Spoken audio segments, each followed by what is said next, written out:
Hi, I'm Chris from Airwindows, and we're going to do another live stream.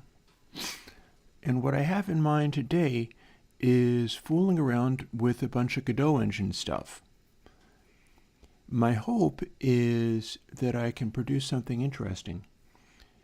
And as always, I am also streaming for anybody who is watching this later on the YouTube, because it should show up even after the broadcast is finished. It's not like I'm making them disappear. Nor should I, because if I made them disappear immediately after streaming, I think I would quickly find that there would be nobody there for them. Sometimes people can only catch these streams later. It might actually be a good idea for me to go in later, if I ever think of doing that, in order to edit the videos so that I can show what I had done on any given stream. That could possibly be a good thing, because essentially I do not remember. It's like one of those things where, you know something? I'm going to try a slightly different thing, which is to set it up so that chat's in a different position, and we'll just go with that. In fact, we can make it so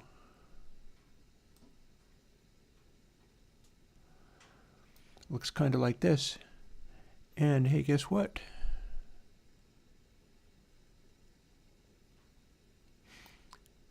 Now if you speak up, and we're putting it back to live chat. I deal with sass from people differently than most, I think. And chat can be visible, at least when I'm doing this, which isn't going to be all the time.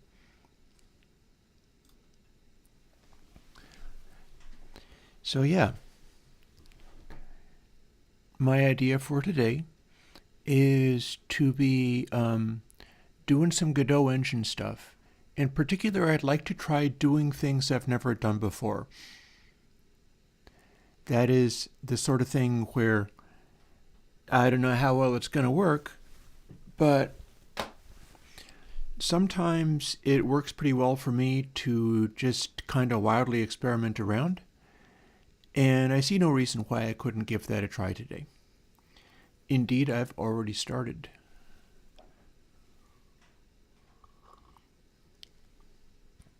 Now, what do I mean by that? Come to think of it, why don't I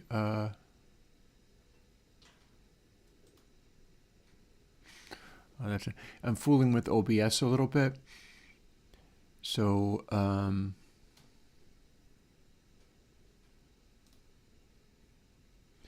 okay. There's a thing called preview scaling. I can make it scale to the window where it shows what I'm going to be displaying, which is all fine as far as it goes, but you can also have it at full size, which becomes so overwhelmingly huge that I don't even want to deal with that. So what I'm doing is I'm disabling it so that if I look at my face on the screen, I will look at something that's at least a little closer to the camera.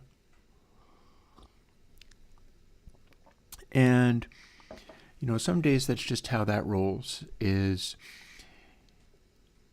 me doing what I do involves derping around with all of these wildly different things. And one thing I've observed is that I have a hard time distinguishing the things. And that basically means that if I get dragged by inspiration in some sort of direction, well, I kind of have to go that way. And I can show you one thing I was doing before I even started streaming today. I got into my card game, the arrangement cards idea, and I'm looking at a whole separate way of going about doing it. I've been figuring out how to play this in such a way as if you're playing cards, they would be kind of connecting themselves together in this sort of way, but I also wanted it to be able to connect together in a way Like you might be able to see, or maybe not, that I've got colors that kind of extend into each other. Like I've got a section that's called kind and calm, and that's making a transition into kind and full. There is one aspect of it that changed, calm to full, and it's doing a sort of downshift. And then I'm going from kind and full to cruel and angry, which is a striking compositional change as far as the arrangement goes. And the idea of this game, which has been generating music for me for years, not in the sense of it literally generates the music, but in the sense of, Enos cards. Enos oblique strategy cards are explicitly for doing this kind of thing, presenting you with problems or prompts, kind of as if you were the AI, and that rather than the thing generating something from the idea that you gave, hey there, A, rather than generating something from the idea that you gave, the card game here is meant to give you a prompt which you then get ideas from and go and make some kind of music out of. I've been working on this for years, literally years. And you can see how busy and messy these look. You can also maybe kind of see how there's a brown color here, which is kind and full. It transitions to cruel and angry, transitions back to kind and full, and then so on. What I wanted to do was design it in such a way, see how the things kind of go up and down from a given place. So you'd be able to do this transition to cruel or this transition to sad. And these are actually parts of a two-part thing. So there's blue for sad and calm, green for kind and calm, and they all represent different kinds of arrangement. So what I got here, honestly, if I was to go around and get yet another camera to point face down from overhead, that might be a fine thing. Technically not impossible, but I'd need to get a telephoto camera and run a cable in a rather special way. And it would not be a good camera, it would just be something that was capable of doing that job. But I'd like to be able to show this as I have it here. So, I wanted to make it transition up and down relative to which thing you play. And I've been having difficulty because the way... Oh, unrelated questions are fine.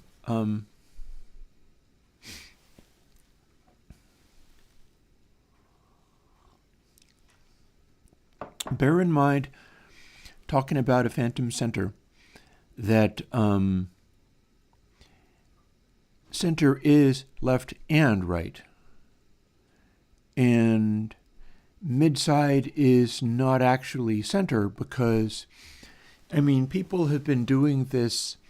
People have done that in hardware. People have done that in just electronics using a similar technique to that. It's just that it's not going to be perfect.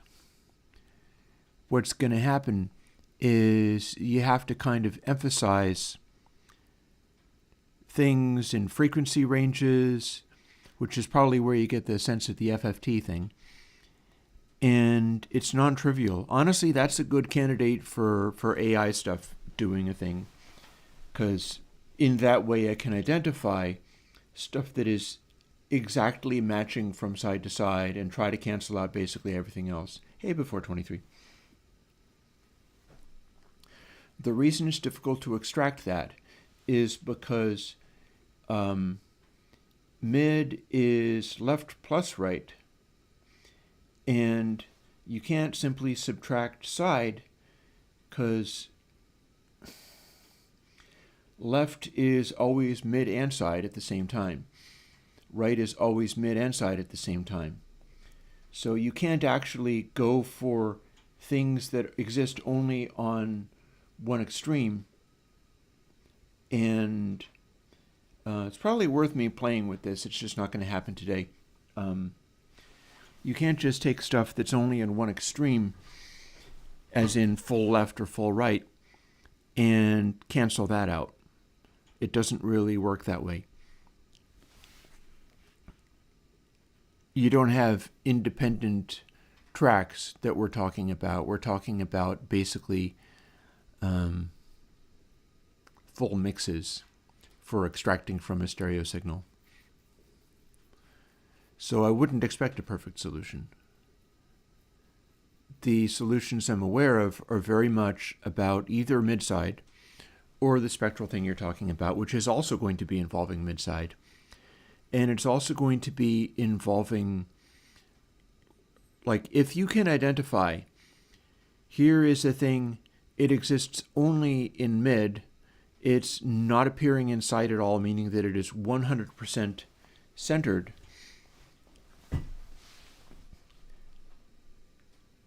As you drift off to the side, you start getting little amounts of energy in the side channel, while not really changing the main channel much at all. If you've got like left and right, they're going to cancel out in different ways depending upon what side, or what polarity side is. All in all, it's just a kind of tricky mess, honestly.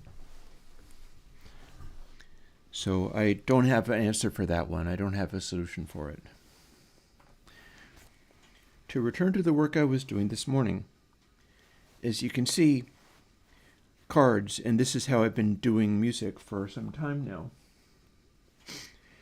But you'll also notice that if I match up these color swatches that I put on stuff, and I can continue to do that, well, the cards are kind of wandering all over the table. They're not a consistent, like, exactly halfway. If I make them be exactly halfway, the color swatches don't line up properly. And I'm not certain that that's what I'll want. I wanted an ability to make it so that you have to play the cards in such a way that you can't just always choose the up choice or the down choice. I'm going to be fooling around with Godot engine today because this is putting me in that mindset of derping around with game stuff.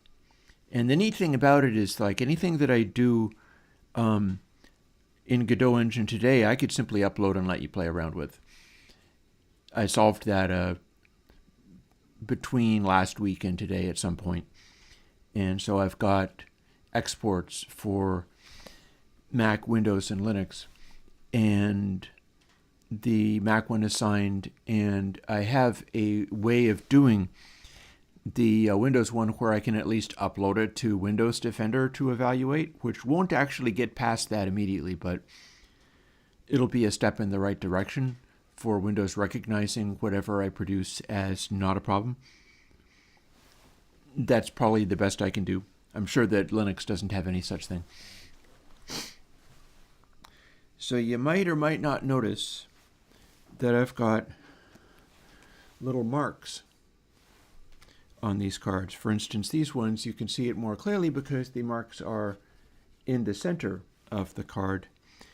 And that's because I figured out a way of doing this technique.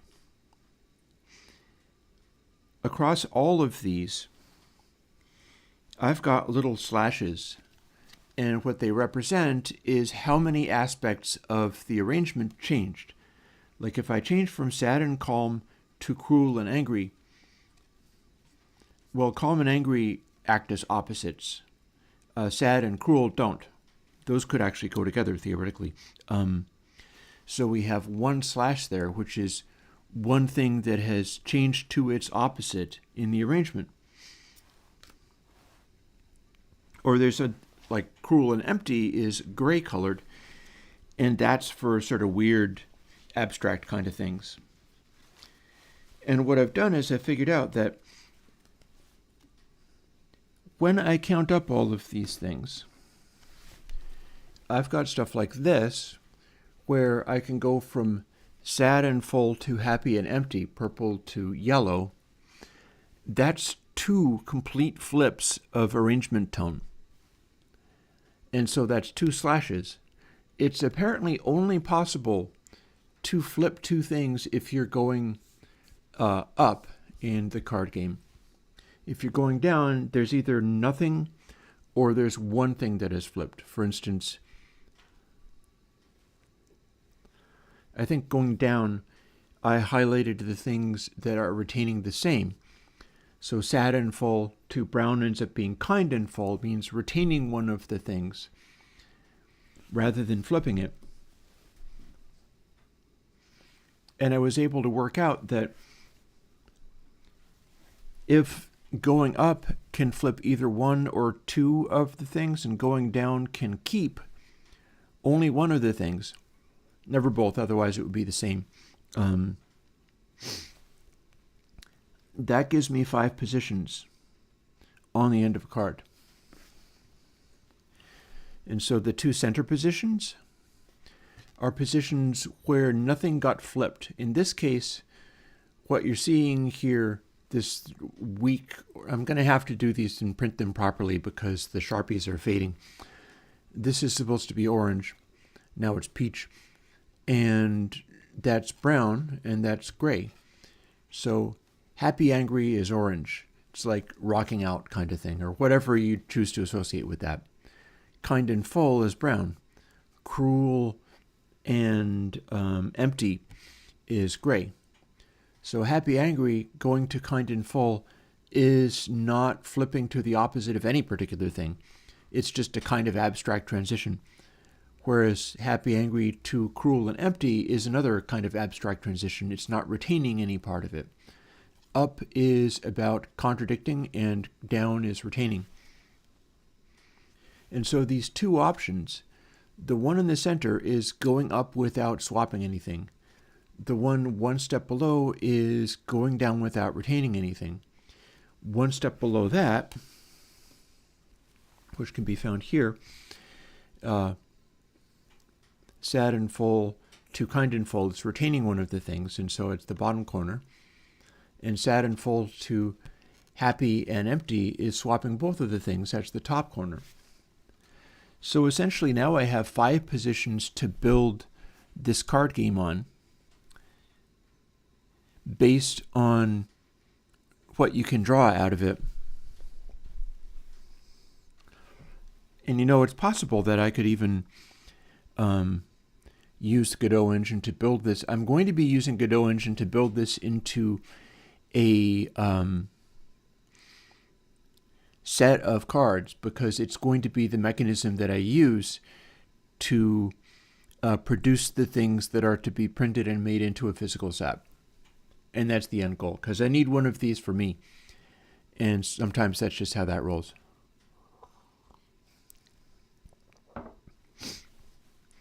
But before this morning, I did not have this.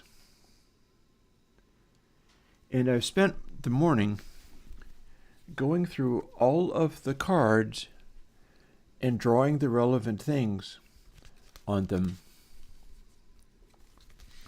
so that every single one, and you see how many things are drawn on these already.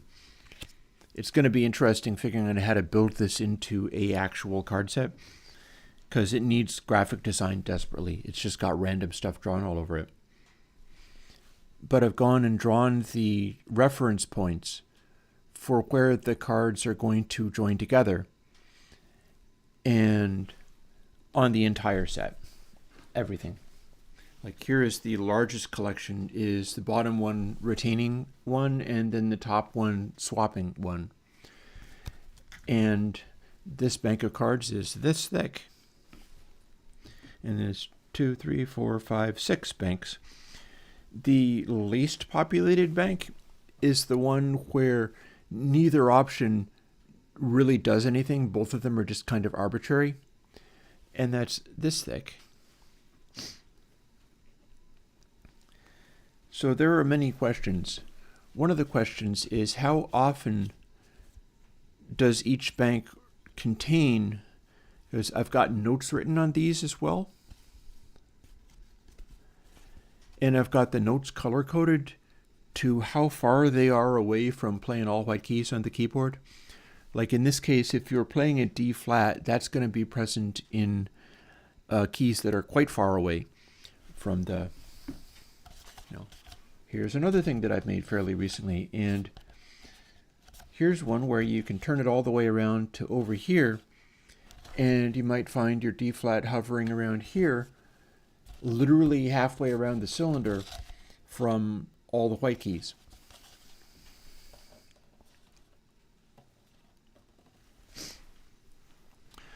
So one possible next thing to do today, being as it's one of the things I do need to do,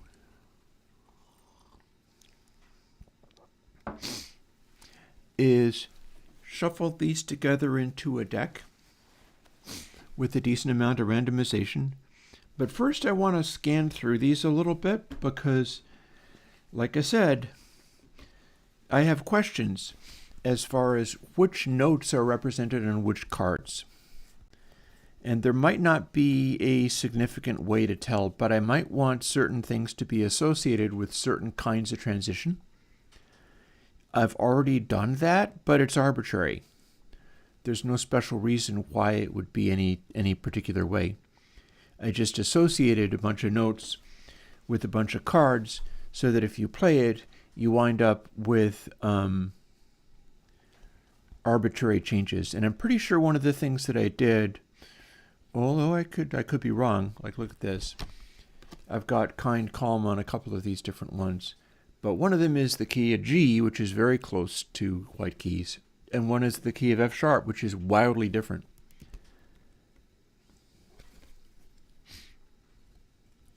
So I might not have the note association worked out very well.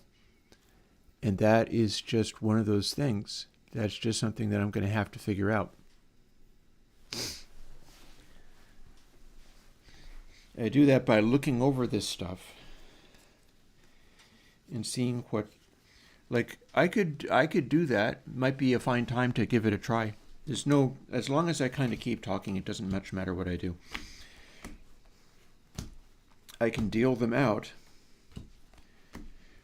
to where the ones that are showing up in red, those are the ones that are far away from the home key. Green means close. And let's see how big these various stacks are.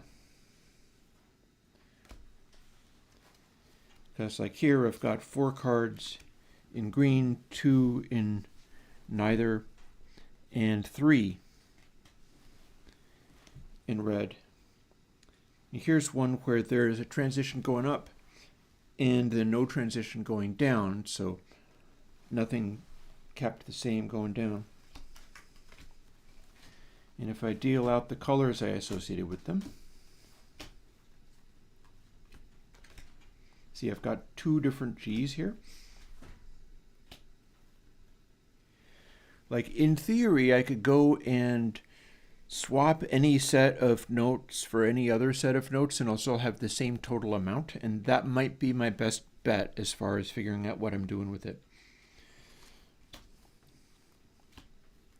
Because if I really want the unusual, the challenging notes associated with a particular kind of transition, this is the information that it could give me as far as making that work. I've got it set up to where I'm literally seeing the different kinds of transitions highlighted. Or lack of same. A flats, E flats. And some of the, like, I'm trying to figure out now whether this, on the cylinder, it's using different accents. Like if I rotate it all the way around here, am I going to see different things? Like, yeah, there's an F sharp and there's a G flat on opposite sides of it. This side of the transition is literally only flats, and this side of the transition is literally only sharps. So there's no special reason to assume it would need to be the one or the other. Music theory is hard. This is not real music theory, but this is gamification and trying to make it be cool and do an interesting thing, which in theory should be worth doing. So we're going to see what we can get out of all of this. And I'll talk my way through it, because one of the things I do know about my streaming and stuff is sometimes people are just listening to me talk. And it's good for me to talk. If I ever want to sing, I need to have my voice exercised properly. So that's a good solid reason why I've signed up for so much of this. Oh, look, this one has a lot of funny keys in here.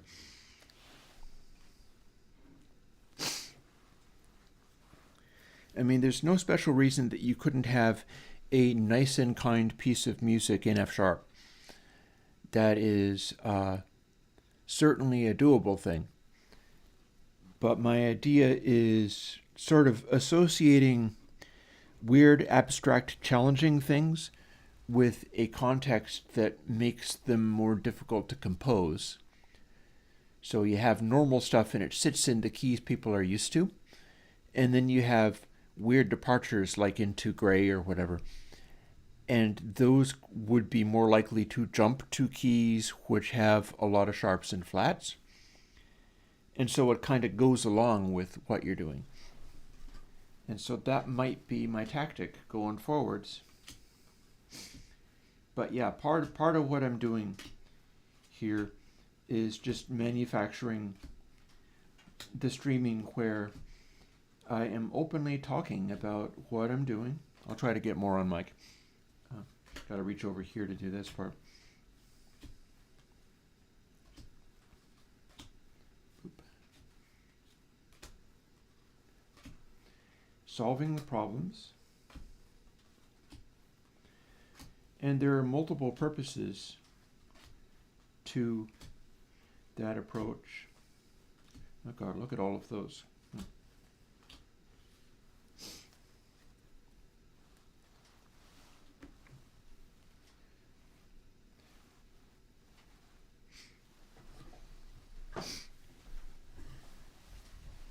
So the idea there, I can swap any two positions here. I could swap any two notes to make it be what I want it to be. And it'll retain the same weightings. It'll retain the same number of notes in any given position. So I've got two, think of this as two arrays in the computer. Hey Ben CH, this is going to be a weird stream, but it's for a purpose. This is like two arrays.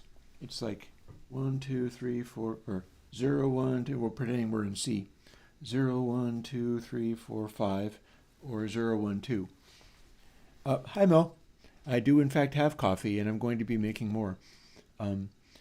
Turns out if I drink coffee and eat my regular food and stuff and eat ice cream, I bounce back to health fairly well, including regular coffee cream.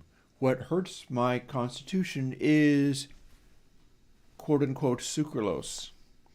And I always fuss over the fact that I put scare quotes on it, because that's not a chemical.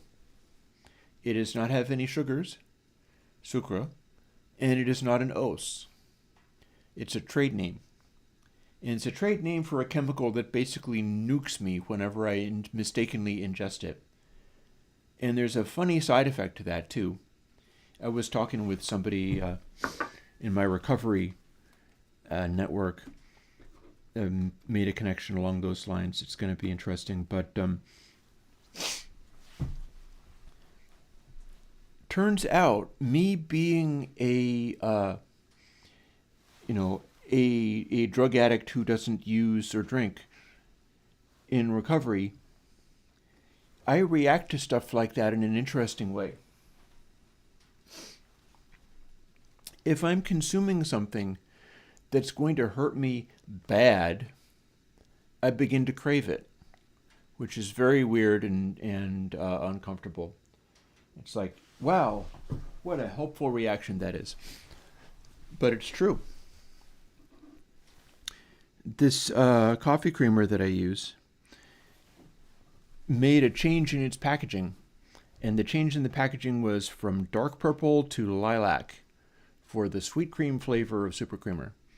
It's a kind of creamer that has some preservatives or something, so it keeps like Twinkies, man. You can buy a unopened carton of this stuff, and it's good till like 2026. But when you go from the dark purple to the lilac version of sweet cream, that's not just a cosmetic change. That indicates they've also changed from monk fruit extract and stevia to sucralose. And I did not notice this in time.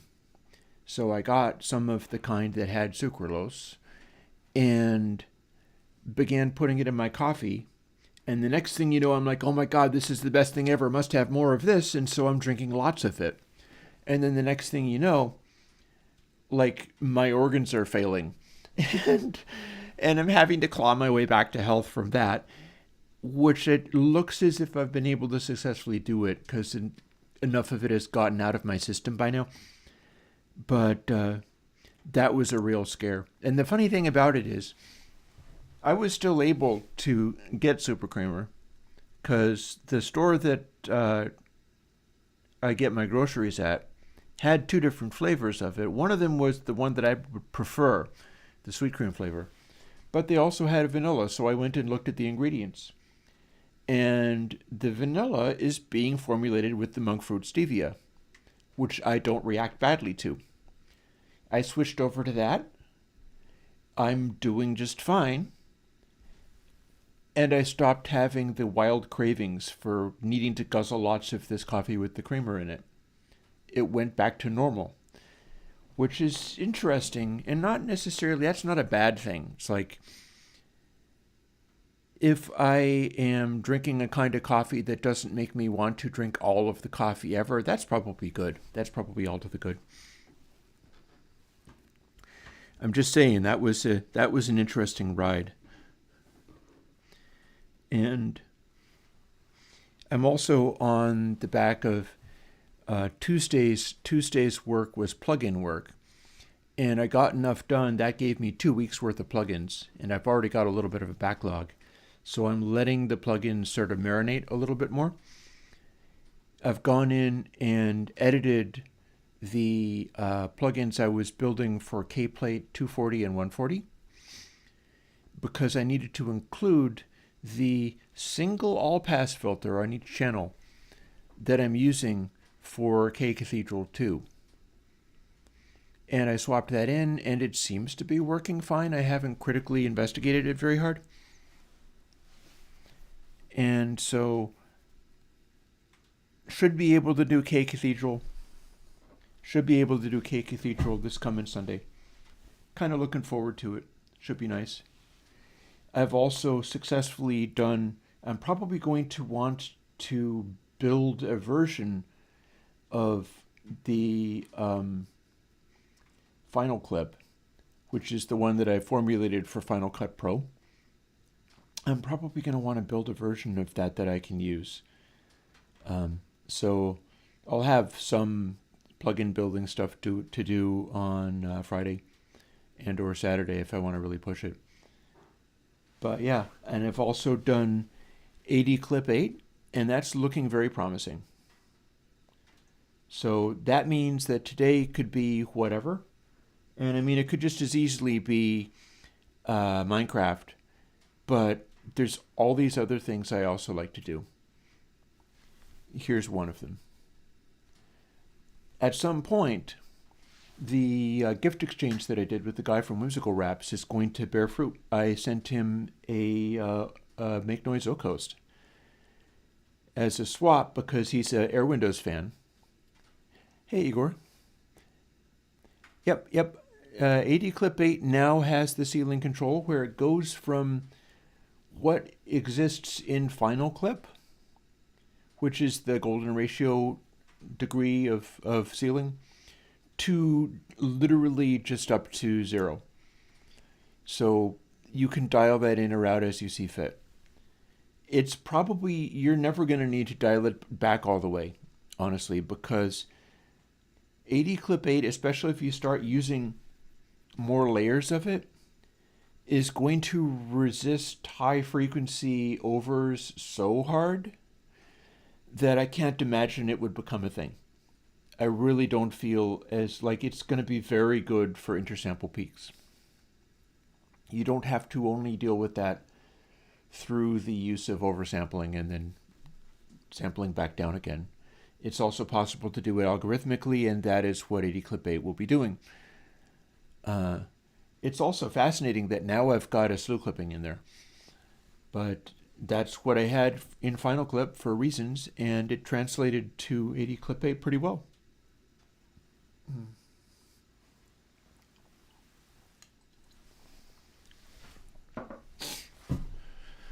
So let's see. So next thing is getting up and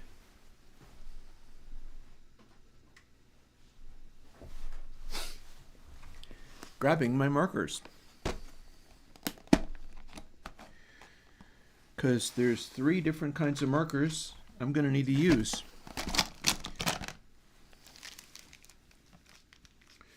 One is full green, one is full red, and then black. Because I'm going to keep the color coding that I had on these.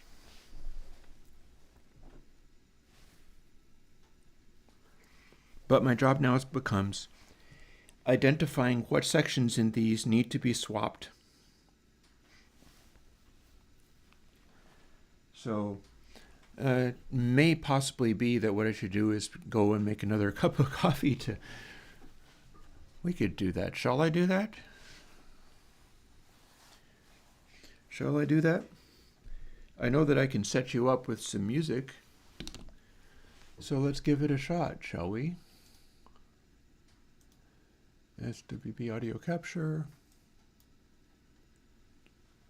And stream audio. This went over pretty well.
Track for a moment and back to talking to people.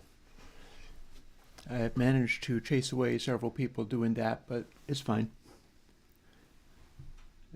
And I need to change my I got to put another log on the fire, clearly.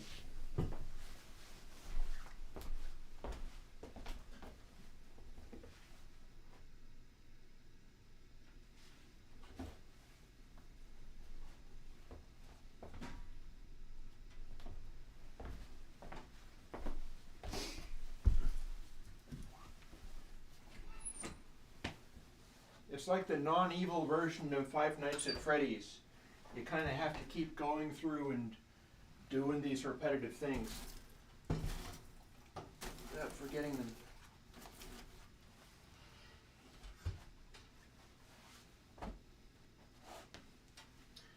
Keeping an eye on stuff as it goes. There we are. Alrighty. So, back with my coffee.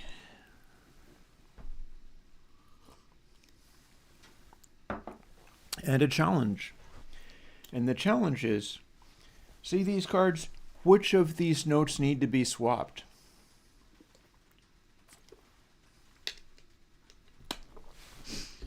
Because that's the thing where if I can figure it out, that's when people go, oh, you're so smart and clever. Look at you doing all of these amazing things. What genius. But it reduces down to kind of simple questions that I have to either solve intuitively or just wing it.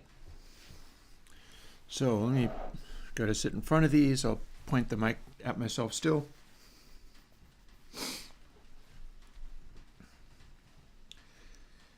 So these are the ones that are normal white key type stuff. This is the stuff that's fairly close to white key. These are the ones that are wild unusual. And by that, I mean lots of sharps and flats.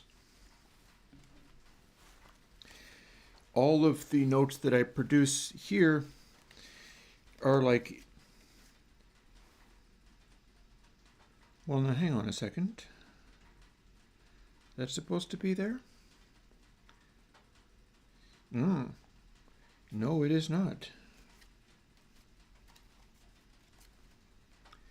That actually has to go there. It says quite clearly B flat is not in the wild notes. See, I've got a B flat right here. So this goes in this stack, and we're not worried about swapping it around. And I will have to, I've got a little note on it that's saying, like, when you do this into the proper card, don't keep that highlight. But these are all ones like D flat, A flat, and so on. These are the ones that are very striking. So the question becomes, which of these need to be swapped note-wise? And I'll grab this for when I'm ready to decide it. Because the other part is, these are the transitions that can come arise out of it.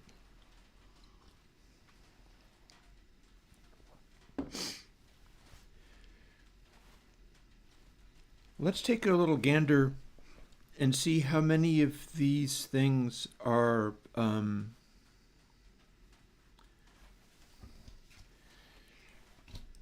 okay, so base, angry, kind, cruel.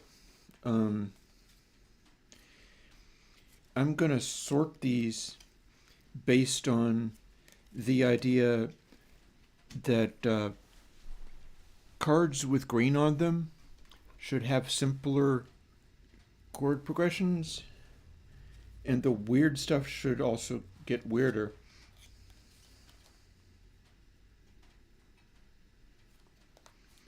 And I want to see how many of each kind are in these.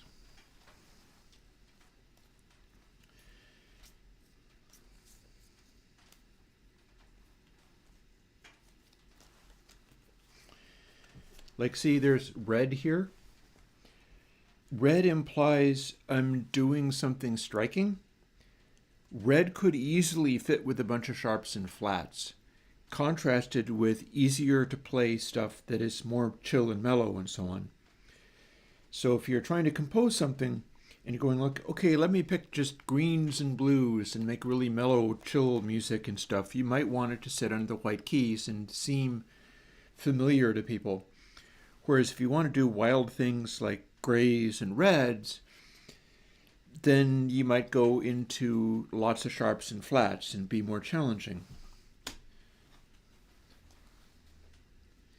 That's going to be part of this calculation.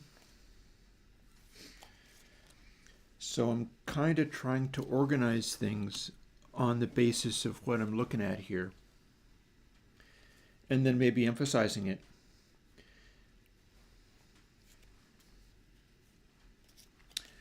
Because remember, the idea here is take this and exaggerate what it already produces. Like, there's a bunch of empty.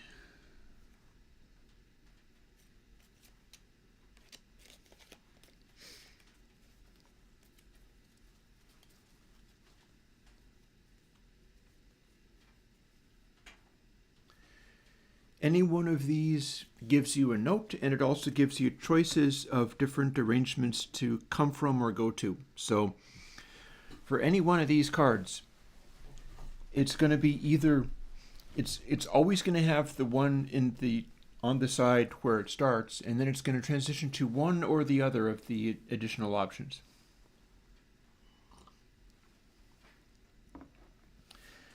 I've also got tempo associated with these as well, like tempo options, which you can choose a tempo out of all the possibilities that you ended up with. I've got symbols that go along with the tempos, may or may not be relevant.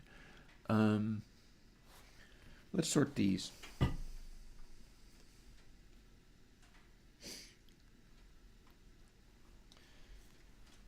And with these ones, we'll put the weirder, more abstract ones on top.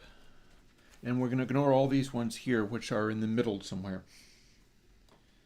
So let's see. Reverse the order. So here's all the ones where we have a bunch of angry, empty, just clashing weird and jarring things, but in major keys or in white notes. And yeah, like what I was saying earlier on, this is the fascinating thing about all of this, is that which way is that supposed to go? Like, I'm choosing to do this, and I have hopes that it's going to give me useful results. Arguably, it can give me such useful results that you play this game and just cool music kind of pops right out and goes, hi. And you get wonderful ideas that just seem to fall together, and you go, oh my goodness, that's awesome. How amazing. But the process of getting there is kind of weirdly arbitrary, and it's just jamming with associations. It's just figuring out stuff to do. Here, calm goes to the bottom of this stack. Or, yeah, both of those count as calm. One is sad calm and one is happy calm. Purple full goes next. Brown full goes after that.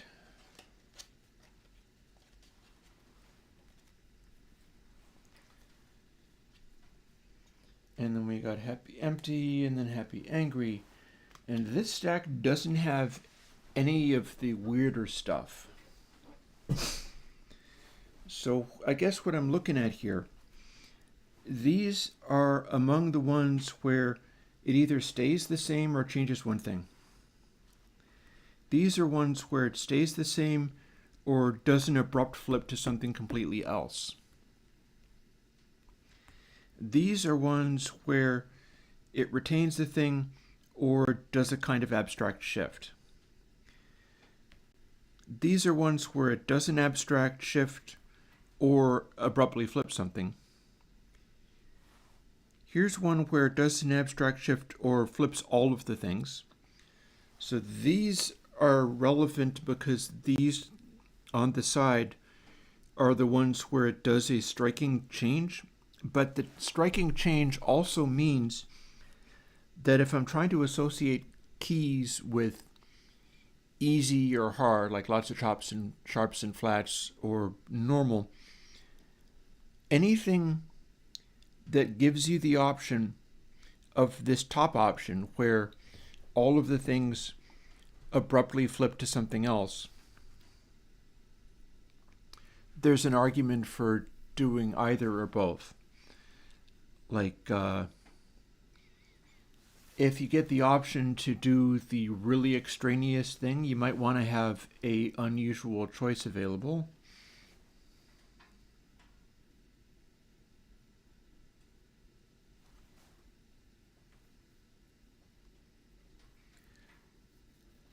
Which would imply that these are fine, but these could be swapped, I think.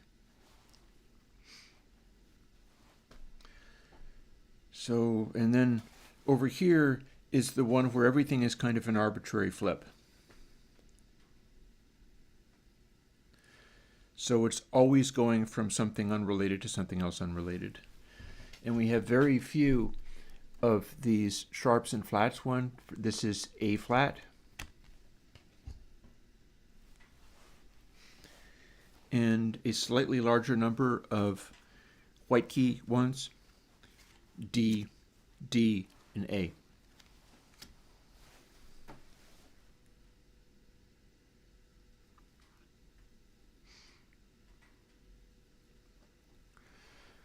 So we're looking for places to swap these things around. And yeah, like what I like about this, there are no correct answers. There's nowhere I can ever possibly look to look up the answer for what this is supposed to be. It's completely on me. Like, there's no such thing as a correct answer for this. I gotta make something up, and I gotta make something up that's going to be functionally good for what I'm trying to do with it.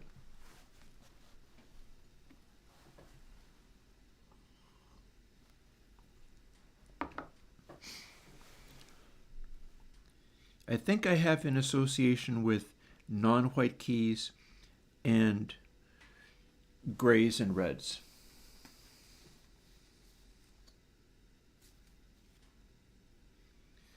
They seem to be showing up kind of a lot. I've got 2 reds and 3 gray colors in here. Actually, this is a red and a gray. So I got a bunch of grays and reds, and this is the area that has lots of sharps and flats. Hence the notes in the middle there, D flat, A flat, F sharp, A flat, D flat. That's all kind of wild striking stuff, so that fits. Same category of one extreme or the other. We don't have any red or gray in this stack. So I guess my next question is, how often can I find stuff that conflicts with that rule? Here's an area that conflicts with that rule, where I've got a red and a gray, and these notes are G and C. Now I've got a couple, like kind is represented in my keynotes for this, but this could well be a place where I swapped it out for something else. So we're going to guardedly consider swapping these.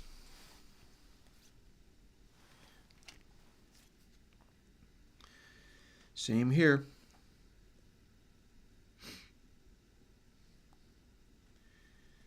Got a red and a gray there. So this thing that I'm doing with the colors, the notes, it literally does not matter what any of the other stuff on the card is doing. Only thing I care about is swapping the positions of two of the notes in such a way that more appropriate notes will pop out when this is actually played as a game. Because the total number of notes are going to be the same, but they're distributed in a way that is hopefully going to be useful.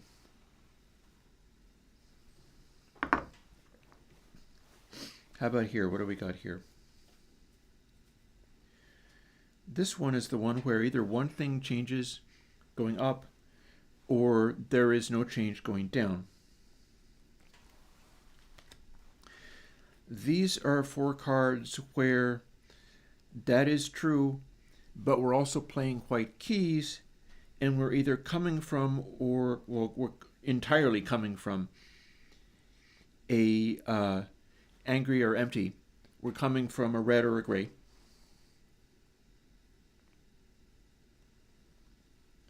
Meaning that we'll have a use for more unusual notes maybe, so let's put those aside as well. And we'll just see how many of these things pop up. Here's one where we're either keeping stuff the same or doing a somewhat arbitrary change. And we have absolutely no reds or grays here. The ones I'm keeping an eye out for up in this top area are, I think, blues and greens. That's either sad calm or kind calm. And I think that is easily associated with like, yep, everything's chill, play as if you are a child and can only play the white keys, and that'll kind of fit. So these contain nothing to be changed. Here's one of our more extreme changes. There's nothing to be changed here. And there's nothing to be changed here. So, starting to get somewhere. And again, this stuff in the middle can be anything as far as I'm concerned. Like, I could hunt down stuff where it might be worth swapping, but then I could not, and that would probably be just as well. So now let's see what we get if we are looking for swapping greens and blues with reds and grays. That contains a green. There's a green and a blue.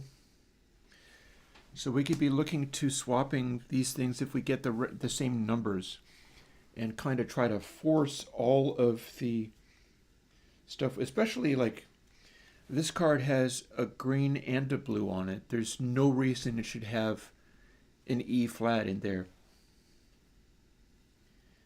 It feels like this should, it's got a gray, but I feel like the green-blue card, it's almost like playing Magic the Gathering cards. In fact, I've been studying how Magic the Gathering cards are laid out graphically with the intention of figuring out how I can go and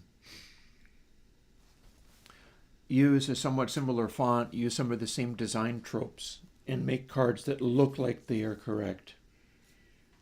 Cards that look like they are good cards of the sort that people might want. Here's another green and a blue. There's another blue.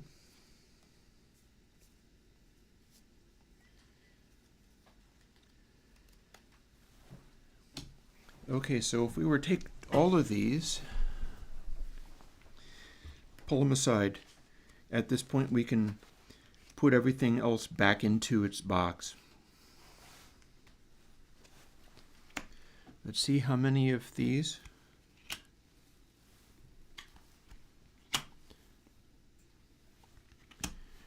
We can swap.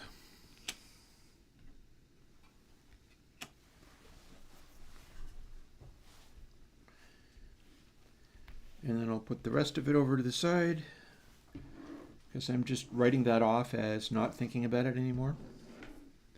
Although I might dig into here for some useful colors and things. And now we're getting into the let's start swapping around notes on these cards and see what we can make happen.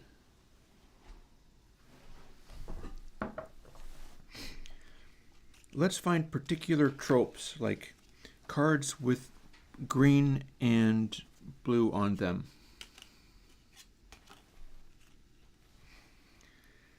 Do we have, by contrast, cards with gray and red on them? No. No, we cannot actually have that. That can't work with this arrangement of the cards.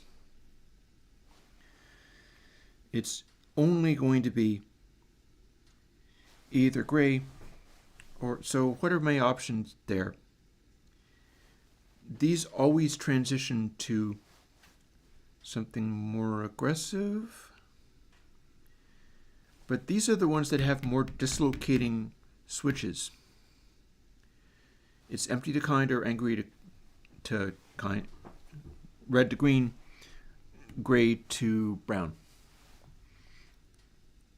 So these are the most characteristic. Got a white key, but this contains a really jarring, dislocating switch. What do we have up here? These contain a jarring, dislocating switch.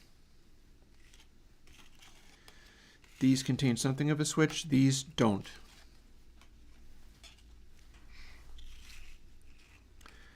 And I'm looking at the switch up for these.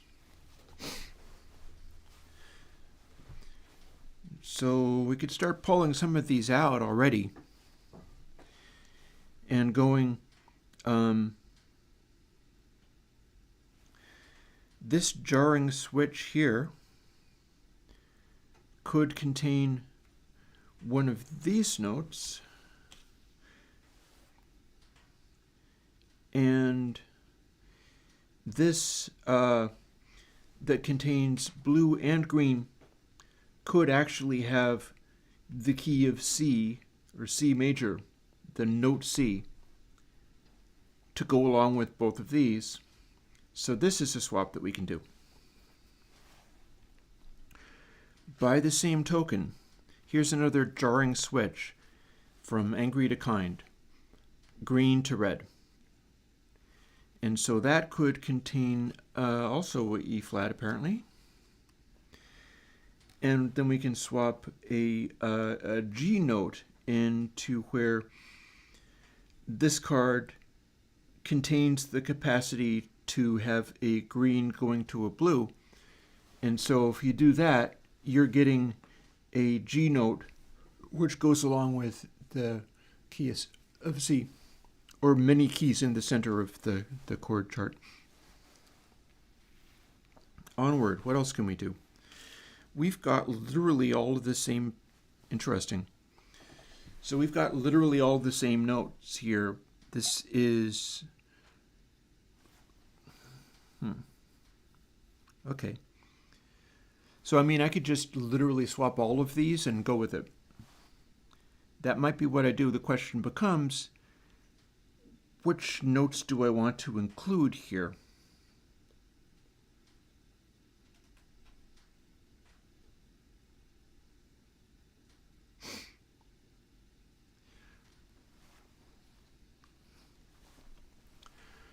Let me look at my thingy here, see what I can make out of it. So let's see. This card is Measuring Geraniums.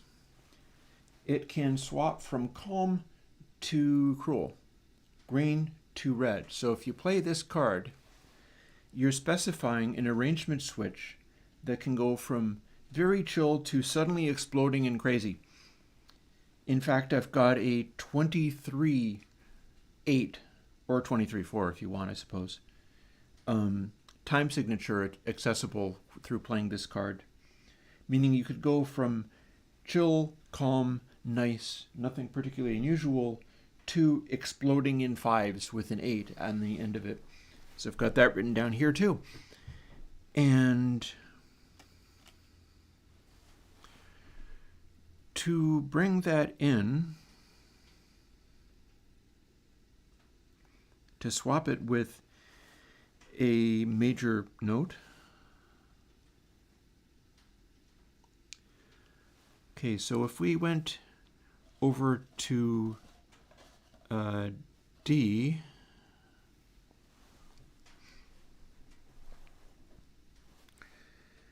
yeah, wouldn't that be interesting?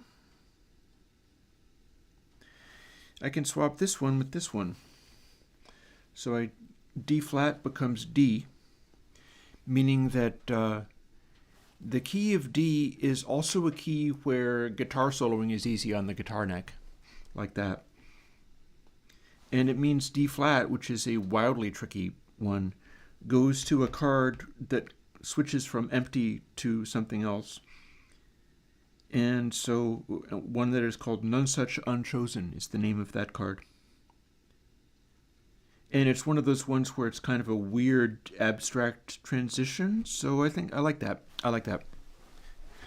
I think that's a good alternative.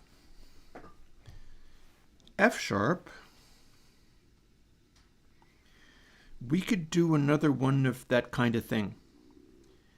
We could make it so that the F sharp goes to G, one note away.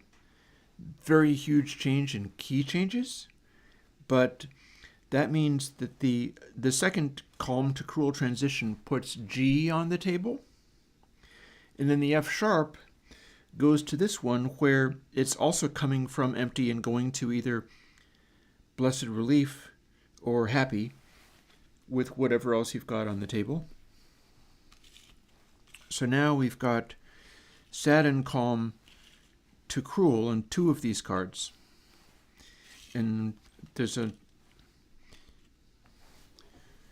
sad and calm to cool angry, or sad and calm to cool empty, which is one of the weirder transitions.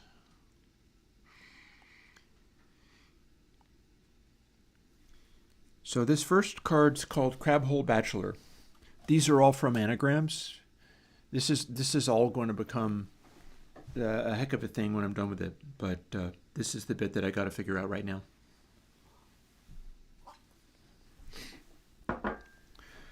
So what should Crabhole Bachelor be switched to? This is another F sharp.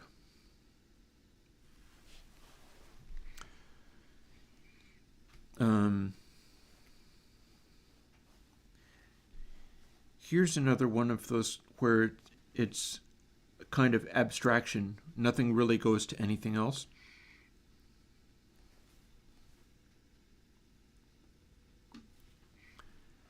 A flat is closer in than F sharp. F sharp is, well, it's really tricky to see where any of this stuff is going. I mean, I'm talking as if it is music theory, and yet it's kind of not. This is all made up.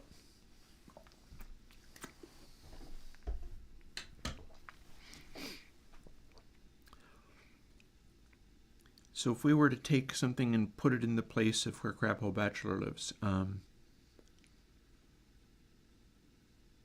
oh, there's a D flat to D I could do. Let's assume that that's the correct thing. So prescient reinspect and Aristotelian retaliations get a D flat swapped to a D. Also, we have 2 A flats that can be swapped to A, so that would mean that Crabhole Bachelor and Unresting Insurgent should swap positions. Then, which of these need to be, like, I'm just winging this at this point. There is, yeah, theory by definition is made up. This stuff is really made up. The thing is, if my intuition is correct, and I swap the correct cards with the correct other cards, this game becomes better to play in a way that's very difficult to explain how I made it happen. Yeah. Well, this is kind of, if you play this, you'll generate random notes, and then you can make your bass line out of that, and just kind of make stuff up and see how you can make it work.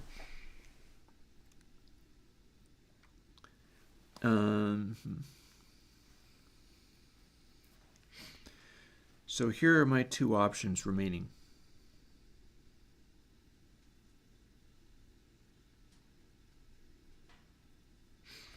Do I want this or this?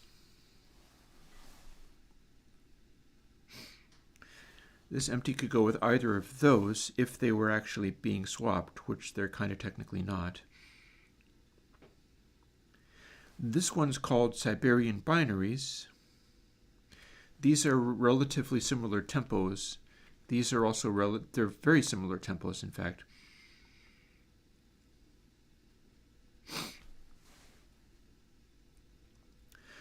Which would put the A note in Siberian binaries and the A, well, actually, no, that'd be the same either way.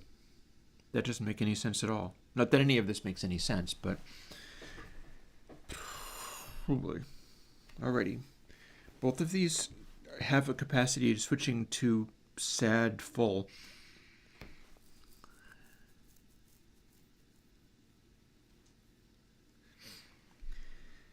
We could switch A flat to D minor. Well, is there any actual difference? I'm only talking about swapping these notes, but they're literally the same either way.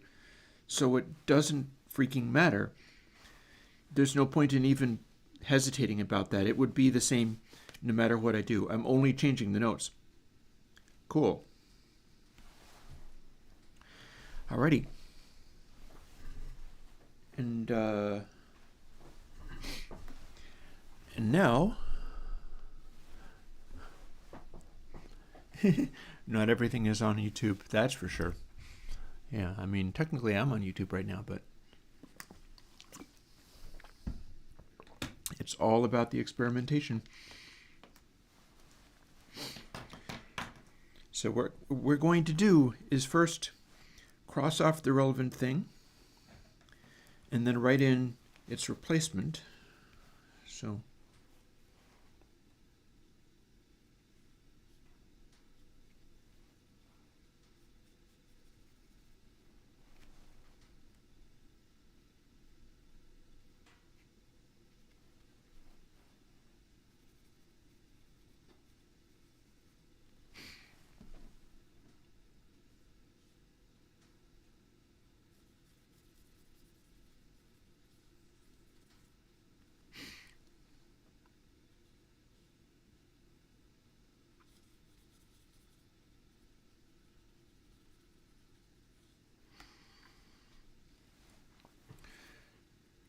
get a fair bit of Sharpie gas this way, unfortunately, but that can't be helped.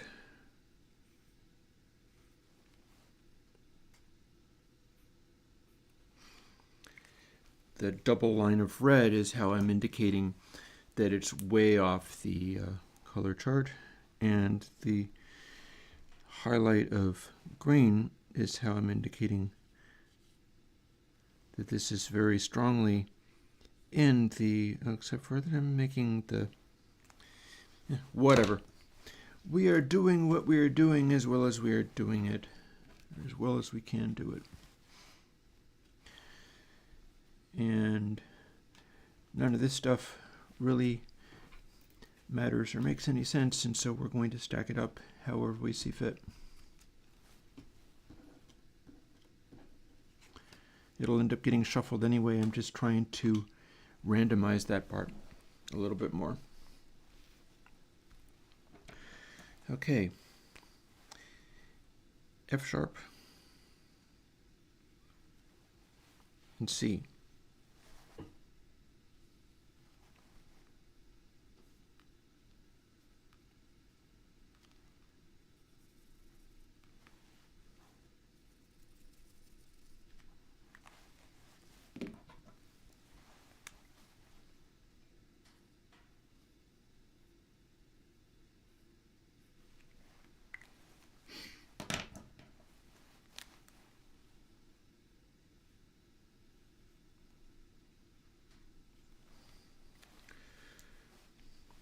Okay, got those done.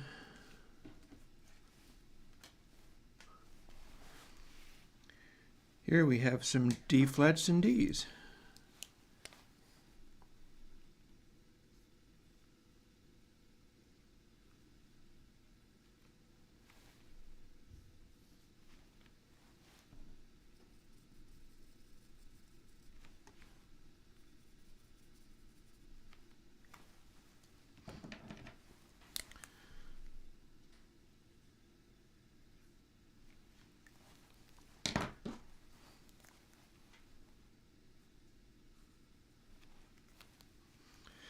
all this is going to have to be labeled much better when I actually make it into a working card thing. No, I think you're not wrong, Sebastian. Yeah, everybody does want... I mean, like I said earlier, in some of my challenges with that coffee cream with sucralose in it, I am predisposed to want everything. It's just being born with like dope fiend genes and just ending up hungry for whatever it is. It's got to be more. It's part of how I ended up being who I am, doing what I do, is that obsession for wanting more.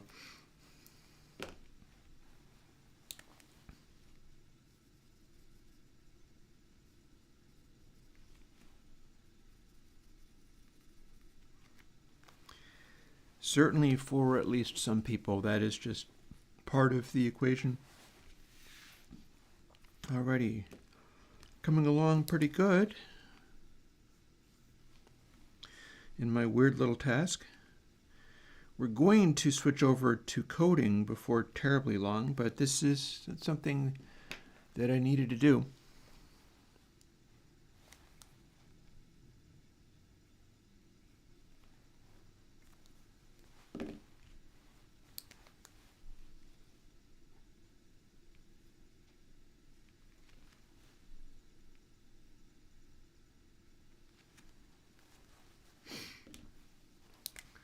Be sure and cross these things out. Gotta love being able to get little blank playing cards in places. It's just a session of going and buying things at Amazon to do that. Turns out you can buy the little cards, and that means you can get Sharpies and draw whatever you want on them. And that is a way of beginning to make a thing.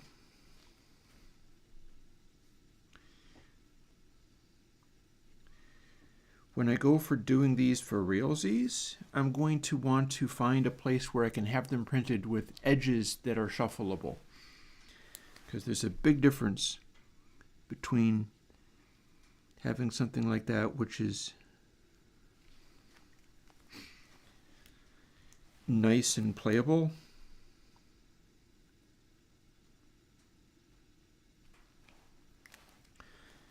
and having something that is unpleasant and unplayable.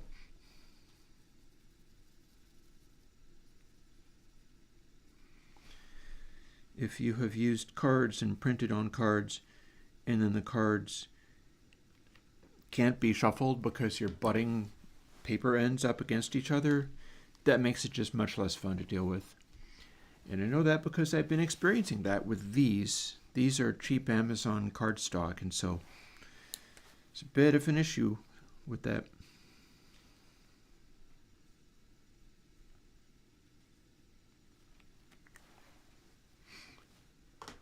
Oh, not quite done with that, am I?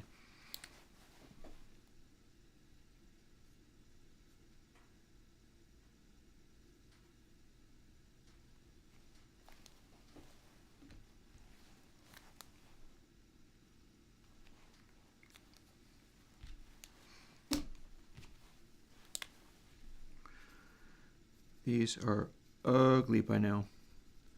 I have experimented with them too much. But you know what? If it works, it is all worthwhile.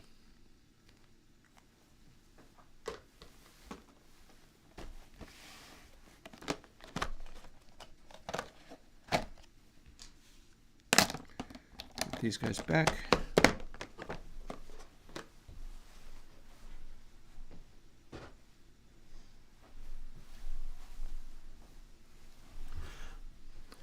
And the next step is, let's kind of shuffle these into a form. Right over here.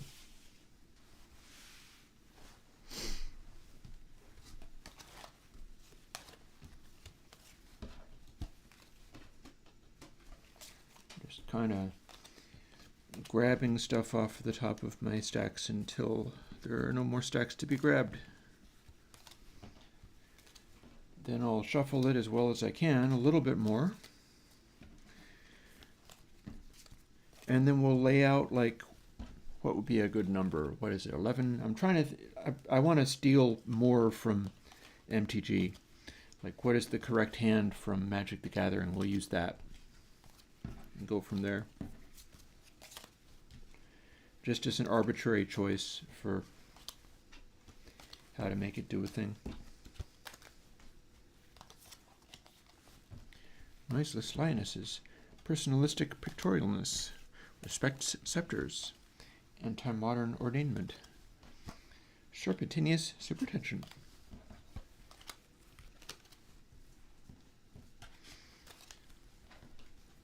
It'll be great when these can be shuffled nicely. It's not really something I've got available right now, but I've never actually dealt these out in such a way that the particular stop that. Oh no. The thing that I just added to them, these black marks on the side, I've never tried to play it in this fashion. So it becomes now a question of, can these be shuffled at all? Or are they just going to fight me the entire way? Probably. Let's find out. Yeah, that's not a pleasant experience at all. You cannot push them into each other. All of the edges are like 90-degree, they're like little rectangles. So you're trying to push the edges of the rectangles into each other. And normal cards that are designed to do tricks with and shuffle and so on and so forth have edges that are more rounded, and so you push stacks of them against each other and then they interleave. These resist interleaving in a very unpleasant way. So let's try smaller stacks of them and see if that helps at all.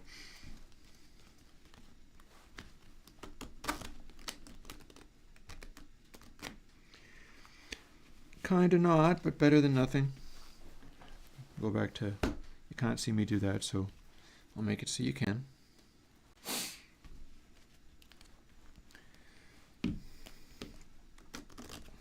That was a little better.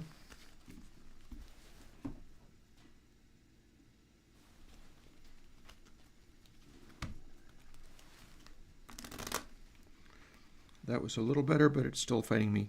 Stop that. Arg. What are you? It's like I'm dividing one of the cards in twain. Just literally pushing them together.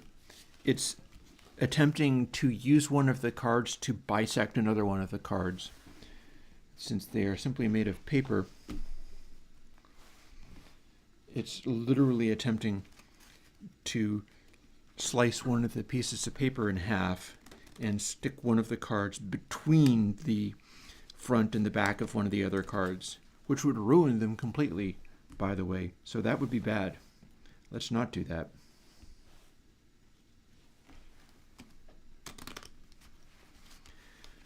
They're just epically terrible to shuffle. They're the worst. Thanks, Amazon. On the other hand, they were cheap. I've got like 8 times as many of these for very cheaply. So it's like you got what you pay for. I bought blank playing card stock on Amazon for very, very cheaply.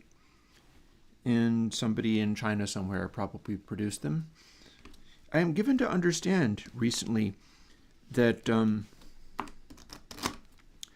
Mexico is doing more business with the United States than China is, which is interesting. Probably a lot of that is vehicles. I think probably a lot of that is car manufacturing. But that's something that I have recently heard about. Seems cool.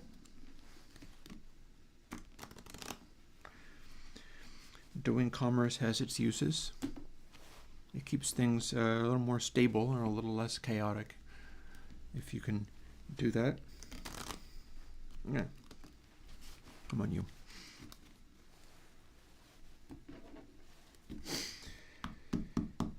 And we're going to keep shuffling these for a bit, and then we're going to try dealing out a hand of them. Does anybody in chat know Magic the Gathering well enough to remember what the default hand size is? I'm just about willing to simply take your word for it, although I can simply go and look too. And that's something I want to find out.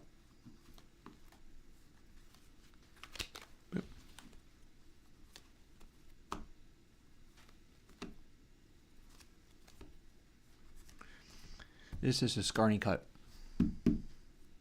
Pulling a block out of the center and putting it. It's a way of breaking up marked cards in areas of order.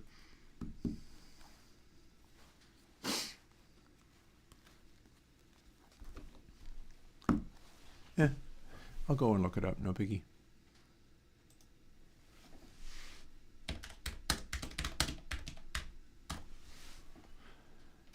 Seven cards.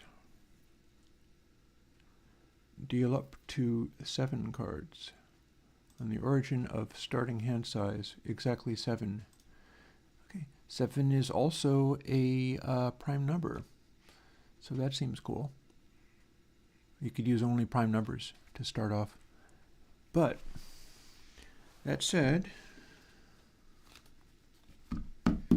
grab a chunk, and let's see about attempting this. 1, 2, 3, 4, 5, 6, 7. And I need to grab a guitar while I'm at it. Maybe I should grab the hollow body.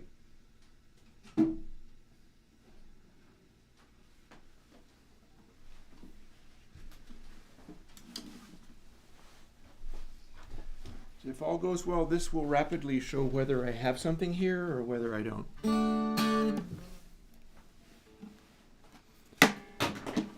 Ah.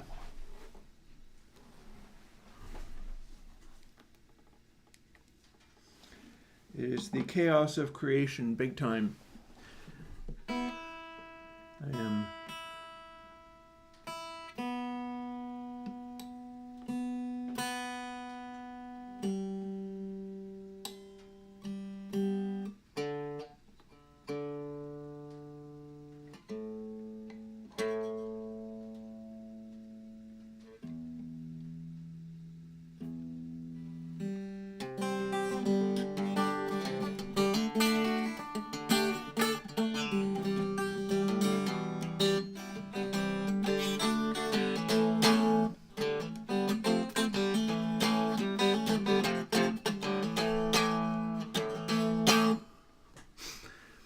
So what do we got with these cards here? I have a whole bunch of red. This one, it wants to, we can't do anything with these yellows because they are not matched by anything elsewhere. We've got one purple, and we can get to it from 2 different directions. We can go to cruel from somewhere. We can go to, okay, so we can do it from here to here, and then that's all she wrote. So within the context of this, this is all we've got. But that could also mean I could draw more cards. And let's see what happens if I do that. We'll play it like a game and see how far it gets. As that gives me a couple of transitions. Here's my hand, and here's what's on the table. So 1, 2, 3 off the top. And here is definable beam field, unresting insurgent, and indiscrete iridescent. That gives me 2 choices for coming from here. And I've also got a gray available now, but I have no way of getting to it. Oh, and this can come from here. Or I could come to one of these. which would take me to the gray. So we'll leave those alone. Also, points for being able to make a looping one, one that you could go around the arrangement positions and end up with something. So let's see. And remembering, of course, that I was going to use these positions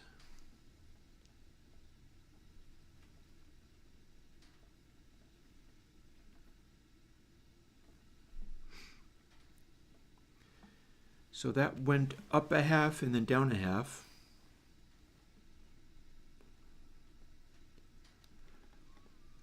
If I go with this one, that's actually not a change. This one, neither of the things is a change. So it goes from there, meaning I can't play this any longer. And then if I was going to continue, I would continue either here or here. Now, if I'm playing it in such a way where you can only go up and back down,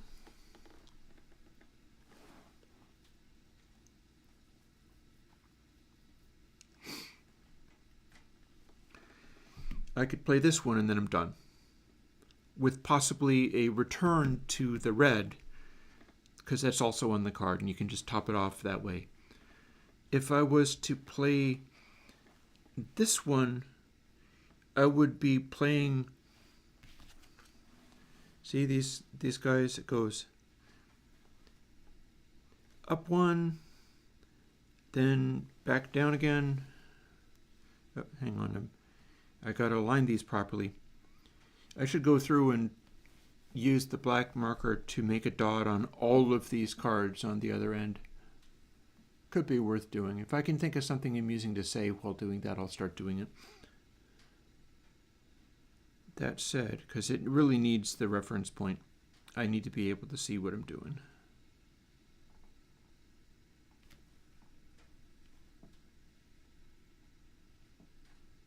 Yeah, I really need to be able to see what I'm doing. So that went up a half. And then if I was to do this, it would go down a half and then down one. So it would go through this process and then it would switch into a happy and then cruel, meaning that's a really arbitrary choice. So let's drag this out instead. That does end my hand, although did I or did I not just play another set? So up a half,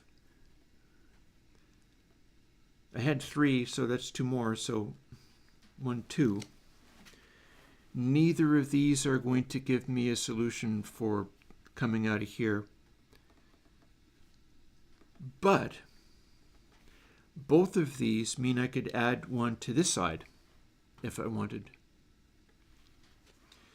If I did this, then it would be dropping from a higher point. I don't think I can make that make sense.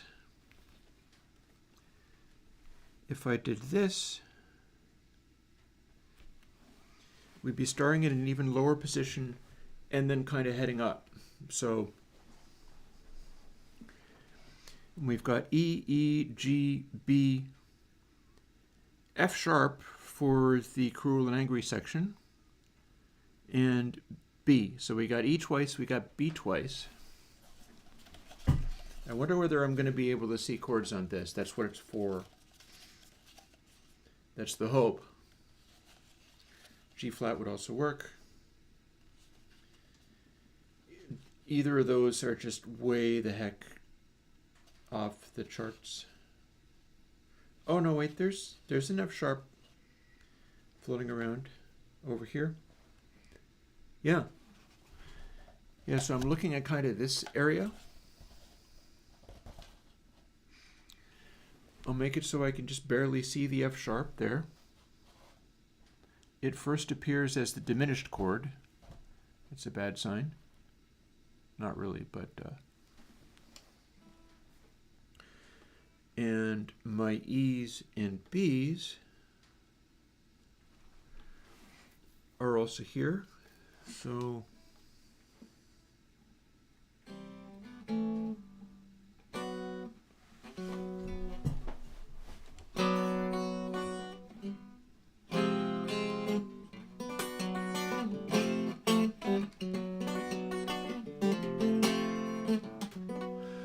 that's using some of the weirder notes that we have available here.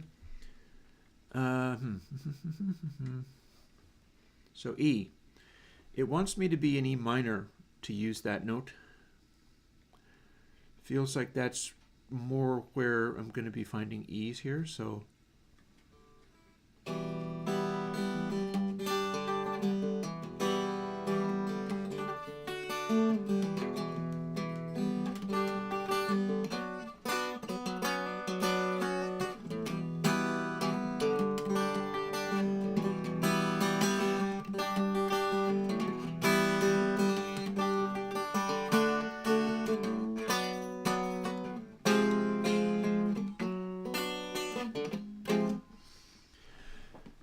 in the cards we've got, after producing a total of 11, we've got a bunch of fairly slow tempos showing up here. None of these are actually giving me fast tempos. They are color-coded in such a way where I can pick related ones. Like, I could be going back and forth between 75 BPM and 113 BPM and have that kind of make sense. So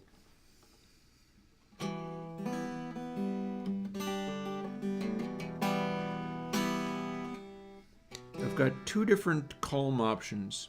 One is called Knitter's Trinkets and one is called Forensic Conifers.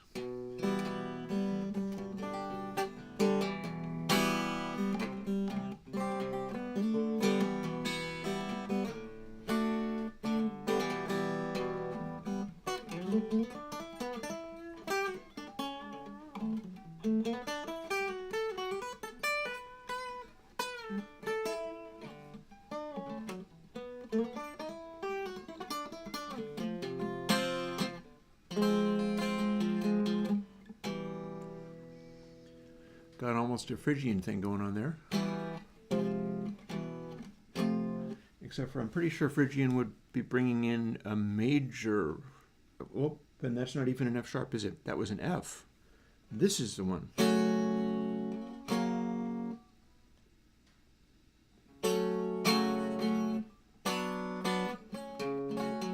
Because it's a related chord, okay.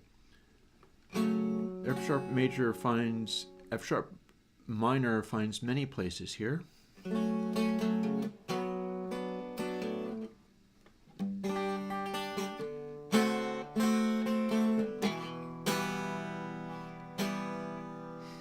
One of these, two of these are using the ones that I swapped. That's interesting.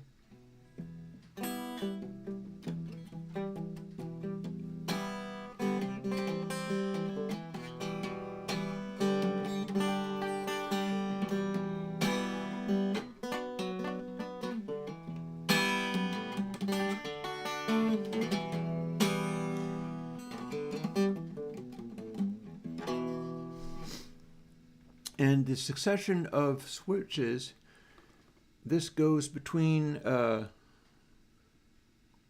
calm, happy, angry, so it tries to rock out, through kind and calm again, so I've got multiple instances of that.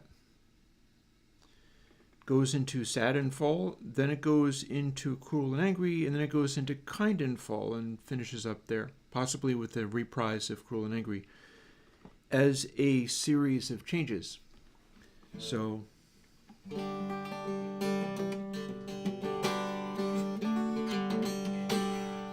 kind and calm can be major E.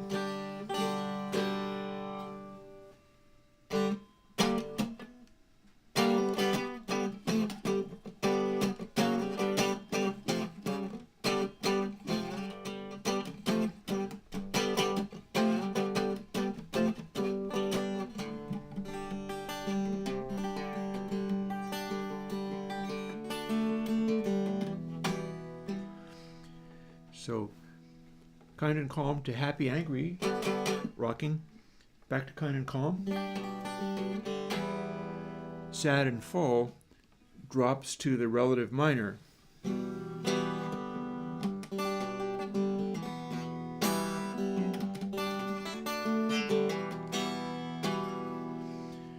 Cruel and angry would be bringing in something unusual like the F sharp.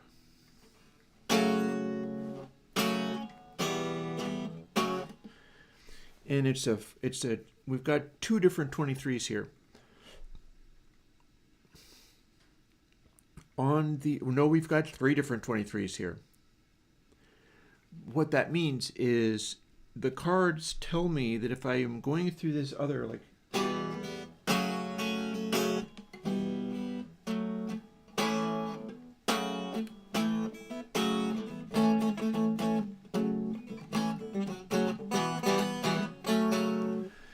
if I'm going to that section and I'm playing at 23, I can do it three different ways, or theoretically all of them if I really wanted to, like 8-8-7.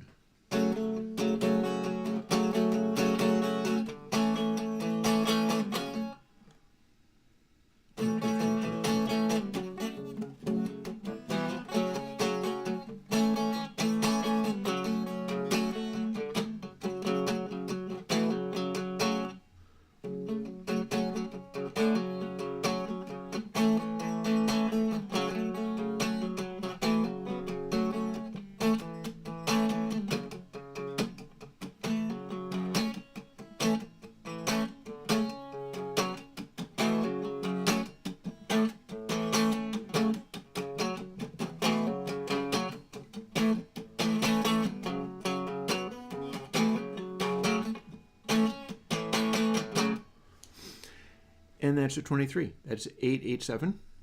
But you could also do 5-5-5-8 to get to 23.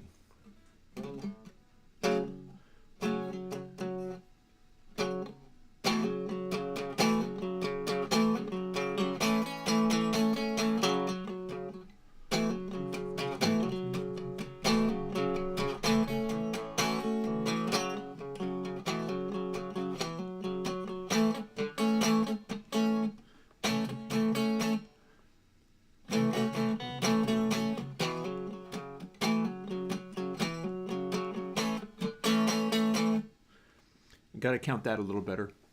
1, 2, 3,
and that would be counting a 5-5-5-8.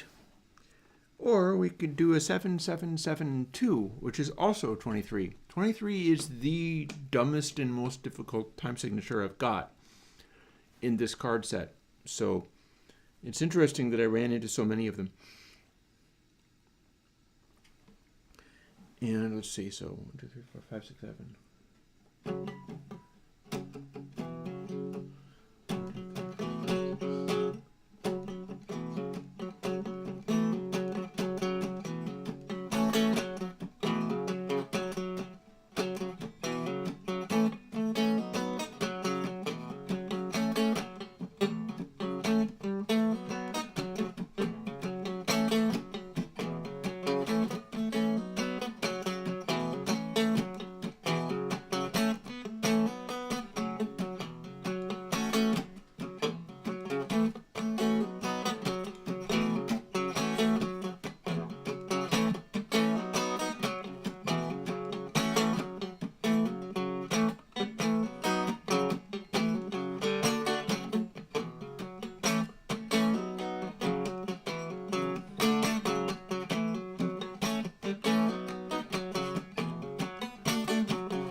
7772, in which case you throw in that weird little in there every now and then, or every third seven it would be. And yeah. So this is producing a strange thing, but for a very first try, that is not too shabby. Let's pack all of these away and start over.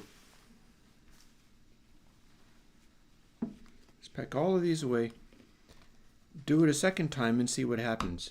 And then maybe I'm going to go through and label all these the way I was talking about with my little black Sharpie. 1, 2, 3, 4, 5, 6, 7.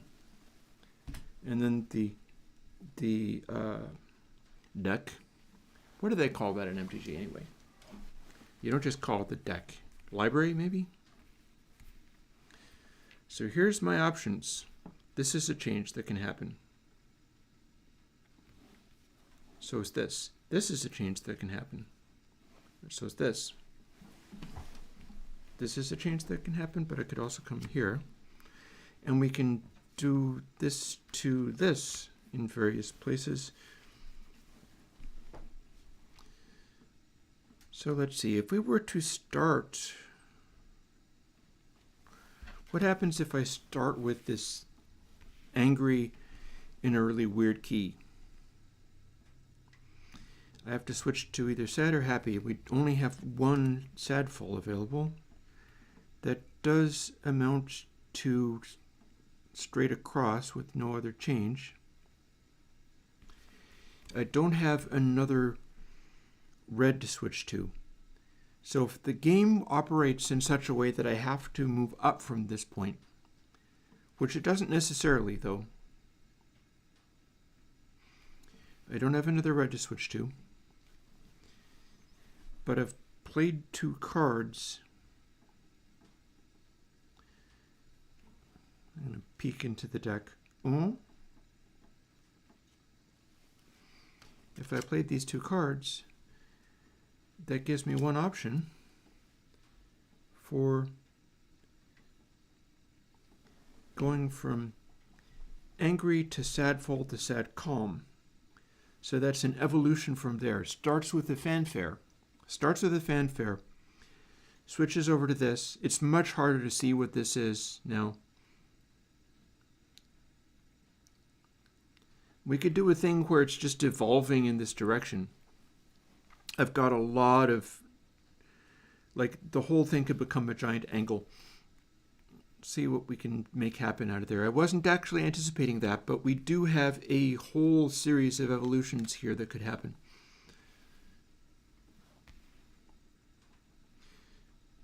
So, fanfare,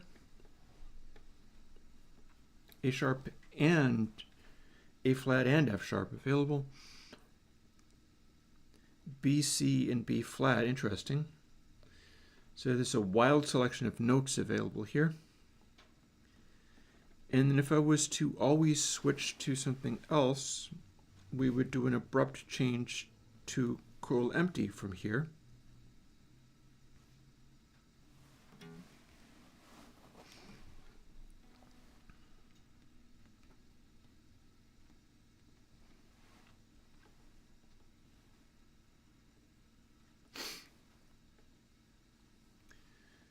And then we have no other options unless I want to just be repeating sections. If I did want to be repeating sections, I'd be able to do it with this kind calm, which would also let me repeat the sad calm. Well, let's see what happens if I do that. Never mind this empty.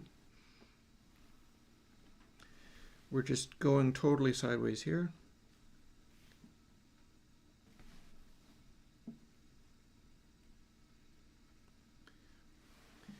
So this manufactures, and this is not even counting the ability to continue to draw cards, which I could continue to do, like this.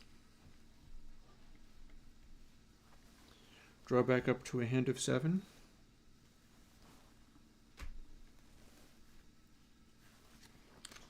Immediately play that.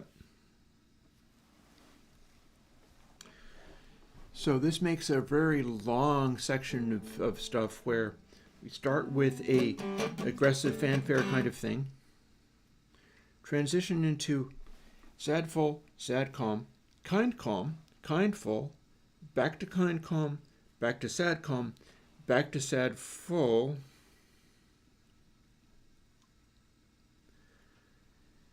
then back to a sad calm again, and then out.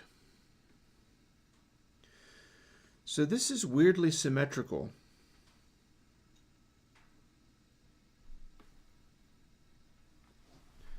And if I was to keep drawing up to a hand, would I get anything that was perfectly symmetrical just for laughs? 5.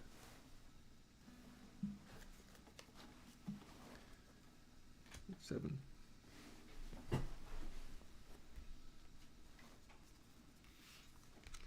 No, but I could do this.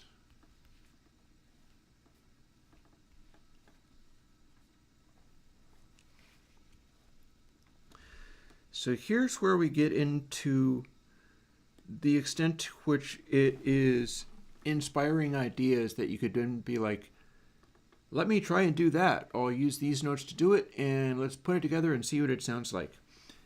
This is a picture of starting out with some kind of fanfare that is weird and challenging and uses some of these notes.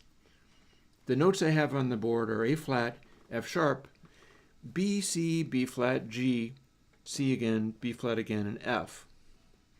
So to include all of those is fairly challenging, but all the same, you could probably figure something out.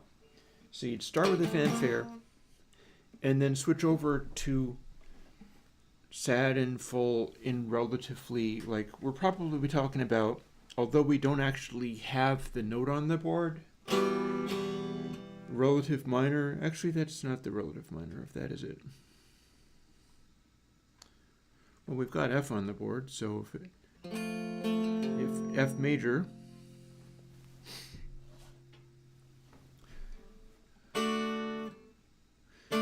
D minor,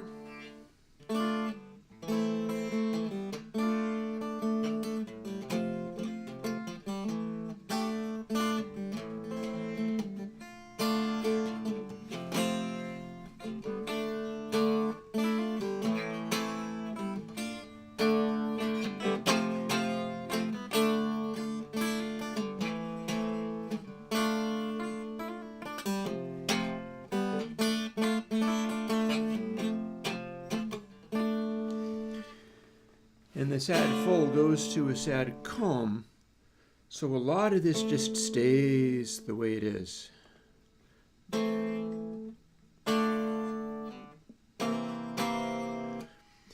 This can transition to the kind calm, that's a C7 in the key of F major.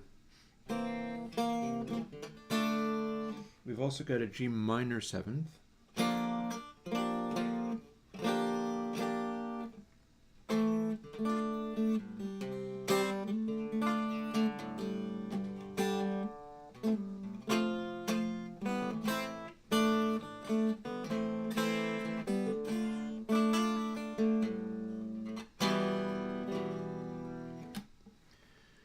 That's an E diminished, so I need to not have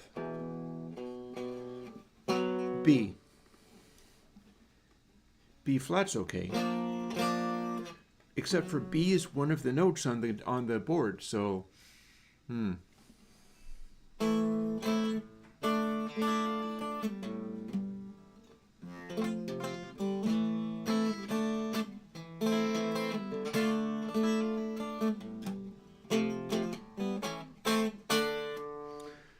sad calm would be similar because it's a transition. And then kind calm would be keeping that the same but choosing some different chords. So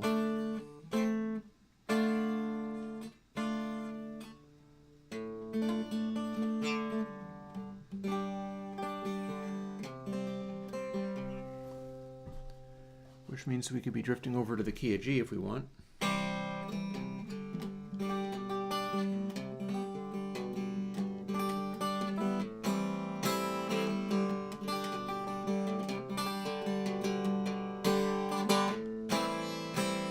I see an A minor 7 there, so I'm playing it.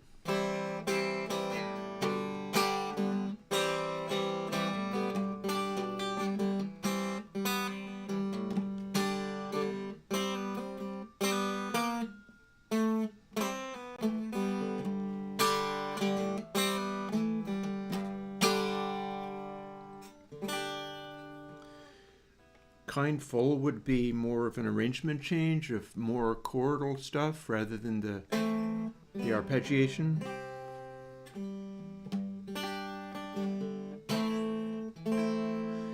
And then going back to sad calm is returning to some of these chords that were appearing previously.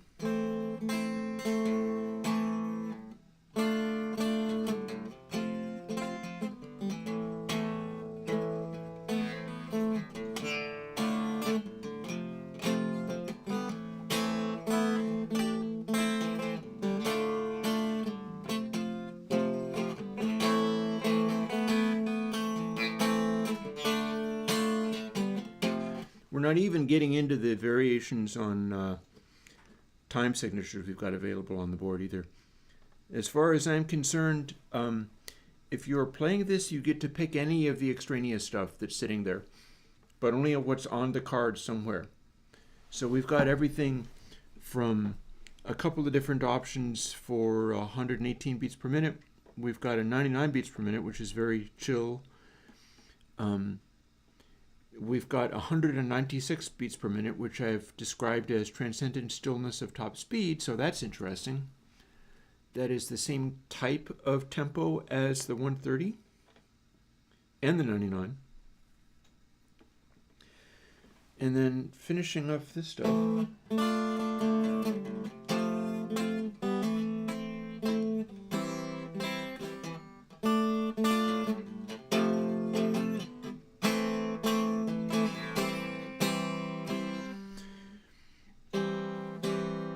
There is a transition from sad full to finish it off that is a switch from sad full to cruel empty.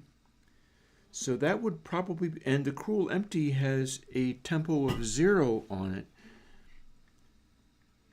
as one of the available things, although you could also pick any other weird tempo off of here, or time signature rather.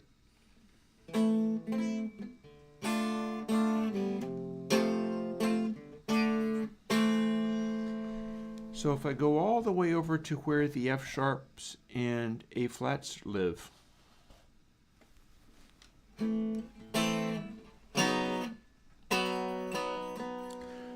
we can pick a chord from here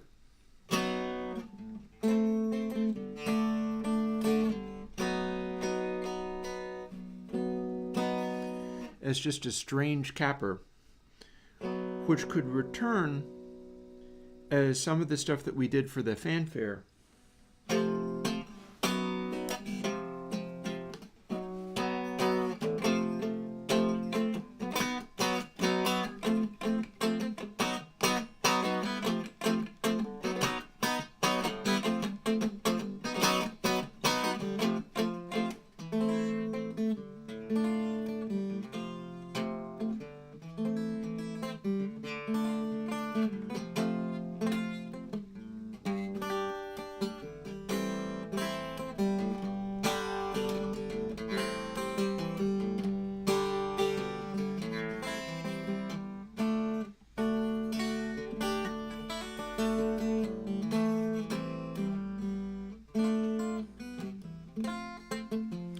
And just stuff, just plain stuff.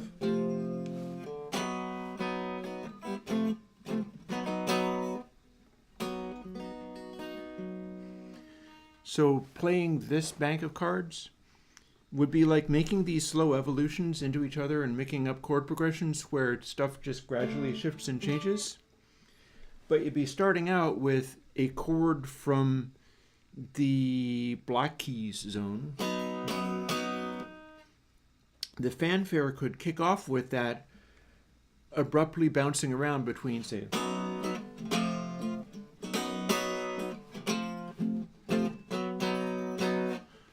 what else do I have up here? like that's a B, sure enough. G sharp minor 7.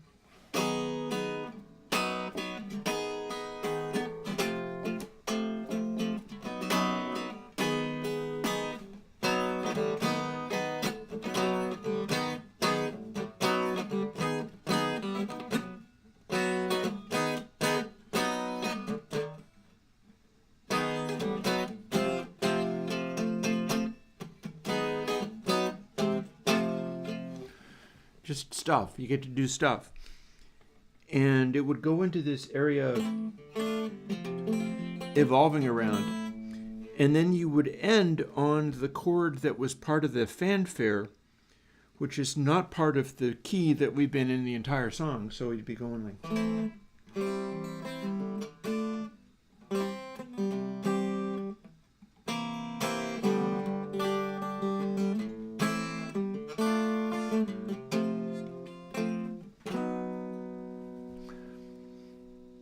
and you just sort of switch to that chord at the end and go to the 0 tempo. So it would just sort of transition into this like...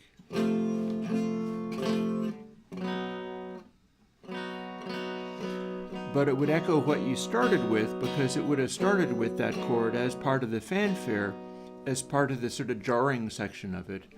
And yeah,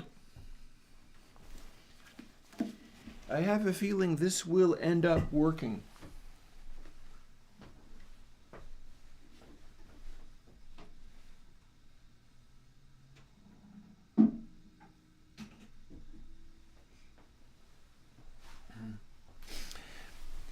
I understand hanging out with me as I walk through all of this is excruciating, but I mean, bear in mind, if you're doing stuff, sometimes you got to do the legwork on it, which is very much what this has been. You've been sitting with me as I filled in some of these things and figured out how it was to turn into a game where you could manufacture arrangements that gave you chord ideas and stuff. And you've seen me begin to do that thing and try to represent that in musical terms. So the next thing I'm going to do here is pull out that Sharpie marker again, grab an additional card, fold it in half so I have a reference for what exactly halfway over is, go through and draw a little Sharpie marker point exactly halfway down all of these cards while hanging out and talking. And once I've done that, I will have a bit of an advance over continuing to develop these into a thing, because I need that reference point. I need that Sharpie marker point.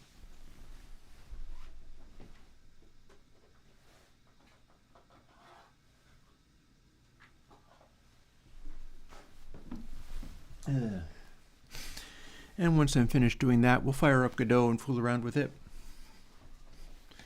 But for the moment, we're following through with what I was doing with all of this. This is going to come apart. I folded it and it went crunch.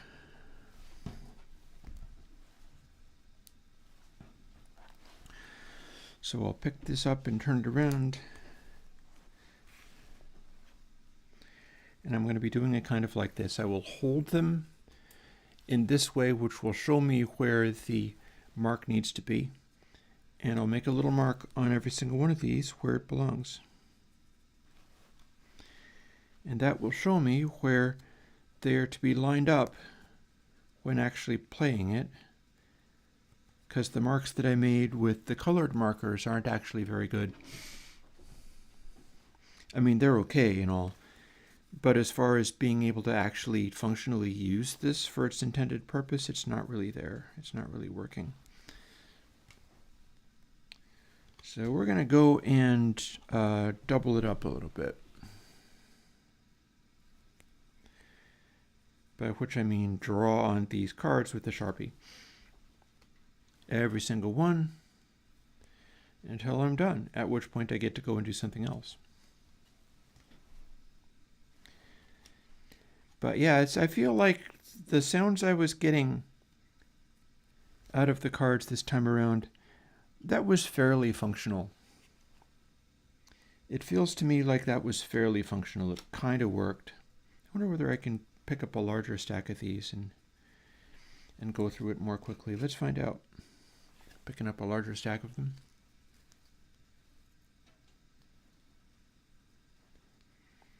In hopes of... I'm not sure this is actually going to be faster. I feel like I'm fumbling with them. Let's not do that. Let's do some other thing that isn't that.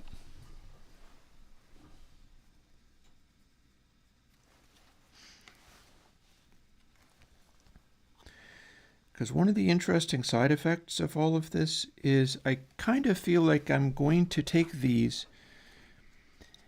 and then when I go back into the studio and start making music, I was doing that playing a guitar because I'm very familiar with playing guitars. But I feel like I might be wanting to do this with the modular synth. And that could give rise to a whole other sounding kind of music, whereas what I get out of picking up a guitar and playing it tends to be the same. It tends to be based on what I've learned playing over the years. And it's either fingerpicky stuff or chords. It's kind of your rock bag of tricks, as it were. And that's not always what I'm going to want to do. There's plenty of times when I actively want to be doing something more along the lines of EDM. I've gone fairly heavily in that direction. The thing that will kickstart me returning to music is not anything to do with guitars. Like, I fairly recently went and took apart my whole guitar isolation cab, tweaked and adjusted it, and it put it back together again with a Roswell Mini K47 mic in there where the SM57 used to be, because I can get a better sound out of the Roswell mic. And it should be more adaptable to the kinds of things I might want to do. But that didn't get me recording new music. It got me doing a quick little jam in there, which I've been using to design plugins around. Like when I do the new plugins, and you hear me comparing it on drum sounds, and you hear me comparing it on a very heavy distorted guitar sound that's real loud, it serves its purpose, but that was never a song. That was just me playing guitar through the new ISO cab and knowing that I was going to at least be able to make a sound that would give me a head start on designing plugins and reverby spaces around. And that is absolutely what happened. But it doesn't always give me ideas for music. And part of that is because I feel like nobody really cares about guitars and things these days anyway. And that's not necessarily true. There are some people who will. But I do tend to have this tendency of, if something is mine and it's my ability, I tend to assume that it doesn't actually count and I need to be doing something else or something better. And that's just, that's personality stuff. That's how you get to become a Chris from Airwindows, is sometimes through a process of damage. You wind up doing things like that, much like famous actors, bunch of musicians. Many people wind up with the amount of tenacity and just drive and determination through ways that are not actually good.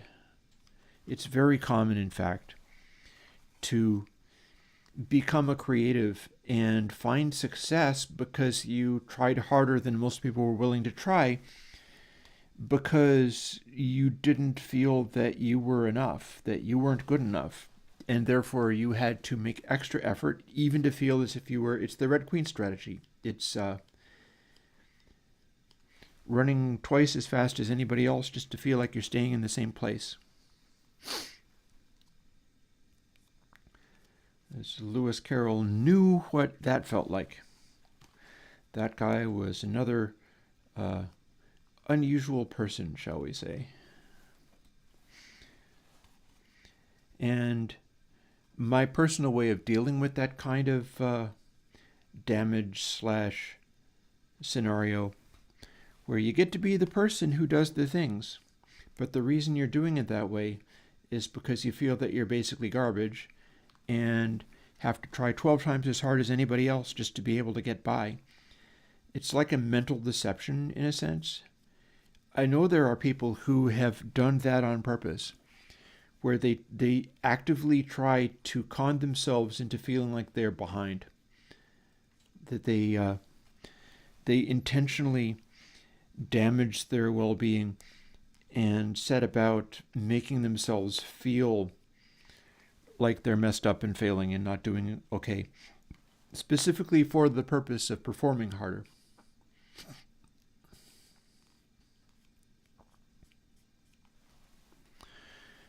This is a weird sort of side benefit of being a certain kind of person. And the interesting thing about it is that if you're that kind of person, you can sort of know that intellectually, but you still won't actually feel it. And at that point, like self-care issues start coming in, where you learn how to do your thing in a sustainable way. Because it's all very well having that forever coming from behind, always losing, always failing kind of feeling, and having it be a motivator for trying harder than most people will ever be willing to do. But if it breaks you, it's not useful. It becomes a manner of learning to be able to sustain, even if you are working with challenges like that, which can set you up for more determination than people usually show. If that makes any sense.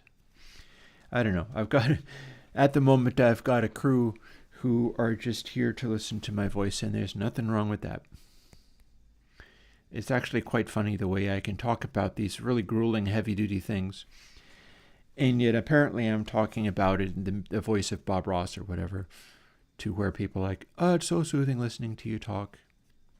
And I'm talking about like, oh, when you beat yourself into the ground because of self-hatred and loathing. Go figure, man. Life is funny. And I'm a solid halfway through my Sharpie marker excursions. This being the next step of that process that I need to do in order to be happy with how these are going. One of the things I could even do once I fire up Godot is jump into the card printing program I began. Because I began a program that has nothing in it yet, specifically for the purpose of being able to, say, in an earlier version of this idea, where there was just going to be 3 regions of color on the card, and the entry region would be in the middle, and then the exit regions would be sort of literally top or bottom of the card, and you would just only change the color rather than the more complicated arrangement that I currently have.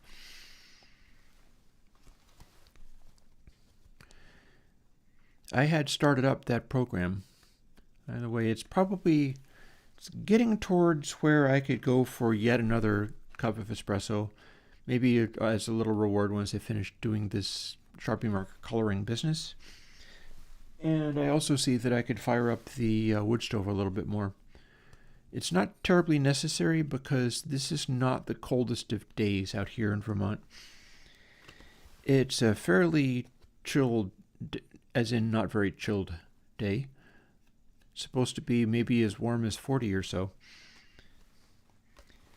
But one of the things about the wood stove is if I have it going,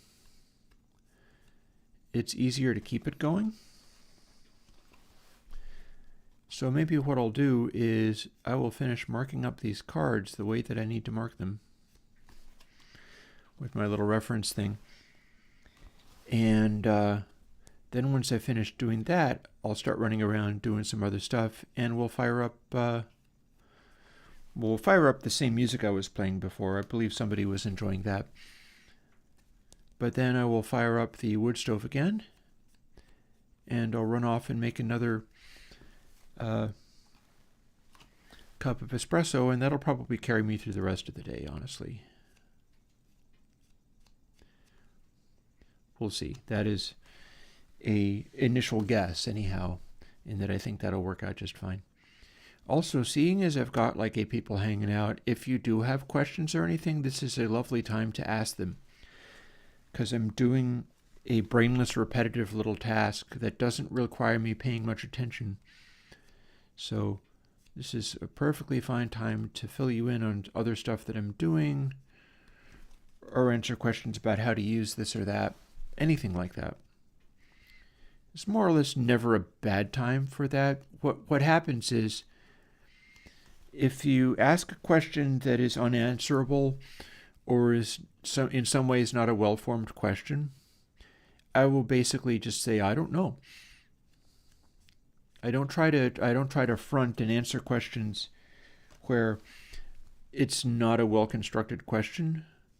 So I just will profess ignorance and go, I don't understand that one, and I don't have an answer for you. Which is a nice, gentle way of doing stuff like that, because, I guess the alternative is what you see on places like the Reddit audio engineering forum, for instance.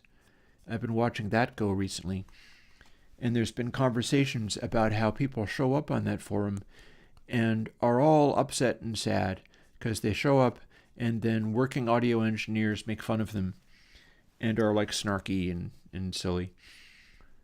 Because, you might as well. That's one of the things that you can do on Reddit. It's not the tidiest of places to be. But that's the snarky answers to things is very much a way that some people deal with being asked non-well-formed questions. But it's not the only way to deal with a situation like that. And it's not the kindest way to deal with that. The interesting thing about all of that, you can choose the kindest way possible to deal with stuff like non-well-formed questions. People who are asking, like the example I was thinking of regarding Reddit, is it would be like somebody coming to a bodybuilding forum and going, what exercise do I need to do that I never have to do these dumb exercise things again? And if you go to a bodybuilding forum and ask you that, you're asking all the wrong questions, and you'll get teased and made fun of, because that's not how any of that works. And you go to an audio engineering forum and go, what's the correct microphone for my guitar? You can't. You can't. We don't even know whether it is a heavy metal guitar, whether you're surf rock or something. Are you dealing with a Mesa Boogie? Are you dealing with a Fender Twin? Are you dealing with, it's an acoustic guitar or a dobro? Maybe you are a dobro bottleneck player. What do you use for the purpose of that? And you want to sound like somebody's 78s, from the Library of Congress. Or you want to sound like Carcass. There's just too many answers. And it's also possible to be like, I want to sound like Carcass, but I have a Fender Twin. What do I do? And taking such completely wrong answers for the problem and ending up with something that's completely different. Like, I bet you didn't know that Dead Kennedy's East Bay Ray used a Fender Twin. That was a loud, loud, loud band. But because East Bay Ray was playing into a Twin, it just isn't as heavy and chuggy as Marshall-based stuff. Because when you wildly distort a Twin, it's this incredibly excruciating, like, slice you in half with the guitar sound kind of thing. and depending upon what kind of sound, like similarly, and we're getting right down to the end of this job, so yay. Similarly, Steve Howe in Yes was using a twin for a lot of the stuff, except for by the album Relayer, I'm given to understand that for Relayer he was using a Telecaster rather than his hollow bodies. Like I've got a hollow body like that. He was using a Tele into a ratty little transistorized PV. And those are nasty. The early PVs, nasty, nasty. That is not a tube amp, let's just say.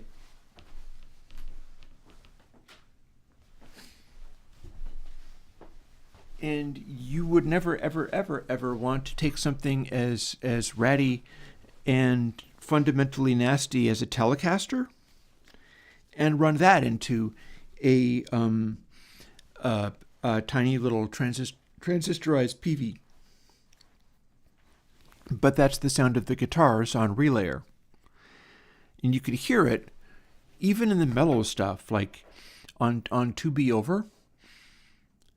He's doing volume knob stuff on the Telecaster, and it's like a transistorized violin. It's just all edge.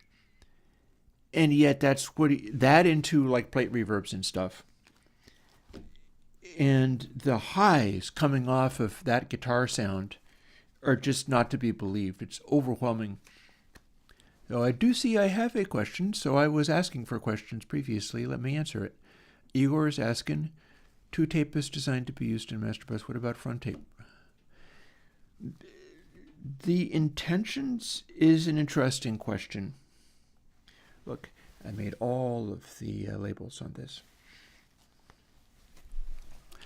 From tape was designed that if you wanted to use it on individual channels, you'd put it like first on the channel, and then you'd have additional layers of this sort of tape style effect, but without additional layers of the bass boosting effect that 2-tape has always had built into it.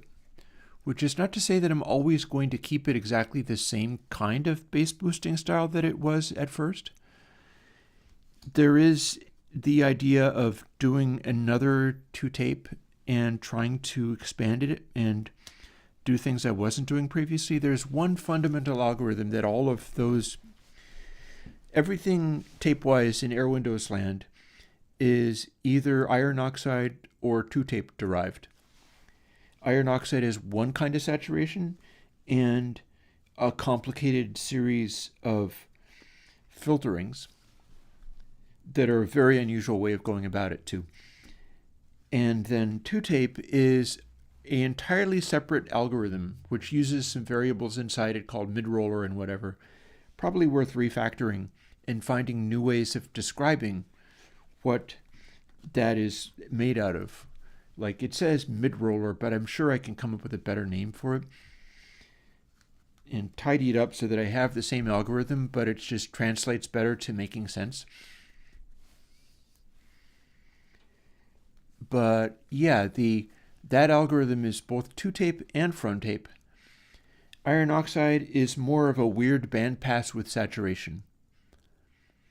And iron oxide was never designed to be made as like a high quality version of that stuff, although people can use it if they want. I'm not stopping you. Like I sometimes say, I'm not your mom. You can use any of these plugins any way that you want.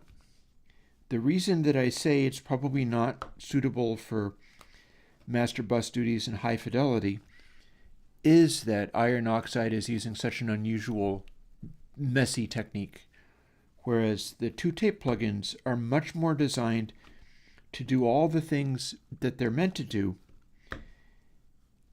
in a way that gets to be more transparent. And yeah, it's all very subjective. There's stuff I haven't even attempted to do in those plugins. For instance, when you are there's intermodulation distortion that you can run into in real tape recordings. Because the thing is, tape is made to record properly by using a bias tone. You know how they say high bias, low bias, and whatever? It's a little bit like dithering, honestly. It's a little bit like that. Because for magnetic tapes and running signal into them, there's a bit of hysteresis in there where you run the voltage in, and it's supposed to be changing the magnetic orientation of stuff on the tape, and then you read that back by playing it back. But you have to get the magnetic particles moving magnetically in order for them to record. If you don't have any bias, it's just kind of a crunch. Like, you can put whatever level you want in there, but there's going to be a certain amount of class B or AB distortion in the middle because the central parts, there's too little energy going into the tape, and so you've got an area where rather than distorting on the extremes, you're distorting also in the middle because it's passing through an area where there's so little voltage going in that it's not changing anything. And that's why bias is done. Bias is that very high frequency tone at a level where you don't actually hear it on the playback, but it's sort of stirring the pod of the magnetic particles and making them constantly move as it passes through, which means you're also going to get intermodulation effects in there as well, and that's part of the sound. But I don't think I've done that, and there are some real things to be learned about that. For instance, if you're applying bias, well, it doesn't only get applied when there's low-level sound. In theory, if you're putting a signal through and it's a big spike of a peak going onto the tape, you're moving the magnetic particles by that point, so you wouldn't have to have the bias tone there, but it's going to still be there. This is from an era where you really didn't have the opportunity to modulate such a tone in that kind of way. Or if you did, I don't know who was doing it and how. What that means is when you are saturating the tape, you're taking that high frequency bias tone and the extremities of it are going to saturate before the bulk of the waveform, meaning that high frequencies are going to saturate real differently. And when you play it back after you've hit saturation, your high frequency waveform, as it goes up to the peak and then back down, that clipping part, which is already soft clipping, is going to become flatter and then expand as it goes back down to the central area. So that's a high frequency roll-off on specifically highs, not getting captured in the way that they would. Not the same way that low frequencies. Low frequencies, it goes up to that point and then it goes. But if you have a high frequency waveform, it could be cut off quite a lot earlier because it's combining with the bias frequency. And then that's combining to make it so it might clip at a far earlier rate than the lower frequencies do. And then the plugin that I was working on Tuesday also does that kind of stuff, but not that way. 80 clip 8 and clip only and so on. Specifically manage the way that signals hit clipping so that they're restricting the highs. And it just goes to show you there's a lot of different ways to do everything. On that note, time for me to start fooling with so many things that it's probably worth me firing up good old Batic Erotic again. And I'm going to go and make probably my last cup of coffee for the day, or not, but if it is, it is.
come.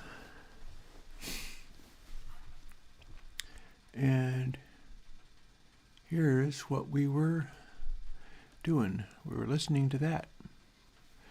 All of this is actually available in theory. Like, I could go and put that stuff out on Bandcamp.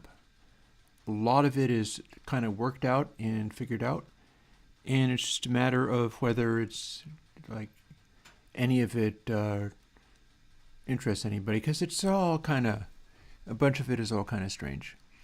But any of this I could in fact put out. This is the previous version of what I did with my music, good 4 or 5 years or so ago. With all of those kinds of things, I'm always drawn to wanting to, I don't know, gear up to do new stuff, honestly.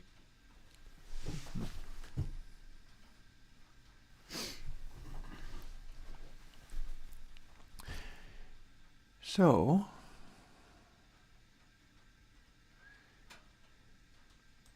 here's something we can jump into. I had some ideas. Actually, I have a variety of ideas, and here's one. I would kind of like to go and update Balls Up, because I was playing a little bit of that on Tuesday, and I felt like, look at that, ominous.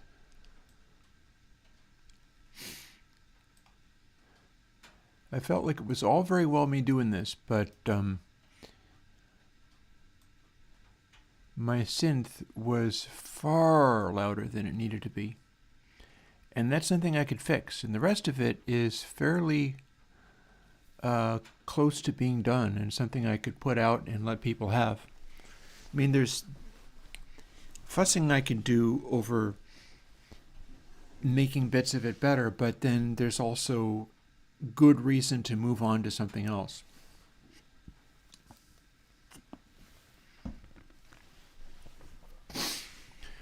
There is no special reason to cling to trying to make this particular one perfect.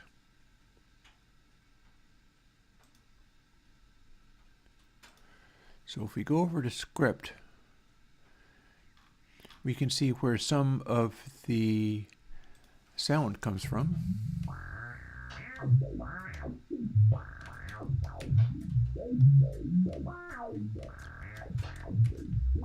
And everywhere that we are playing that synth noise, I would like to have that dial right back. So there's places where that exists, and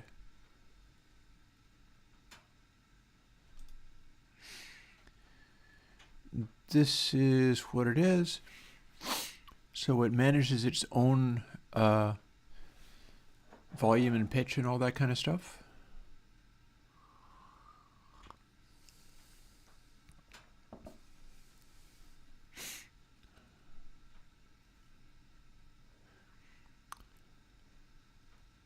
It is checking against its own resonance.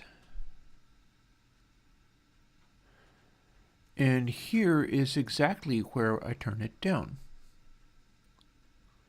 So this is like the one spot where I'm overriding everything. What we've got here is, if it's off the top of the screen, it's minus 192. If it's not off the top of the screen, then self-position Y, I'm going to grab my calculator because I'm probably going to end up doing calculations here. Then it's 24 plus, so 24, that's actually already loud. We want negative numbers for 900 minus self-position Y, which is always going to be less than minus 540 times 0.01. So we can drop at 24 dB just like this, I think.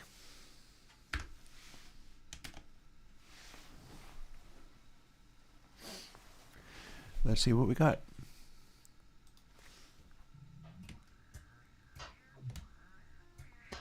And that made it become much, much, much quieter.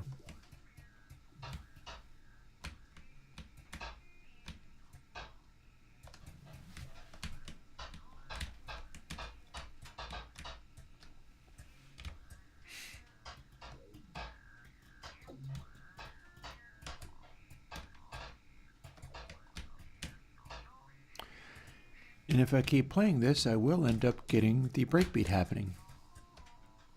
But not just yet.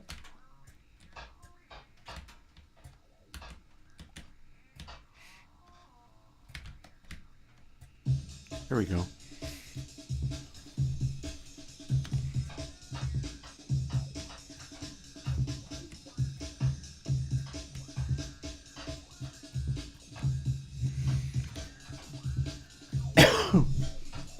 Something might work is a gating effect.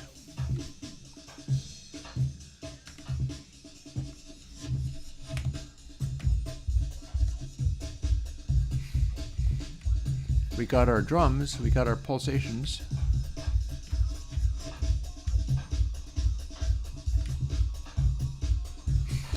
So what would it be like if that synth just bop, bop, bop, bop, bop, bop, bop, bop.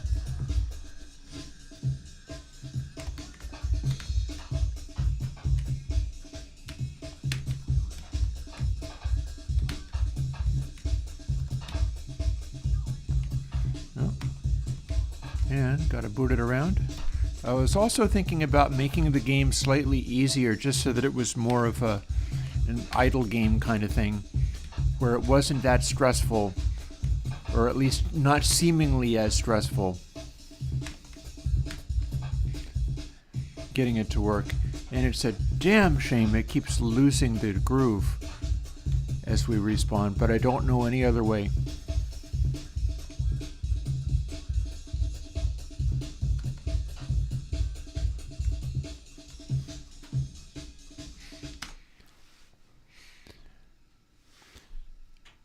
We could make, well, there's the thing though. So we had it at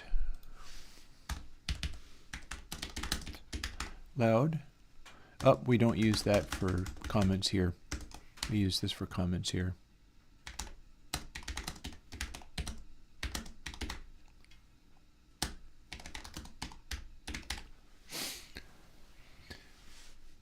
So what we've got here is, what do we have in globals? See, our pulsing is following the way this works.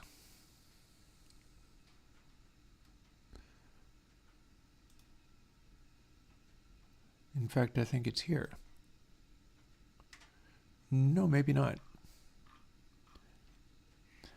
There's a place where I was doing a thing that was the thing I need to talk about. And it sure is hell not going to be in any of the segments.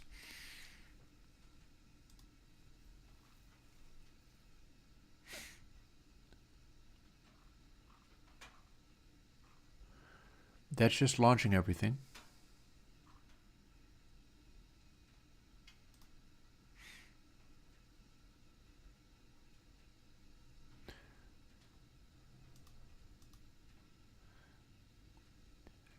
That exists, but it's not the bit we need to care about. Here we got physics process, we got body entered.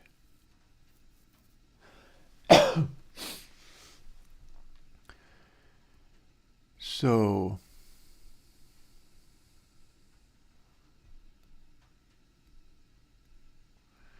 here's where we manage some of the clicks and things. This is where we check to see whether we can fire a click sound, and the click sound is being made to be on tempo. I should be able to get to $, /timer frames between updates from the other place too.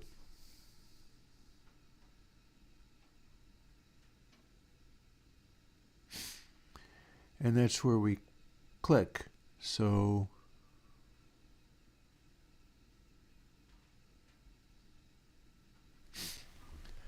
there's going to be a difference here. This is if we are controlling the thing. This is the one we do. If we're not, and it's not playing, we can fire it like this, which I think is more sporadic.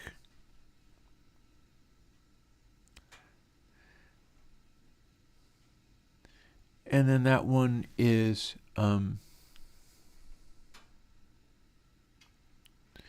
other things that are not firing off clicks nearly as often as that.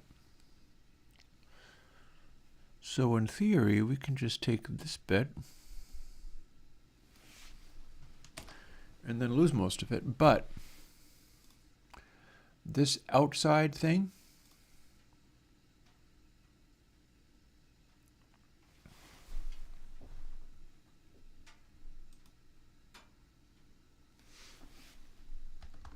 let's make some space.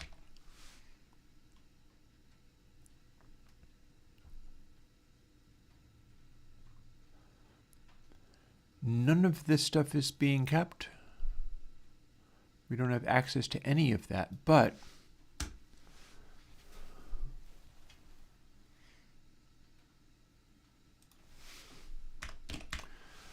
this could be different each time.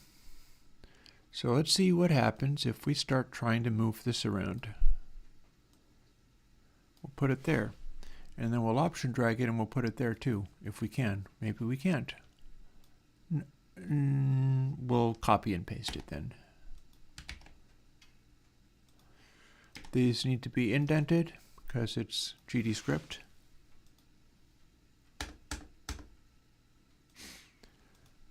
So here's the thing. This is being fired constantly rather than only being triggered every now and then. Also, that needs this. But this frames between update stuff is going to be the same. So if we make it change back and forth between 24 dBs up, i.e. loud, or not, it's either going to be doing the one thing or the other or both in sequence. Let's see what happened when we did that.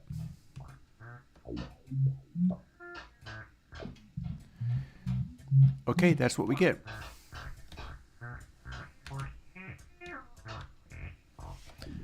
So we gotta progress through the game a little bit before we hear what it's doing. But that is already starting to seem like what we were looking for.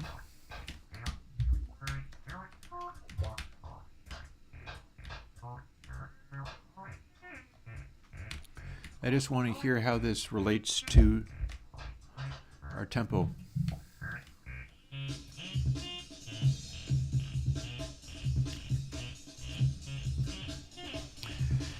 Okay, I'm guardedly happy with that.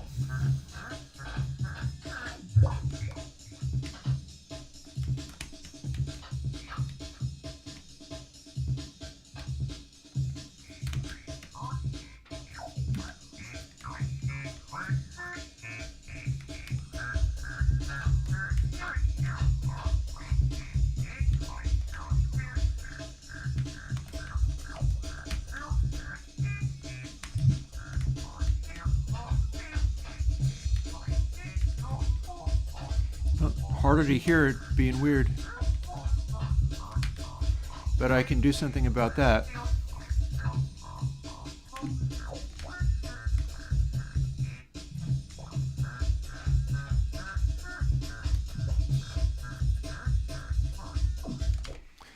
And of course we can reverse the effect.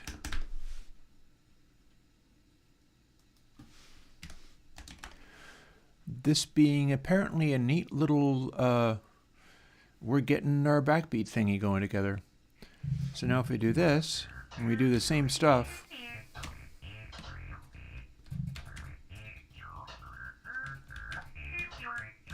We'll play through the basic game.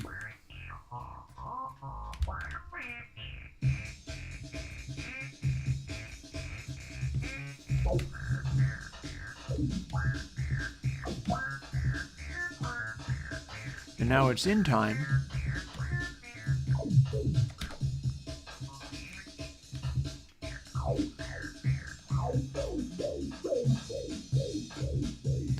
And if we start getting our drums, our kick drum,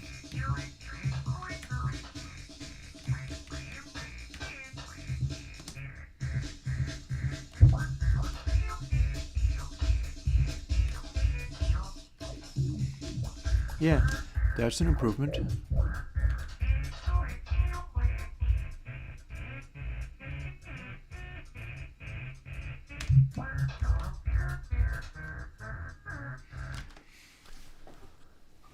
So the next thing is to put it back to the backbeat section because that's better. Drop it down a little bit. We'll make the other bit straight up cut out, except for if it's you know how the pitch goes up when it starts slowing down and shrinking and you're in trouble because it's going to be a problem? That's when it should start evening up the levels.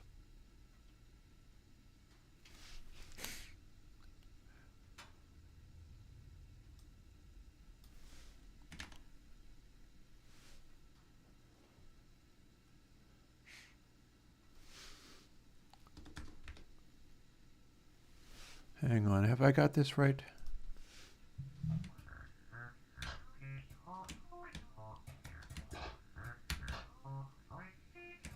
We start out with fairy quietness. I could load more of these up just to get a better start. Gonna take me forever. There we go.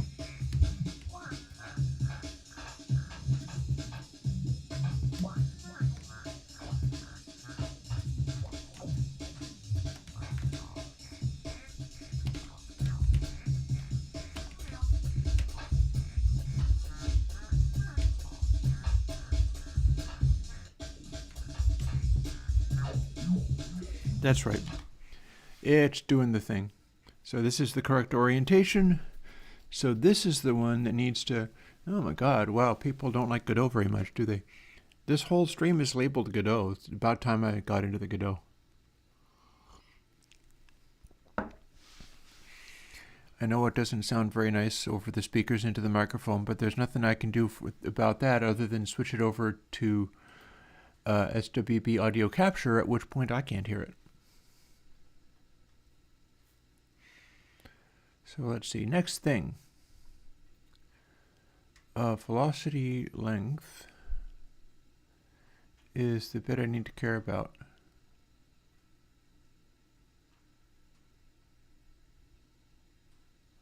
Size goes from 1 and it starts getting smaller.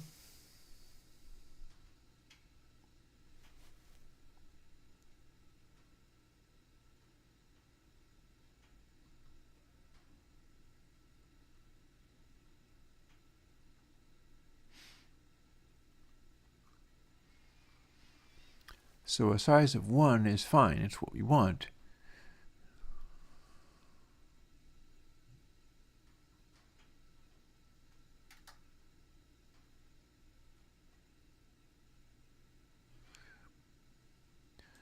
So how about we do it like this, 18 times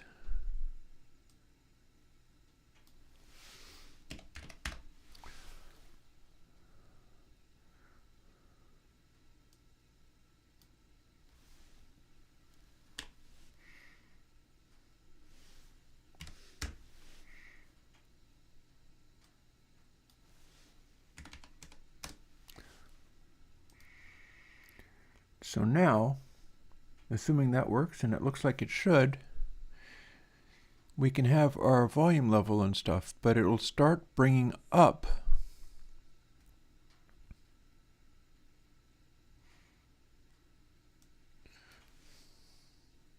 more. Give me more.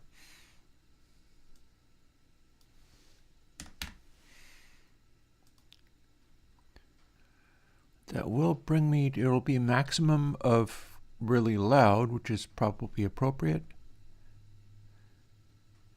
And minus, so let's go from 0 down to even further then.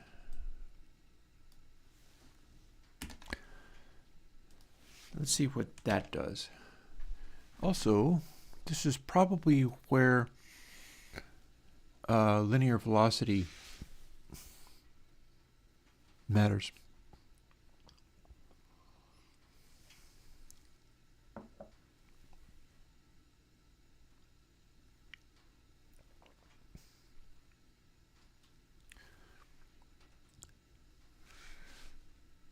So we can make it more fussy as far as not wanting to slow down that much.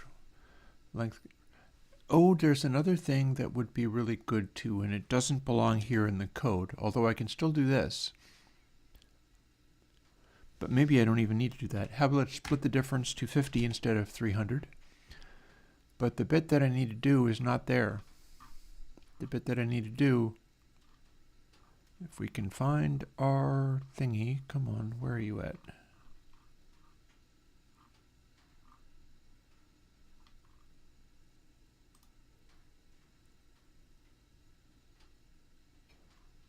No, scene. There we go.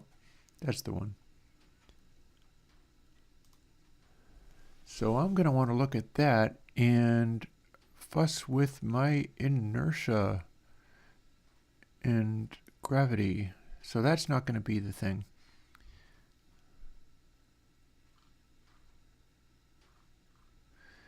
We got physics engine stuff to fool with here. It's not going to be this either.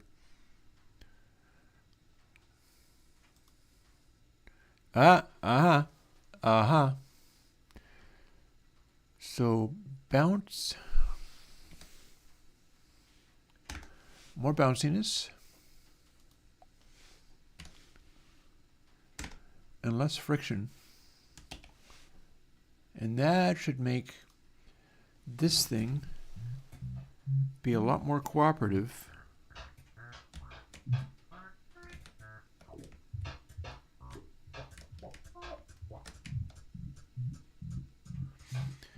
And we're just going to hang out waiting for it to get tired.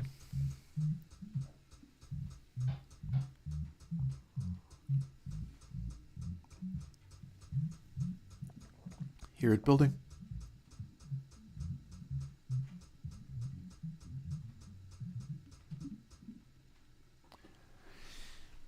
Okay, we did not ramp up the volume as much as we needed.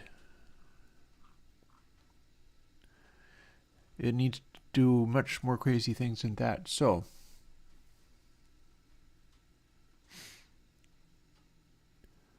volume dB. We'll make it go even louder.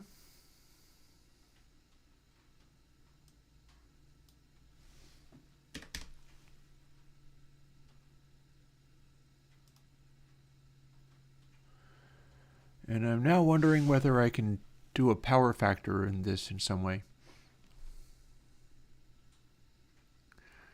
First of all, let's see what this did. It completely took away my modulation, huh?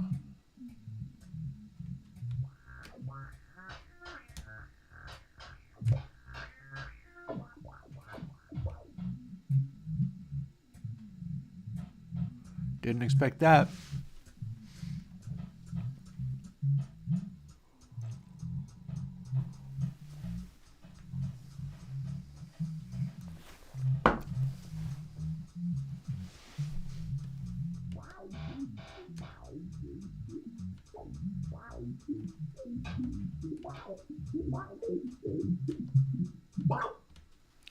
Okay, that was a loud noise. Cool. So we are on the right track here. As size becomes tiny, 36 becomes as loud as we need it to be.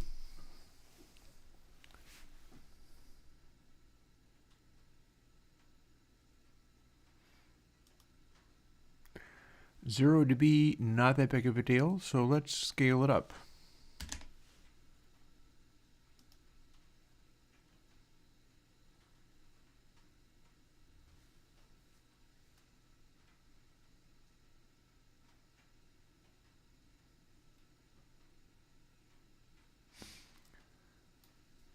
I believe we can also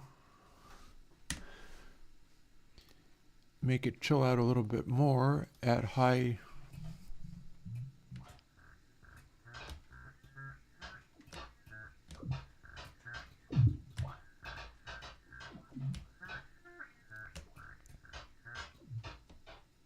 Away it goes.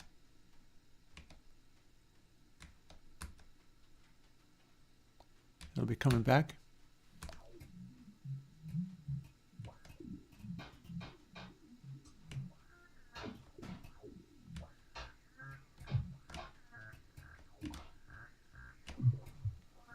I'm going to be wanting to turn down the kick drum too.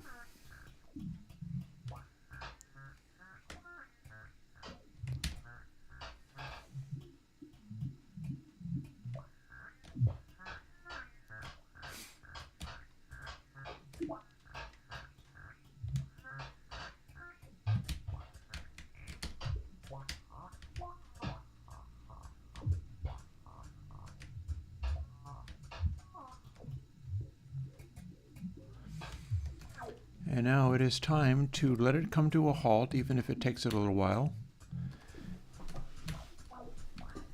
And see what we got.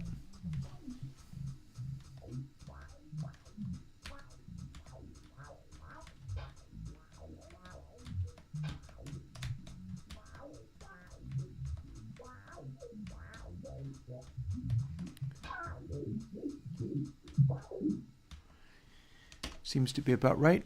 I think I need to add a little more. So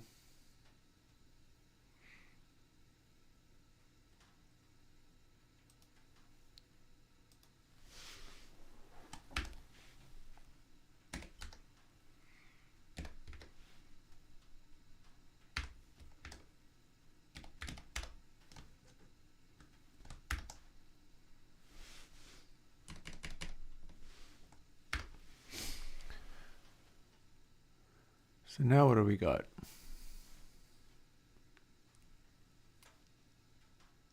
Well, among other things, a mistake. Let's do this. So 36 minus size times 18, or 36 minus size times 48.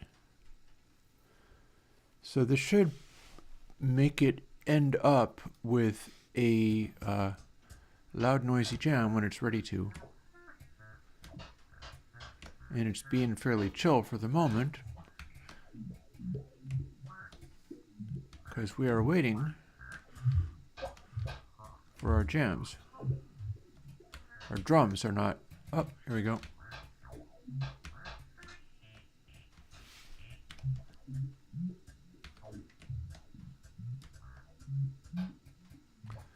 Actually, I don't want to bonk it at the moment. I want to find out what it's going to do.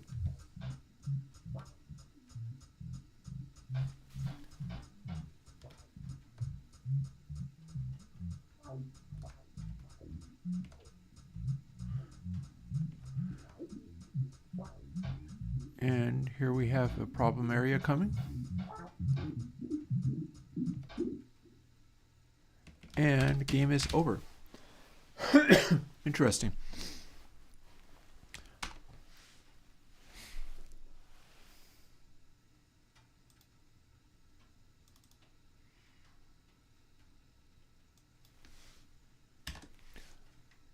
If we have lots of these guys,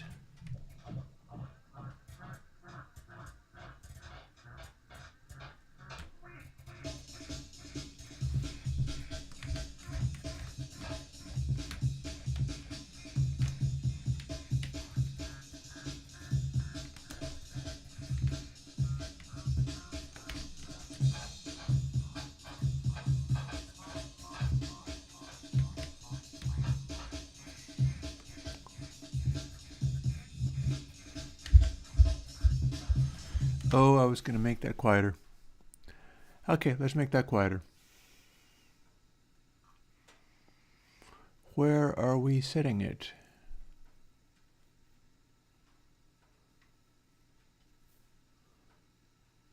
Let's see, tanker scene? No.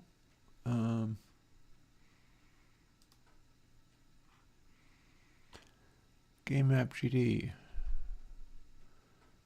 Our audio panel is here.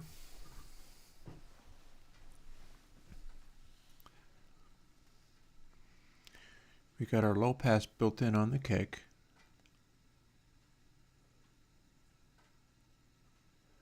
It's not going to be an audio hat player.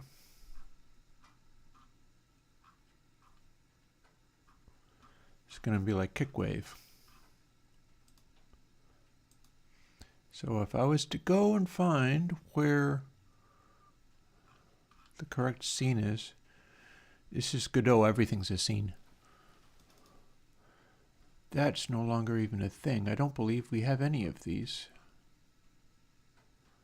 I could probably remove that stuff or use it for something. You know, this is not what I was going to spend my entire afternoon on. I will say that.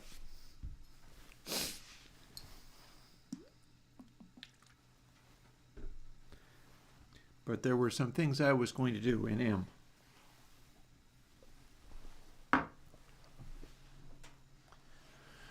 And I can probably a little more wood stove.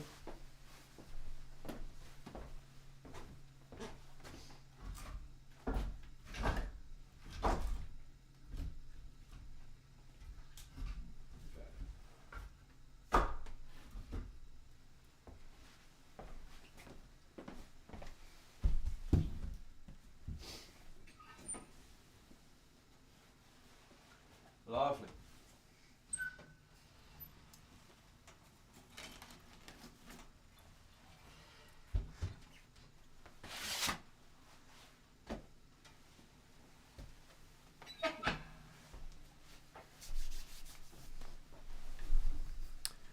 Lovely. So yeah, man, this doesn't do anything. Not right now, it doesn't.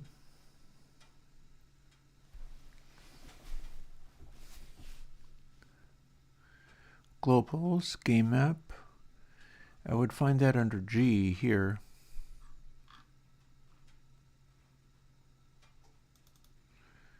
I think that's my main thing. But I don't think, yeah, this game map doesn't have drums. Doesn't have any audio things. So where am I going to go and find the audio things? They exist in something.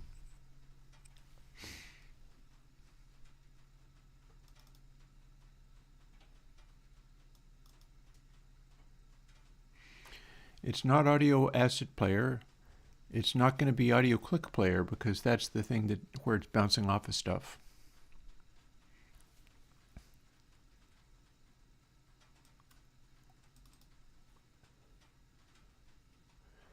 Hat player, not the same thing as the kick.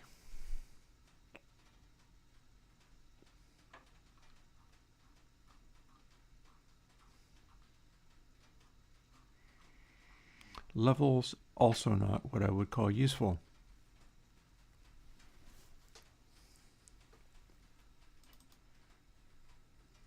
Oh, hang on. Game map to scene. Audio stream player. Ha! Found it. There it is. Not only that, here's where I can take the volume of that down a little bit.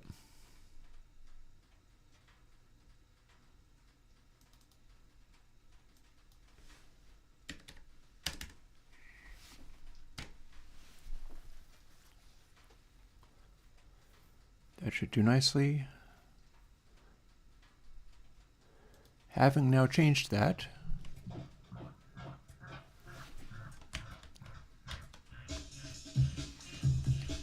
we still have to get a high score to win.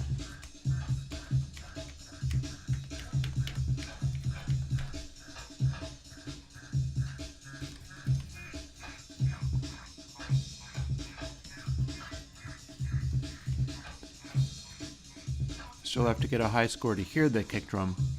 I've just got a million guys here, but I don't have any high score, so it's not doing the high score things. But we'll get there.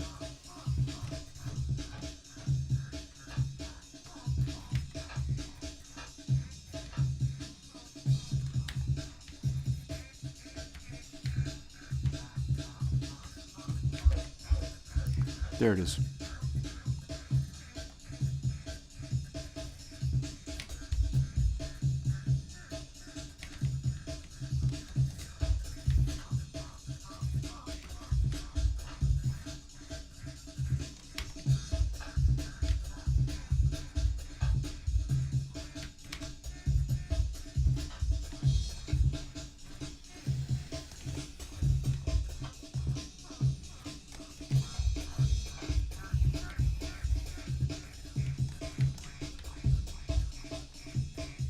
I hear it speeding up.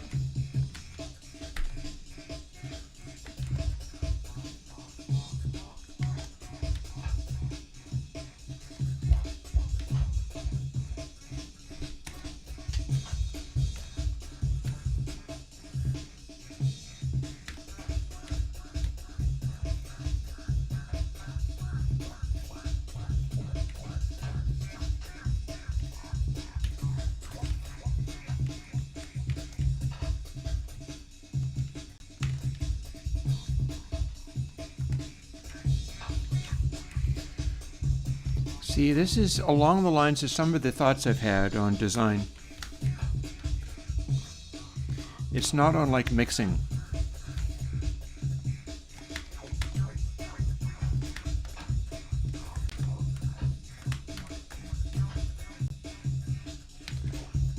And that I'm trying to make a combination of things where nothing really predominates.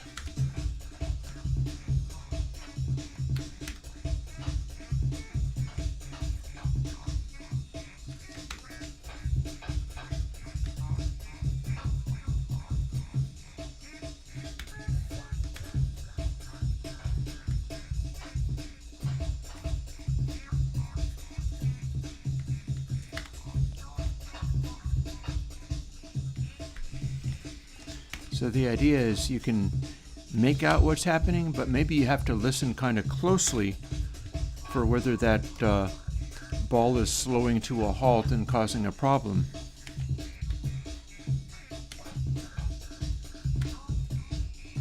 It's just subtle. It's not a super loud noise this time. The kick is loud, but it's not overwhelming the breakbeat sound.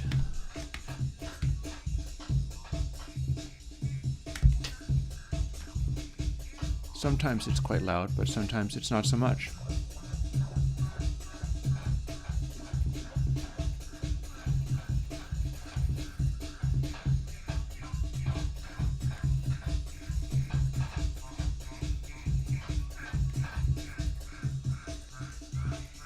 And yeah, design the whole thing to be doing this sort of stuff. So the bit that I didn't do before was make the score be quite high as well. So that'll make everything be fast.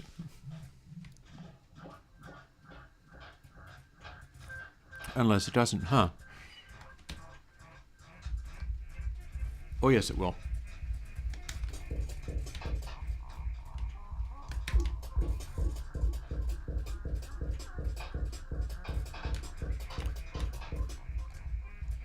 So if we do this,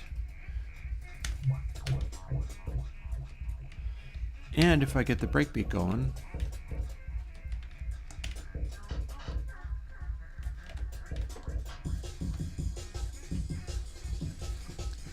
now it starts to sound like a something.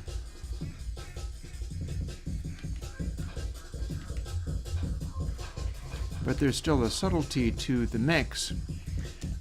That synth is not as overwhelming.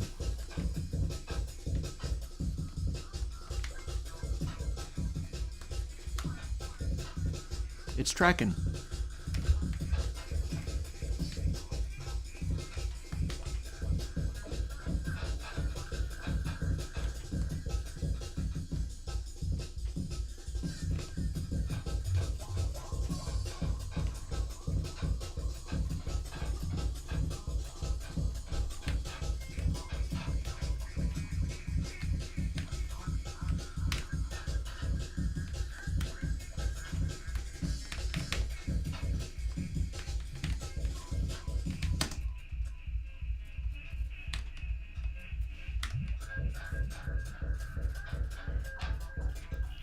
There's that kick again.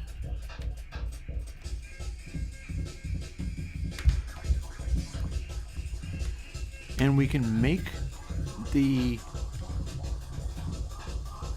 balls and their resonant craziness get loud just enough to start to distract,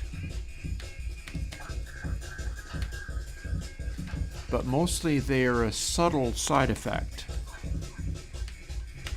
And our focus is on the break beats, because that seems appropriate.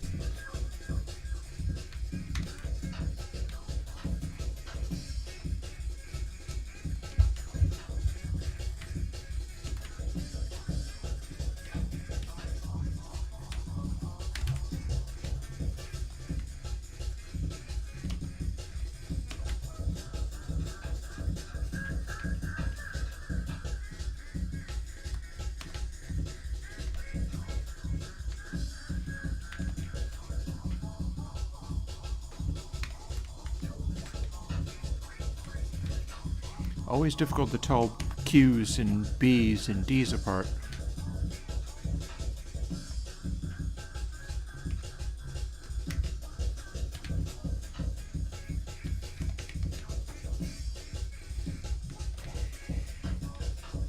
And I'm looking to sort of experience this and hear where it starts giving me warnings that I gotta get those guys moving.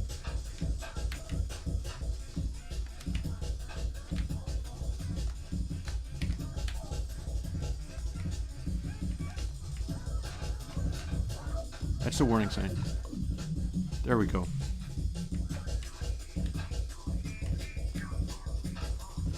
You hear that noise that you don't really hear very often, and that's the tip-off that something is up. And then they can gradually come to a halt, and we're going to hear what it sounds like as it goes through this stage of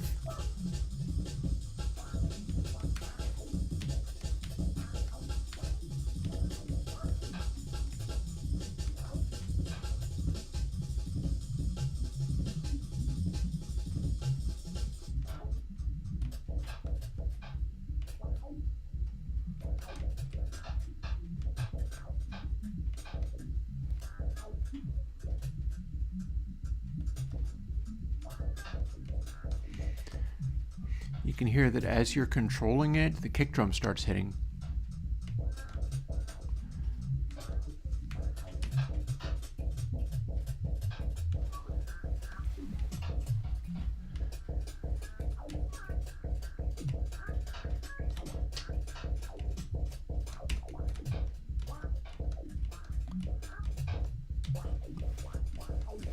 Also, that hat is doing things too.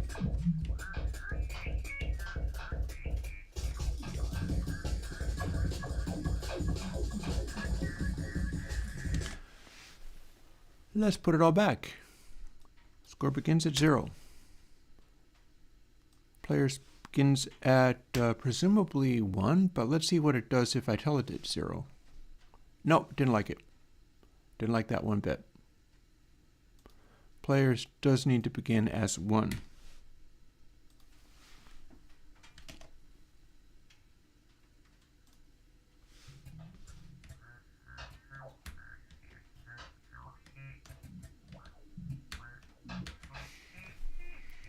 So now we've got a chill little sort of sound space / game that takes quite a while to get ramped up, but when it does, boy, boy, boy.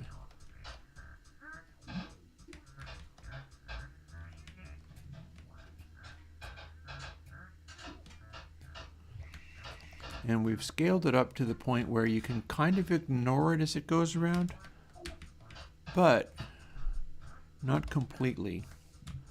Like, you will end up losing the game if you do not do anything to accommodate it.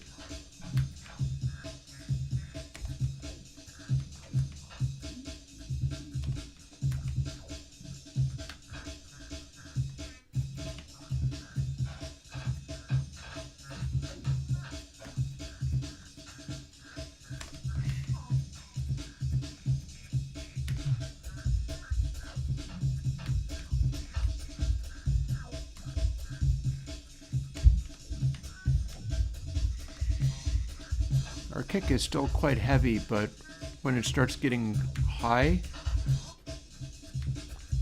in resonance and pitch, we kind of need that to be there, so it's probably fine.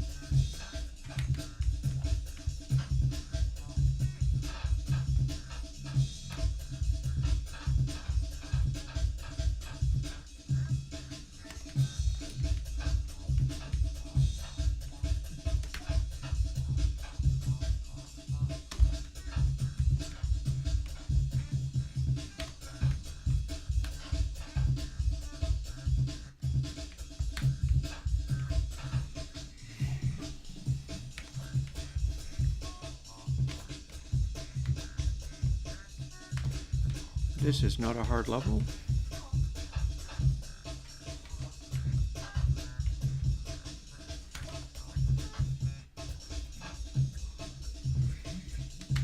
I gotta wonder whether it's possible to deal with that way that it cuts off.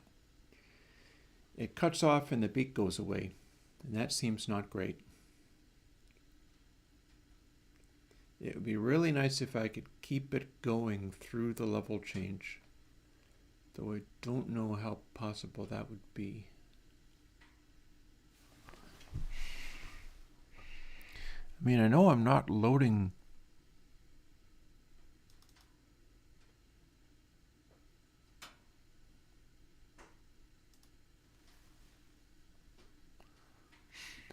so this is us starting it up.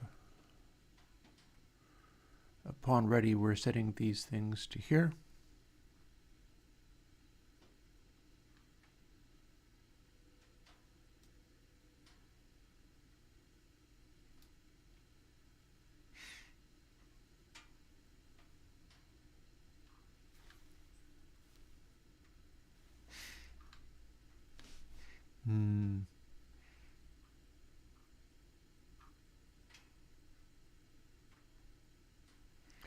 There's our segments. I don't think I necessarily have 20 levels either, but whatever.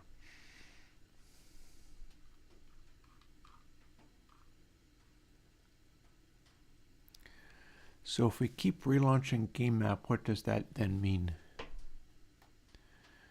We're doing load segments, instantiate, globals, level, length.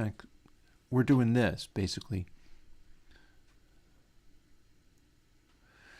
There's also silly things we can do there, too. Which is not to say I necessarily need to do them.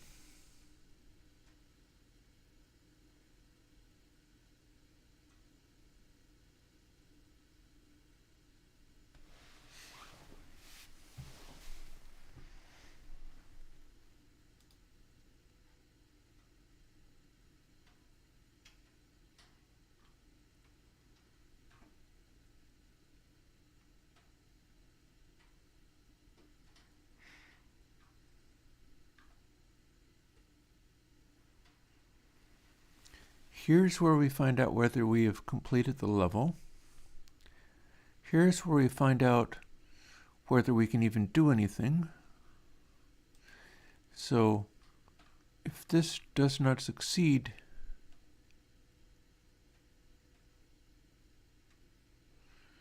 oh, hang on. Nope, that's not true at all.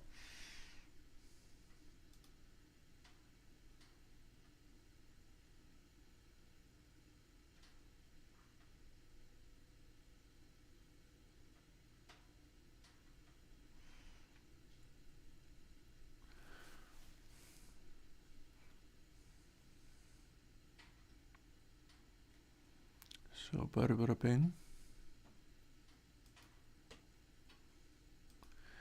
If you're doing it fast enough, fire up the breakbeats and have a boost to the score too. So would it be fun to make the score escalate wildly if you were leaving at a high rate? It would increase the speed greatly if you were doing it like that.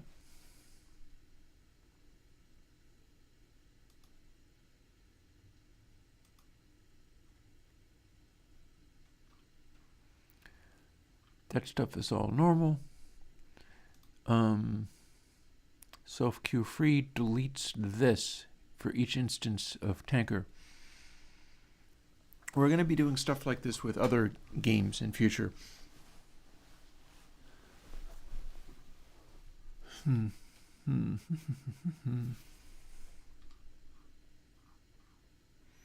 That don't count.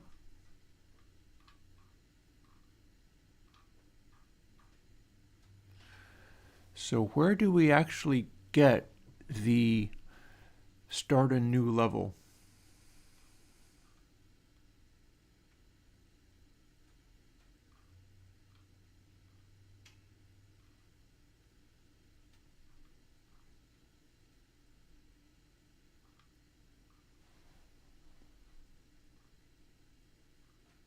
It ain't there.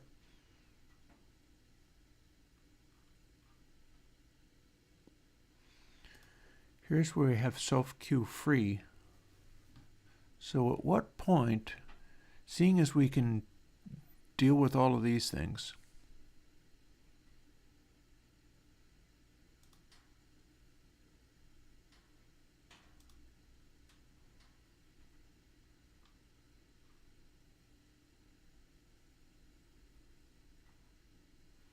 that's all fine. That's all fine.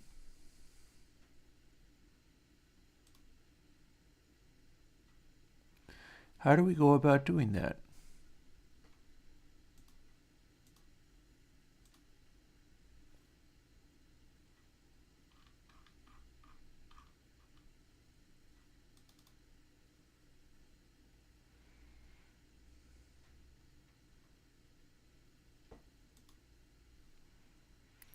On body entered. That's our collision stuff. That's not even going to be a thing going off the top of the screen. When we hit self queue free, that's what triggers the new level, but I'm trying to find where it triggers the new level. It doesn't make any sense to me.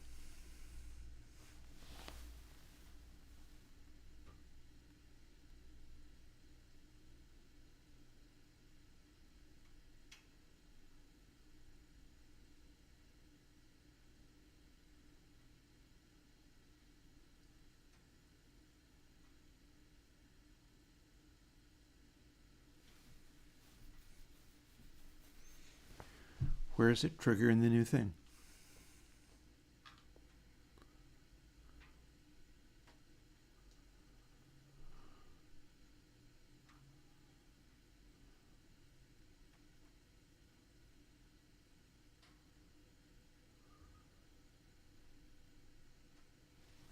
So that part's fine.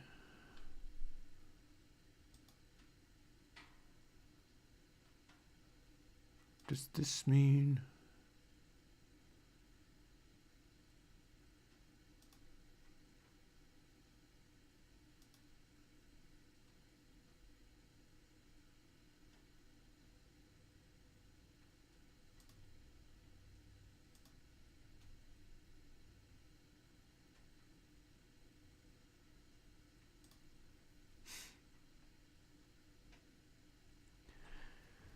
This is going to be a signals issue, isn't it? This is going to be a signals issue, if I'm not mistaken.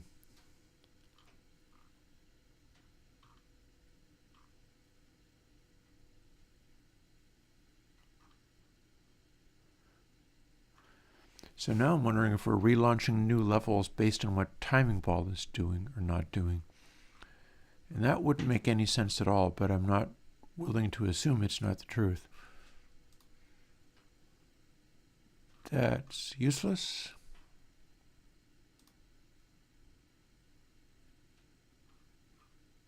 That's reference.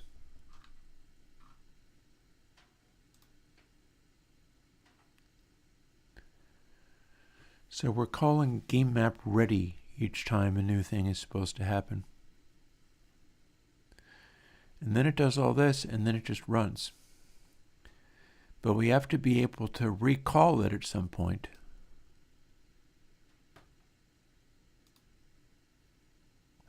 Useless. Useless you are. So let's go find G.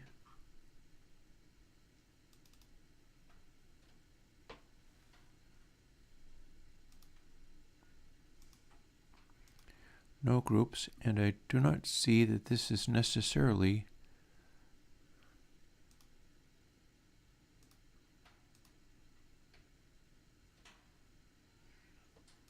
calling anything.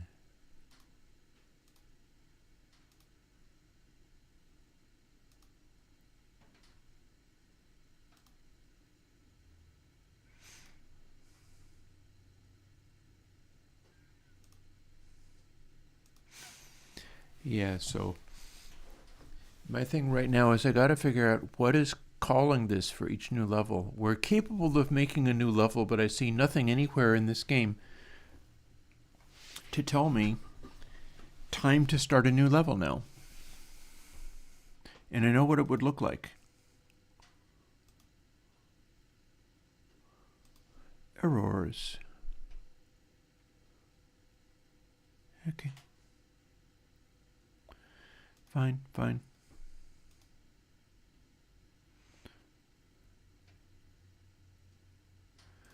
Let's go back to here. See, this is the bit where if we've deleted the last one, that's when we launch a new level. Meaning we should be recalling game map. We should be doing something having to do with game map. It doesn't have to do with any of these UI controls because it's not waiting for you to do something.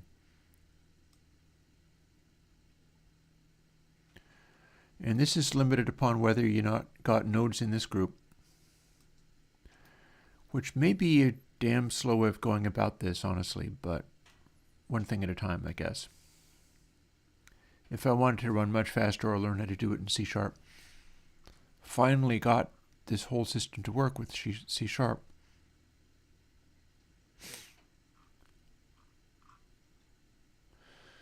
So if we have any of these, see, self queue free means delete this entire thing, this entire object, which is going to be a scene that lives in this node tree, and we're spawning them from another script. So it's making a bunch of these, and they're all doing this stuff simultaneously. All of it. And it seems quite happy to do it too, but when this stuff leads to all of these being deleted, we then have none of these left and a new level starts. But in the absence of anything to suggest this was the last one, it's now gone, I am puzzled as to where we're restarting, launching a new level. Something in here is calling something somewhere that is spawning a new level when there are none of these left. But that presumably means it can't be in this code. Is it in Timing Ball? Is it in that one's physics process?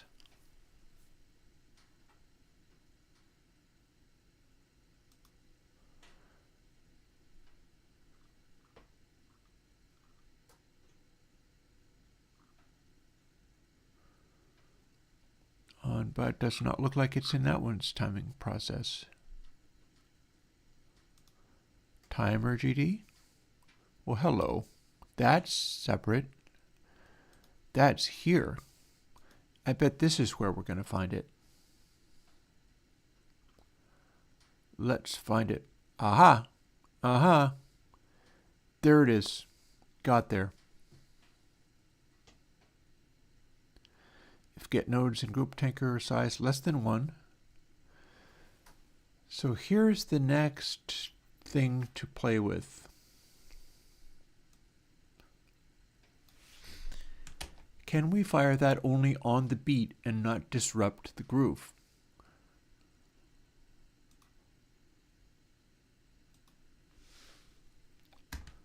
Boom. We're not going to be referring to it this way.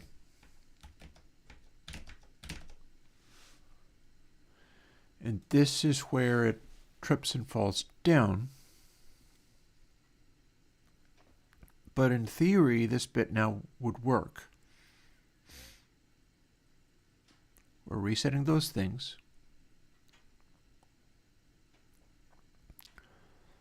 And we're directly referring to frames between updates here because this is internal to this system. So we can do that. We're not in globals. How close are we to globals? No, we're referring to the same. The // is Unix style indirection, meaning that we can also refer to that the same way that we're referring to everything else. Now let's see what we've got.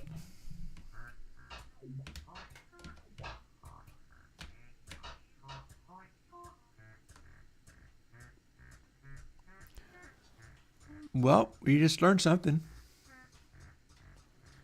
We're not getting there. So whatever we did something wrong.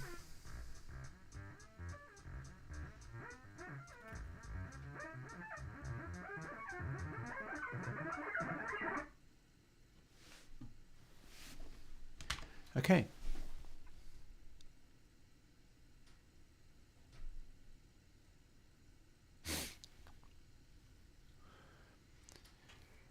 So that is apparently never equal to 0.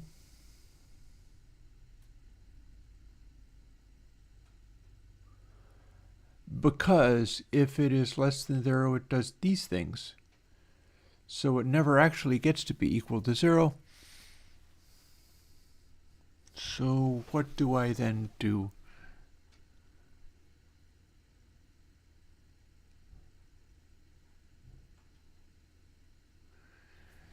I could test it elsewhere. Here's the frames between 0. So if I waited for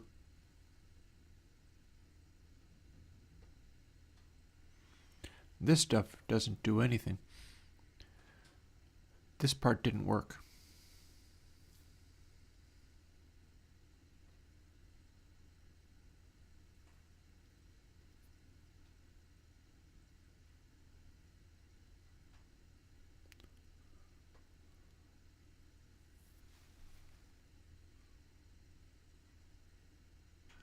I mean, UI accept does work, but it doesn't work here.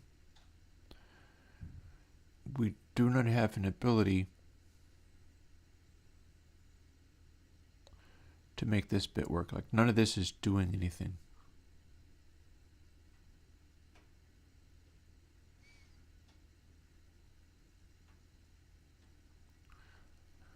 Oh.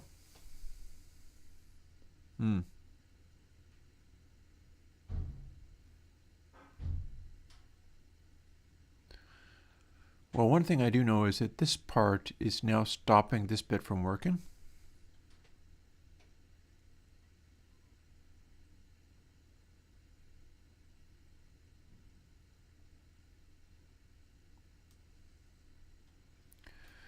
If I was to take this bit away, the multiple layers of parens, presumably not necessary. I may have just changed everything around very weirdly.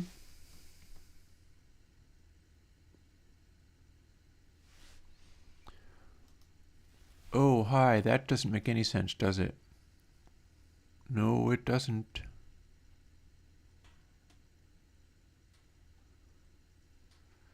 So we're only checking for frames between updates here.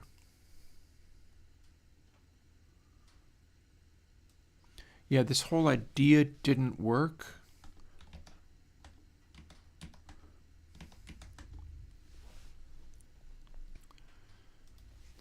So instead, well,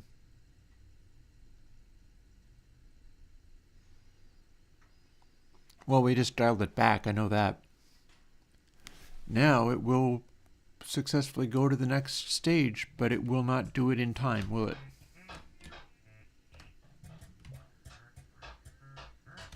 It's not going to be willing to wait.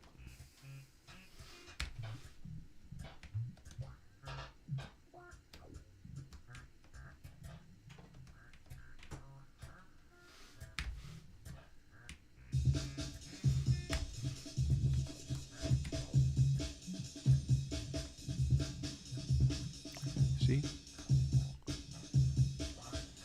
It drops out for a moment.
Got there.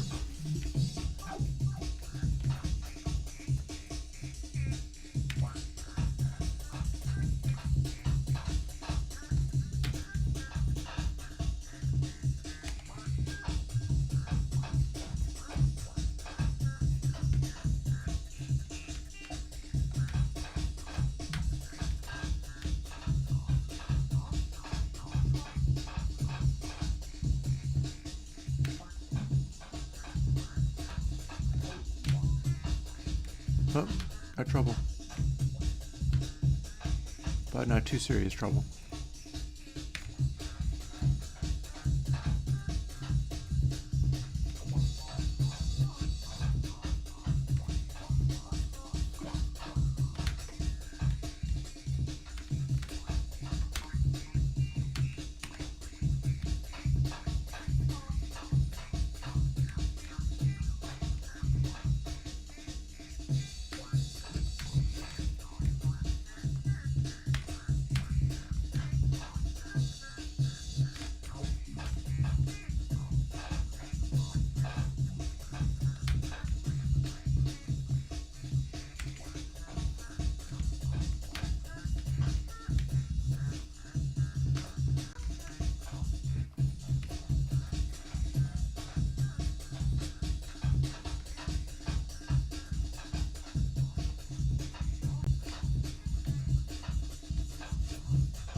I can do a living there for the moment, just so that if it gets stuck again, I can get it out.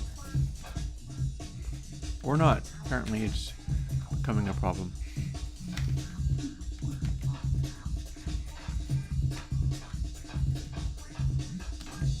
Heck with you, go up.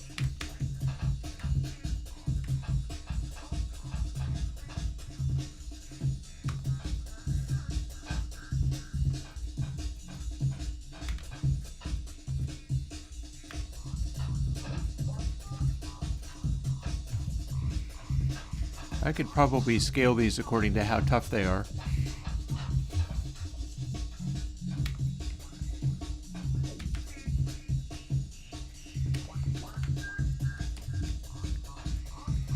I should display them though.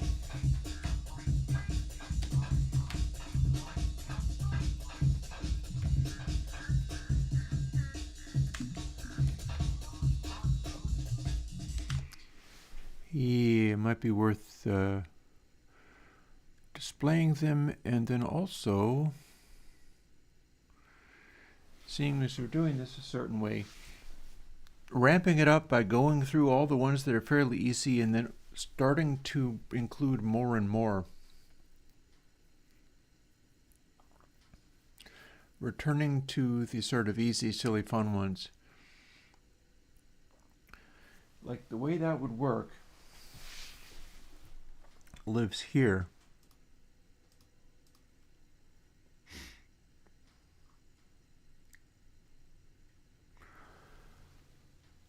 So globals, level, mod, lens, segments. There's, I don't want to say your problem.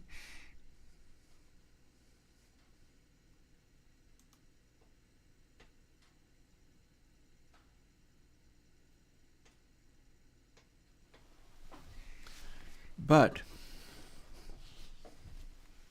there's your problem.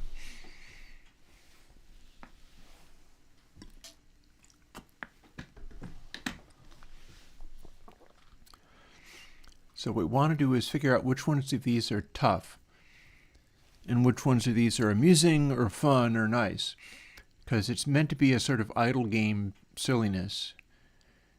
And then only as you start getting way higher in score does it start throwing in the ringers. Like each time it goes through, it adds another to the list, and it's like this again, and then this, then these 3, then these 4, then these 5, and so on, and it'll keep doing it, and so you keep getting a new one as you go. The question is, in what order? So I'm assuming we're going to start with 0, 0, 1, 2, 3, 4, 5, 6, 7, 8, 9, 10, 11, 12, 13, 14, 15, 16, 17, 18, 19. So it is in fact 20 levels.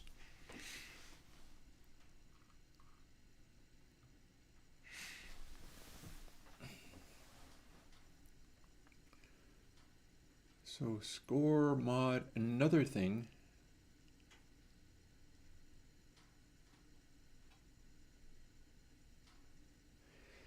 I also did an earlier version of this where I was trying to get all the funny symbols and letters and numbers and things, and it didn't work. So we ain't going to worry about that. Tell you what. Let's take a moment and back to this. I think I can do one more espresso without hurting myself. And so let's see whether that does any good.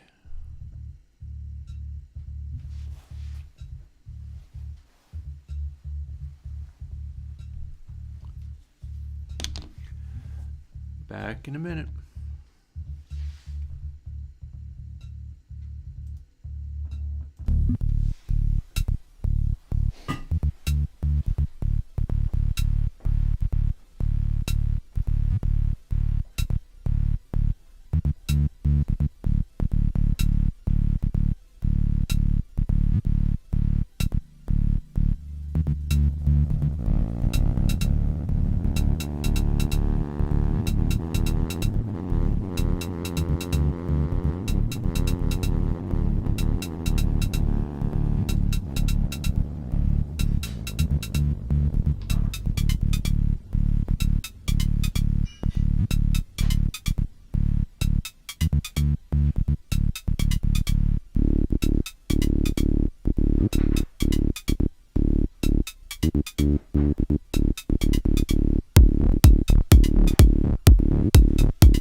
to reorder those segments so I know which is which.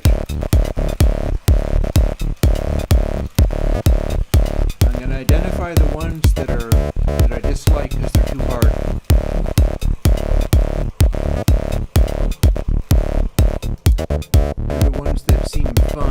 amazing. And then I'm going to make it so that you have to go through all of them in order to re-arrive at a new one to add to the list. And that's going to be a little bit of code to do. And we'll see what that's like. Once I'm finished with that, maybe we'll try a different Godot thing.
So that was fairly quick.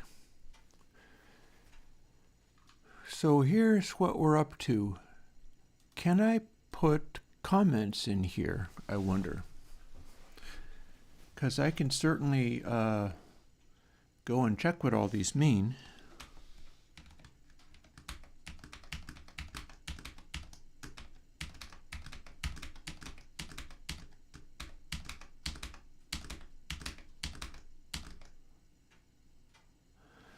And then that final one. So now if I was to go into where each of these segments are labeled, like here's W, it's my first one. And we can plainly see, can I? Yes, I can.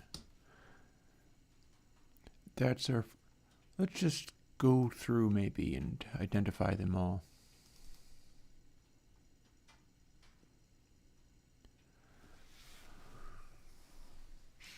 I think we've got that one in the list.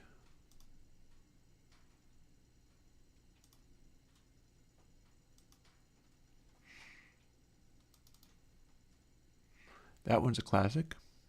Kind of pretty as well. Maybe I should get a piece of paper and write this stuff down.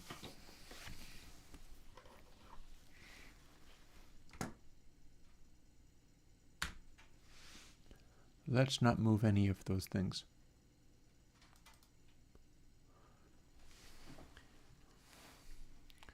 So AB is one of the toughies.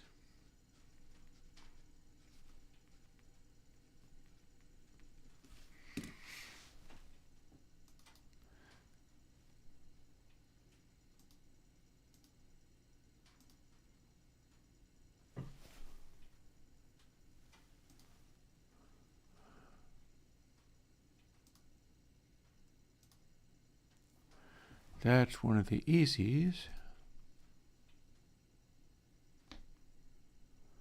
That's another one of the toughies. It's going to be more difficult for me to remember these if I go through in this way. I need to maybe not do that. So let's go back to game map and to script. And here is the sequence by which they are apparently made.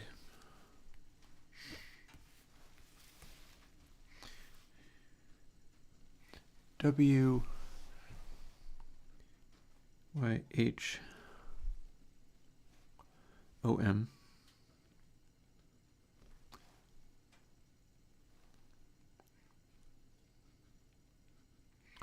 L, W, A, G, K,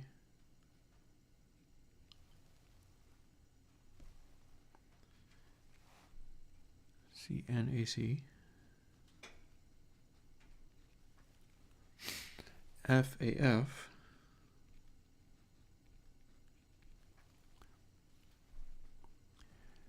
U, A,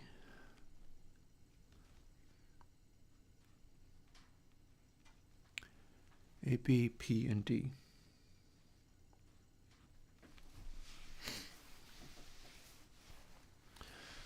Alrighty.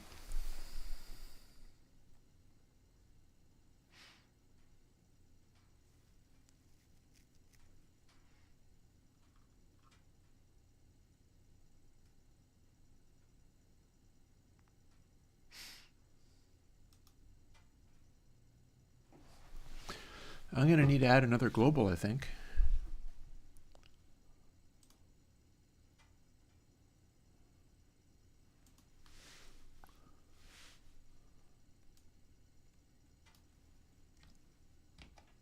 Whoop. Hang on. Stop, stop, stop, stop. Copy.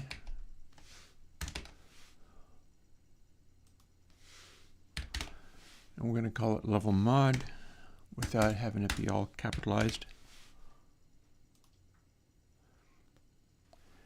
And that's how we're going to be cycling through these things. And patiently adding more and more up to the point where we start getting to the challenging, difficult ones as you play through lots and lots and lots and lots of it. So let's start level mod off as 1 maybe.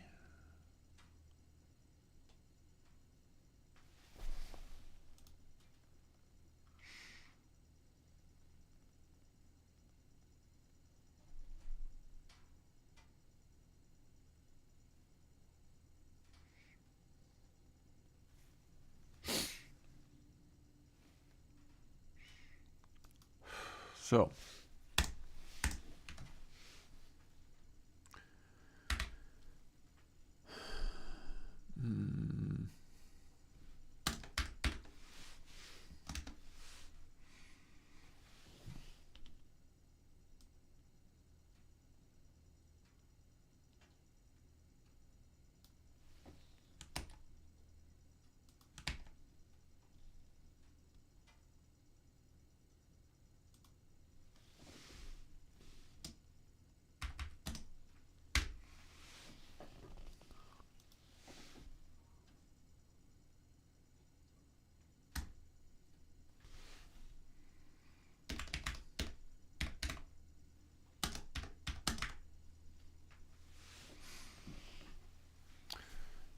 That's probably, oh, no, it's not. I see why. That's why.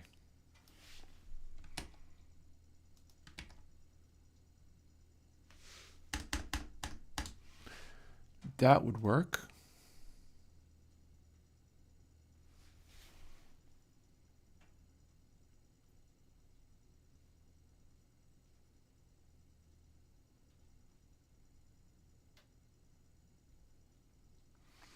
And then lens segments is only 20.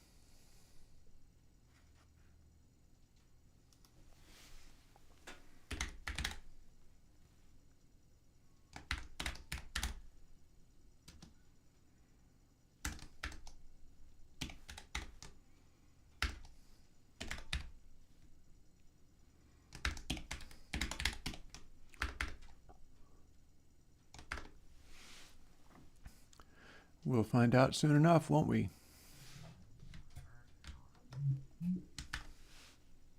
$20. Yep, got there.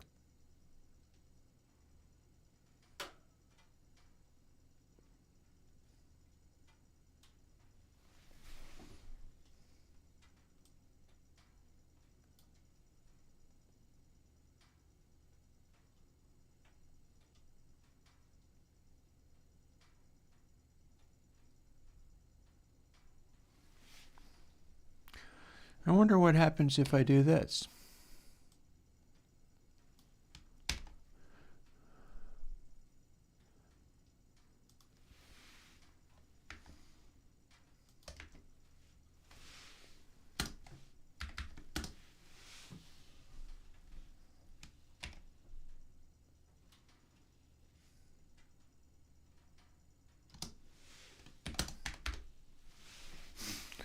Now, it only gets to go up to 20, but it steps up each way. And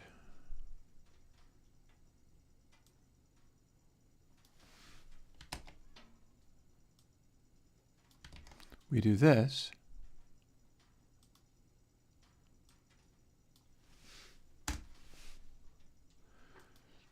We have not yet sorted this out, but this should start stepping through these. This one's first. This one's going to be one of the firsts.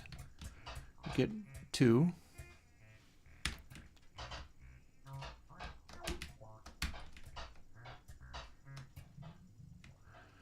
Oh, we're actually stepping through them one at a time again. Every single time we get to go one further, so this is not doing as planned.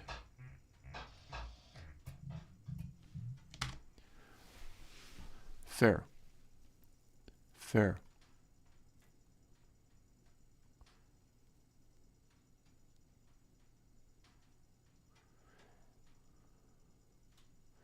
How about if instead of modulusing it like this, modulusing is this percent sign. So if it's equal to the level mod, never mind this other bit.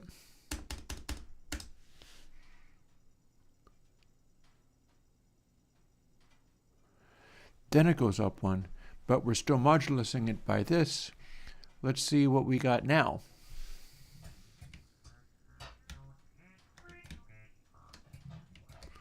Okay. Now do we get back to the first one again or not? Not.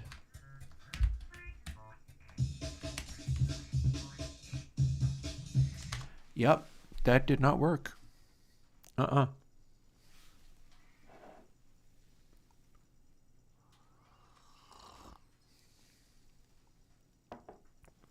So that bit's still fine, but bye everybody.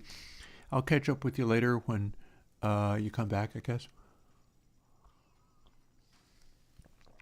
Doesn't matter, I still got to do this.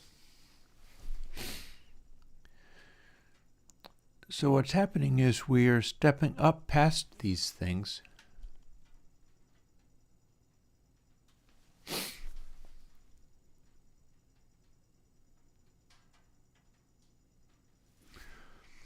What if we started differently?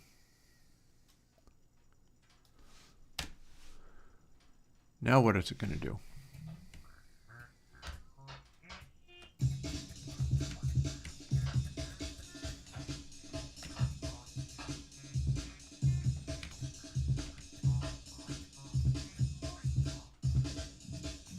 It's walking through them.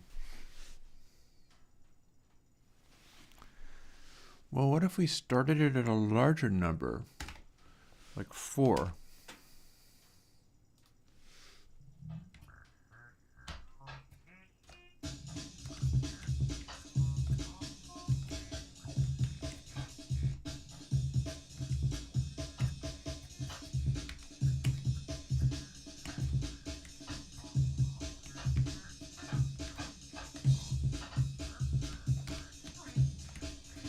Are we ever going to get to where it's going to be looping? We got to get it back to that first one again.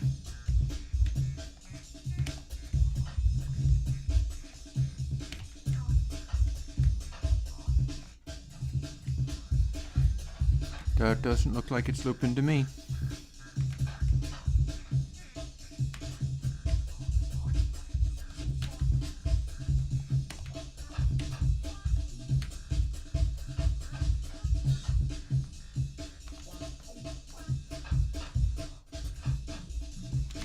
We are absolutely not looping.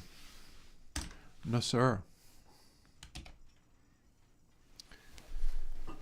So levels counting up from 0, that's going to continue to happen.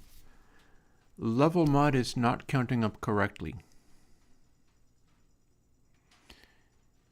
It needs to be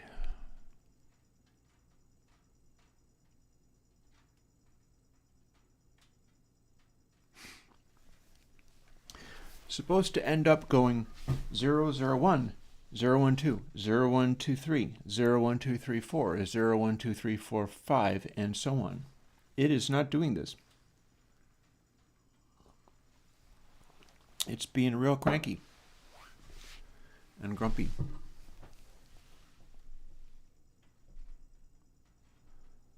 A behavior of which I do not appreciate. So we're going to try to continue to make it be better.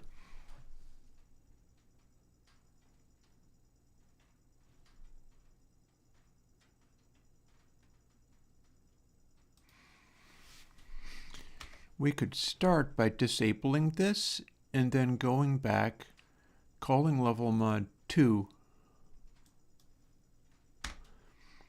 and seeing if we can just cycle. Oh, doesn't like that much, does it? Didn't like that at all. Okay. So does the basicest level function? We should be able to just cycle back and forth between these two. Never mind that we don't like it very much. We want prettier ones to start with because we'll be seeing them a lot. We want to see whether this even works at all.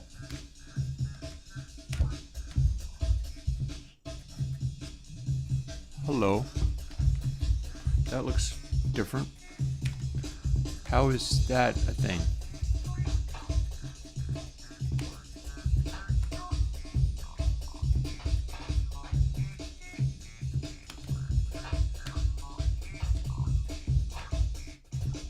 Okay, we're back to this again.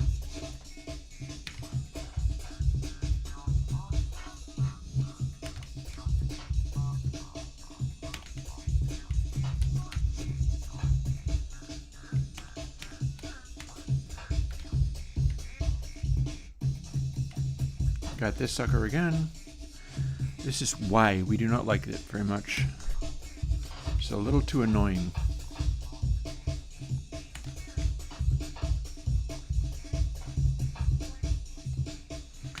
I suspect this is starting at 0 and counting from 0.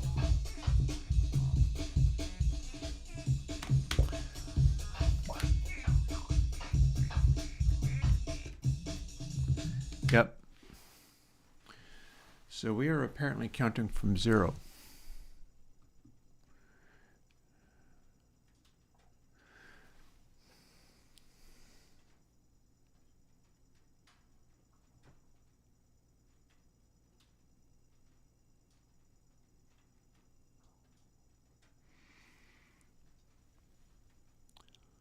So, how are we going to go about doing this? We need to keep level counting up.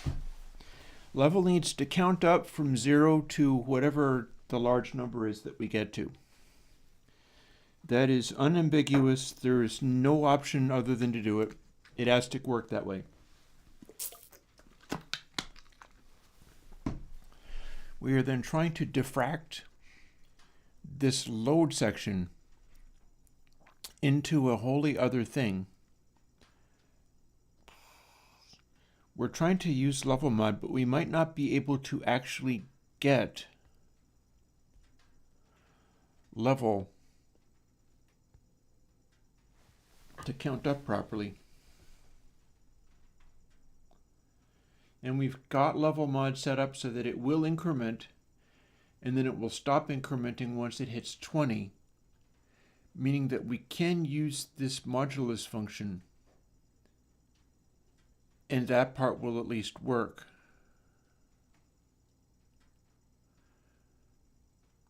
But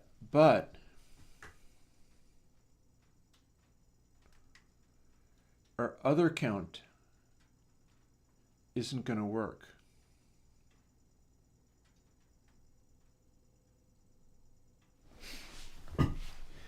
I guess we're just going to need to make more variables. We need more variables.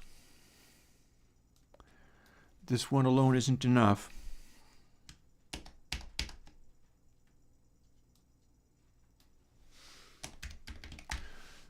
Choose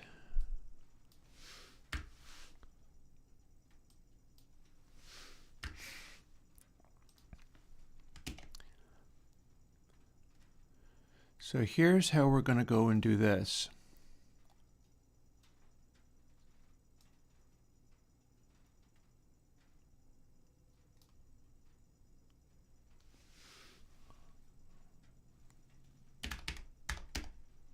Oh, wait, slow down. Hang on. I am making no sense. Let's start making sense.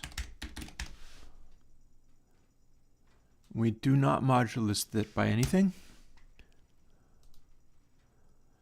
And we put this back because this bit worked. I said we put this back because this bit worked.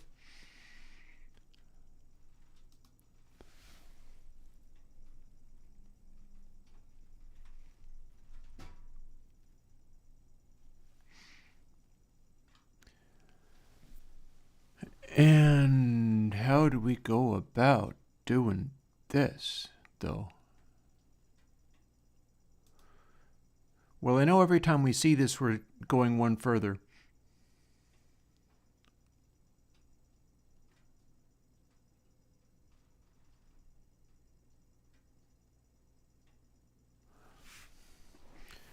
So now we need to start level choose at 0 each time we cycle around. Each time what the hell? What the actual hell? This shouldn't be this hard.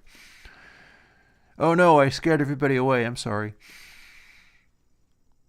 It's just a thing. This is just a whole thing.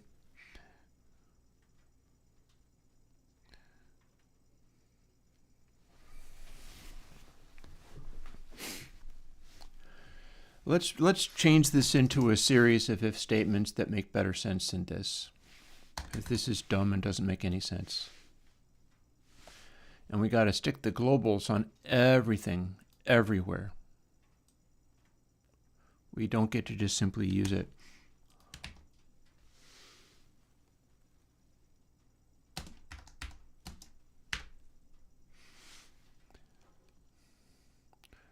We're not actually referring to level at all.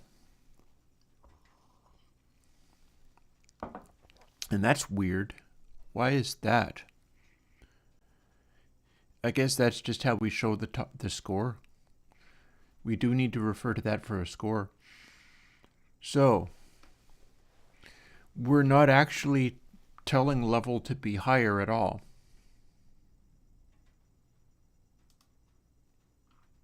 Where are we finding all of that stuff anyway? Where are we even doing it? We're totally doing it somewhere. It's not there. It's not there. Oh, timer. I bet it's in timer. Yep. Bingo. So level is the score that we show on the screen. We needn't really care about that at all.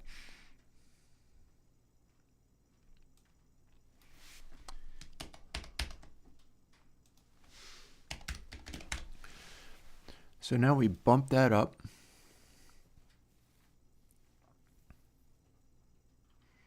Where possible. This is restart. It's not currently working. I don't know why. But it would be nice if it did. Here's where we relaunch everything.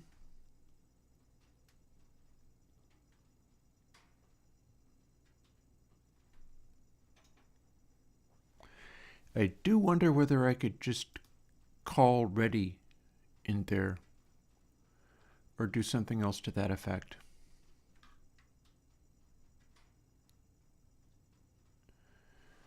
Of course, we're absolutely having to relaunch, but that doesn't mean we necessarily have to do it this way. However, we have now boosted level choose by 1 in the correct place. That means we don't have to do it this way. We're going to be using level choose to call, but we've got an if statement here to compensate for if it's doing the wrong thing. So we got to try and find out whether it's doing the wrong thing and make it do the right thing. That's always the job, right? That's always our job.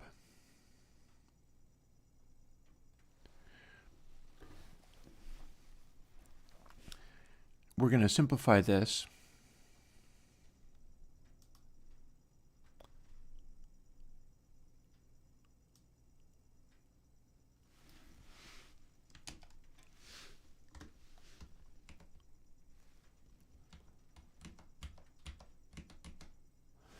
That's the correct number of parentheses, i.e. too many. We don't need that many. And if level choose, level mod steps up, so if it equals level mod, we've bumped up, and therefore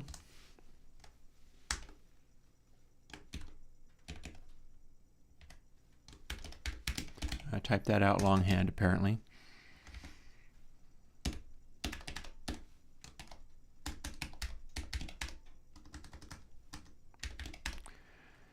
We step it right back down again. So if we've reached level mod bumps up and level choose goes down and level stays the same. And level is the one we show on the screen, but level choose is the one where we load a segment.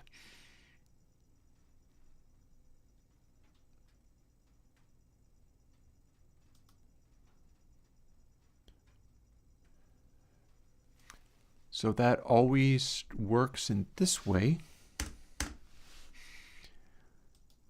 But then we're also going to check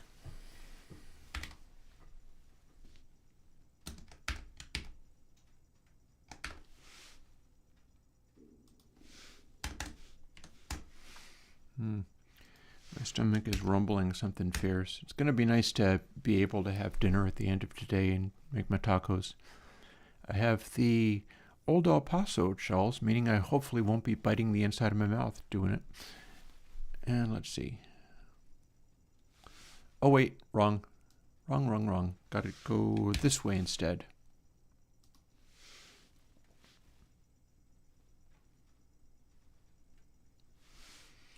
Let's just copy this rather than type all of that nonsense out longhand again. It gets really tiresome.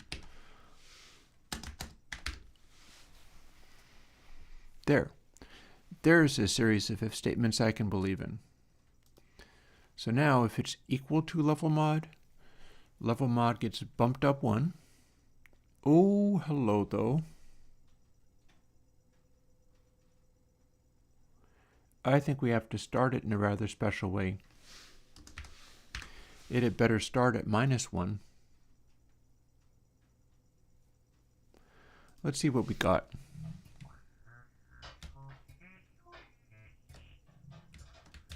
That's 2.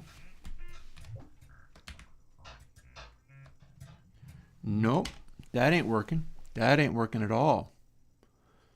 So what happens if this goes to 1?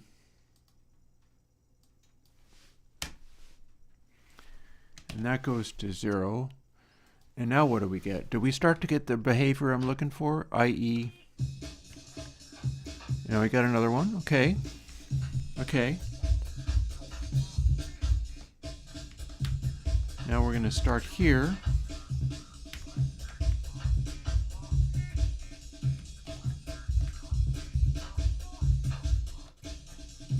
Now we're starting to step up every single time, and that's not okay. This is not okay. Could it be... It can't be declaring it somewhere else, can it? Surely I've got the right place. Like, this is supposed to be returning back to that rather ugly one that we started with. And we're not doing that now.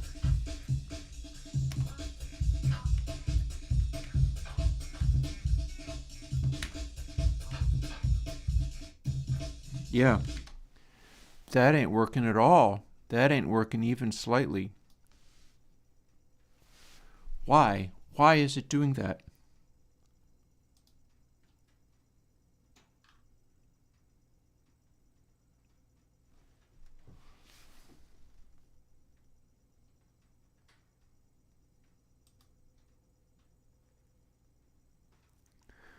That's supposed to be stepped back down to 0 again. Just like that. That's supposed to be stepping up. Let's throw in a debug statement.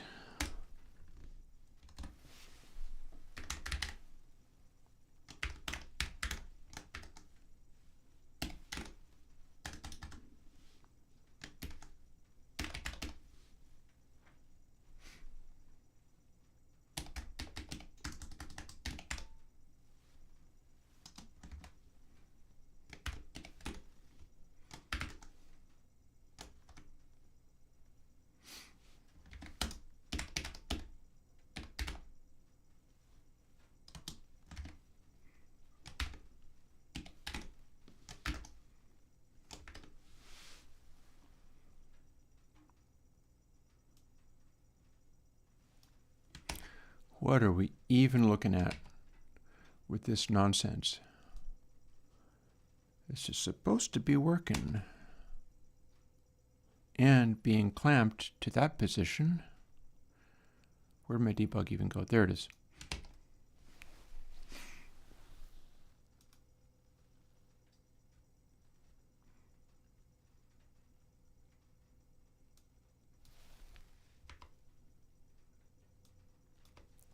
Now I got a debug statement. Let's walk through some of this stuff again. We are successfully getting 2 of these, but then all hell breaks loose and it goes wrong. And now we're on the wrong track. We're not supposed to be here.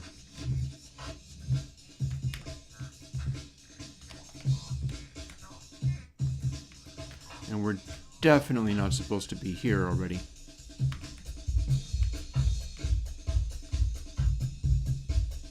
Come on, you. There you go.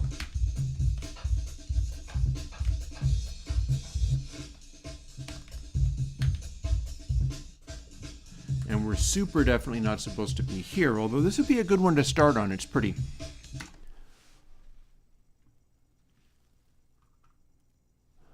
Zero and 2, 0 and 3, 2 and 3, 4 and 3, 6 and 3. What the actual hell?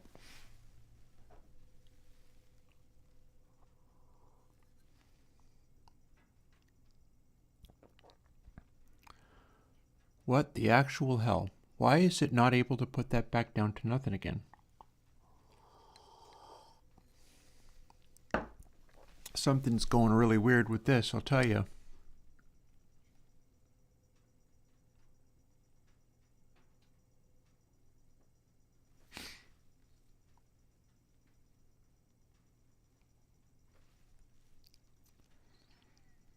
That's super not what's supposed to happen. How is it even doing this? Oh, is it because I'm incrementing this in 2 places? That seems like it would make sense. So if we don't increment that because we're incrementing it elsewhere, then what do we get when we try to do the same thing? Only has to work once.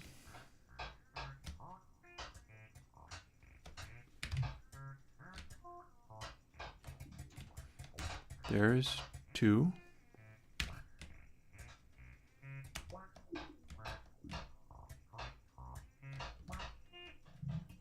Now we're back to the first again. And we've got our breakbeat.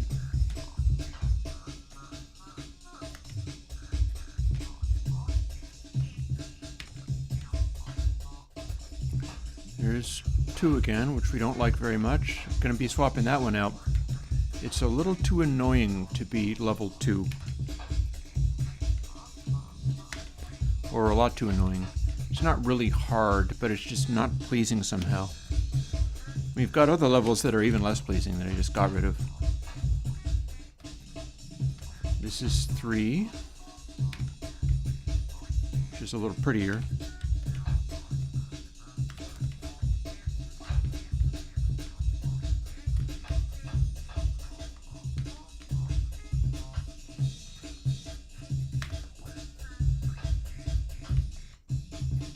And we're back to 1 again.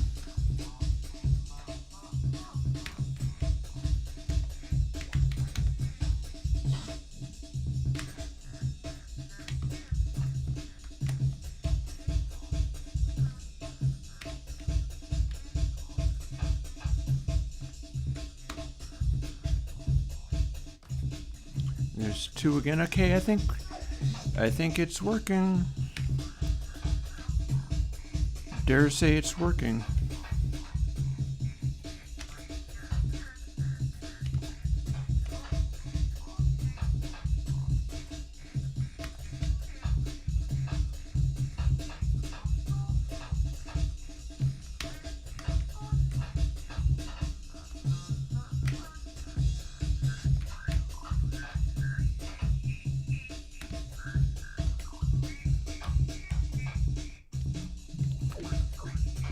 And we got this guy, it's a little prettier again. I think that's number 3.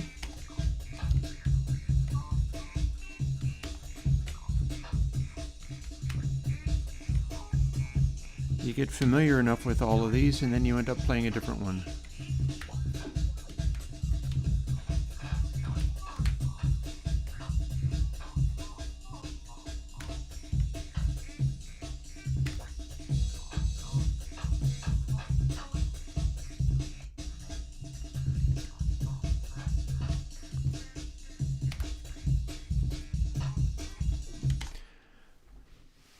Okay, I feel like the next thing, it's looking good. Look, the level choose and level mod are doing exactly what I'd hoped.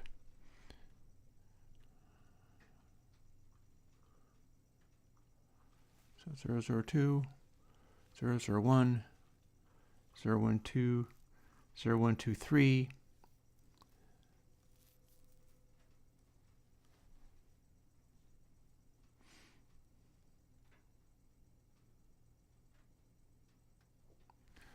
Oh, and one final detail of how this works. I'll never get to level 20 out of this, because if it is equal to level 20, it gets reset to 0. 20 is supposed to be the max. If it's equal to 20, it gets reset to 0. 20 gets made to be 21. 21 is larger than 20 and returns.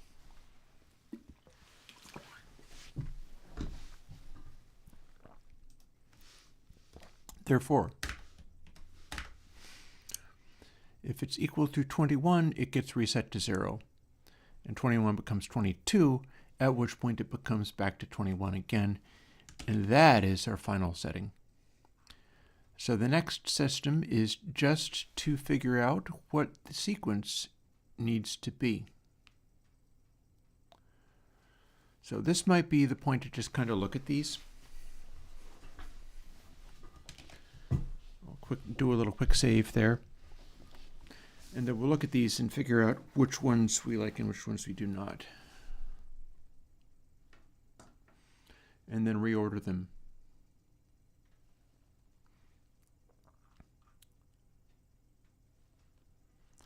So for starters,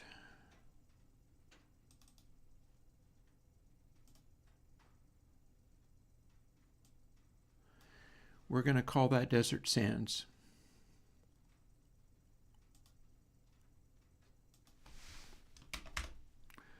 Which we don't like very much, but it's easy. Next one we get is segment Y, apparently. This one's ugly and fairly easy. We're going to call this little boxes. When we get back to where it's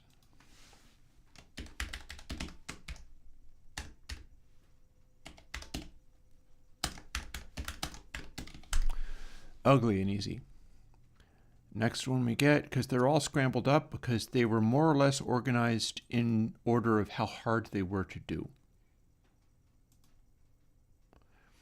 Triangles. H is triangles. I got them all written down on paper. Now I don't need that.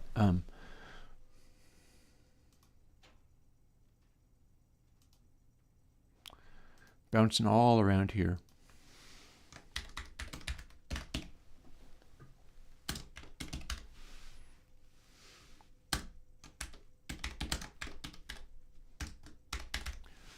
We're going to call that warm earth. 0. Okay, so round circles on grass.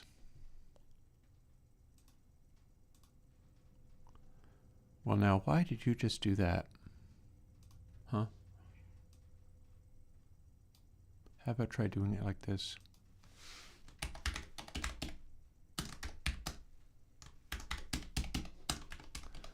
It is, however, very easy.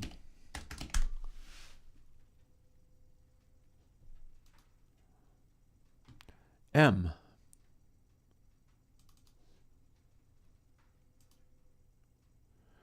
Okay, palazzo, whatever.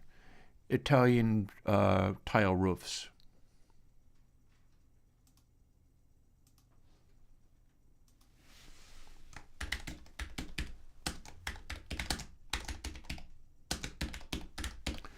I'm going to call that medium difficulty. L.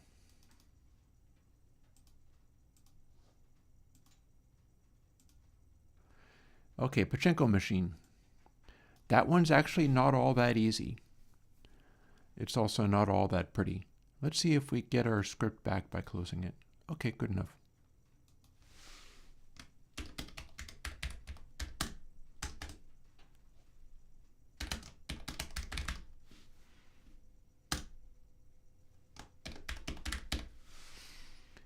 But it is not super hard, so there's that. AA, what do we got here? That's going to be up here.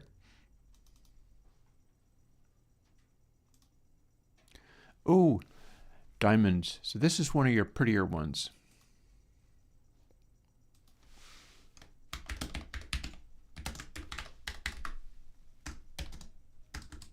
And it's very easy.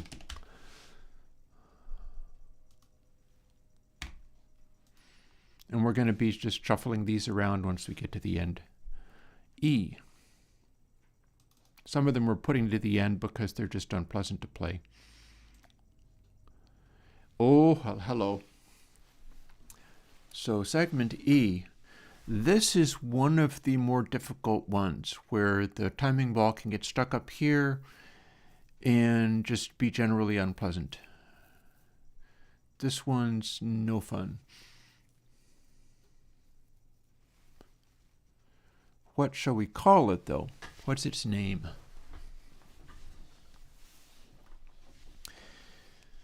because I'd like to come up with a name for it.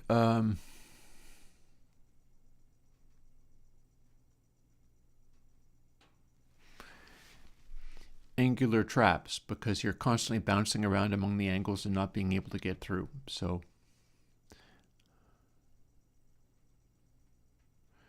angular walls and traps, I'll call it.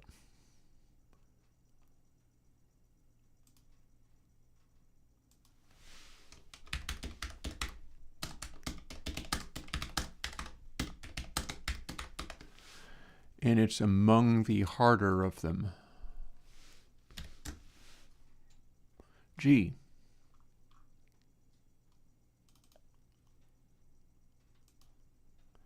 Okay, this is super easy. Space triangles. We're going to call it space triangles. You have to go up past the little moons and things. And while we're at it, let's close some of these.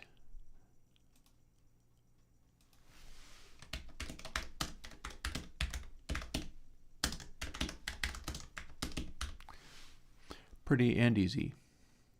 Okay. Oh, hate. This is a nasty one. Nasty yellow curved evilness. This is a mean one to run into. We're going to put this like right at the end.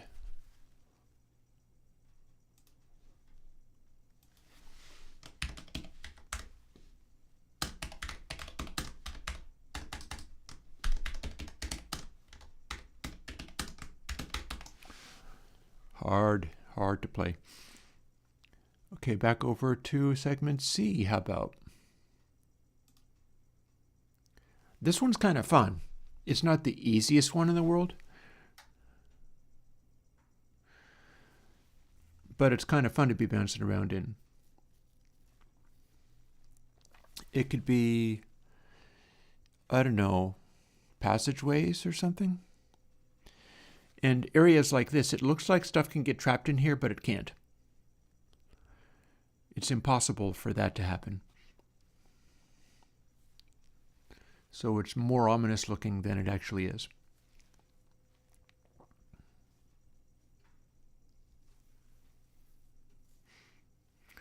I'll call it angular passageways, and I'll call it pretty.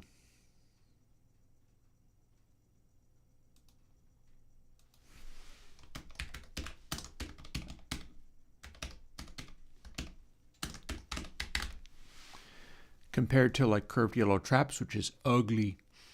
Do not like the looks of that one. N, segment N. Because this has to be set up so that the ones that are actually pretty and pleasing to look at, you see more of. Oh, here's one that's potentially tricky. Circle traps. Also, this is a nasty gotcha. If it falls in here, you're in immediate trouble. You're bad shape. If the timing ball falls in there, Lord help you.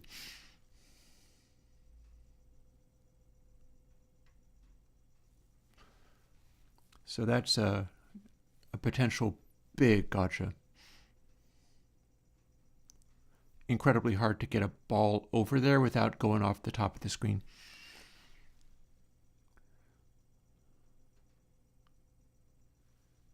Circle traps on grass.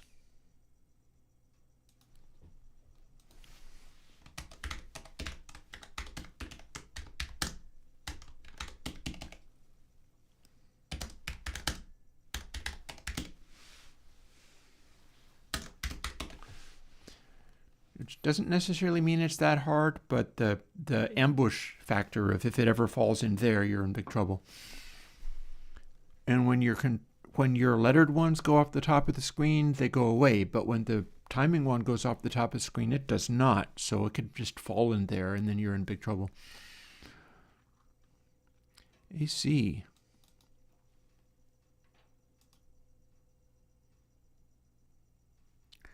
Swoopy space.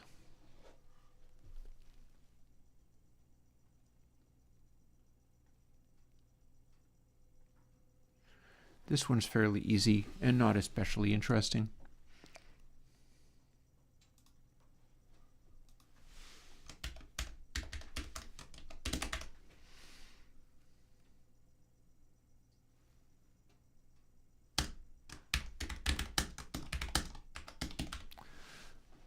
It's definitely on the easy side.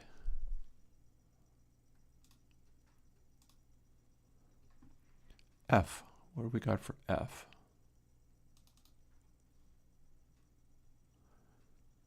So once we've got all these sorted out, we can just kind of drag them around. Okay, this one's okay. It's kind of pretty looking. Emphasis on kind of. It's easy enough. I really need to be spawning the timing ball up here somewhere, because then it'll just fall and do whatever it does.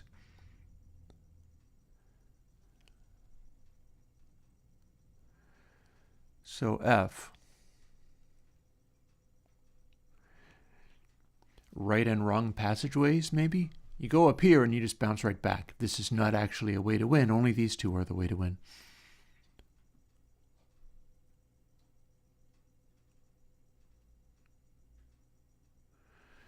Maybe choose angles would be a good way to describe it. It's definitely not very hard, though. We'll call it choose angles easy.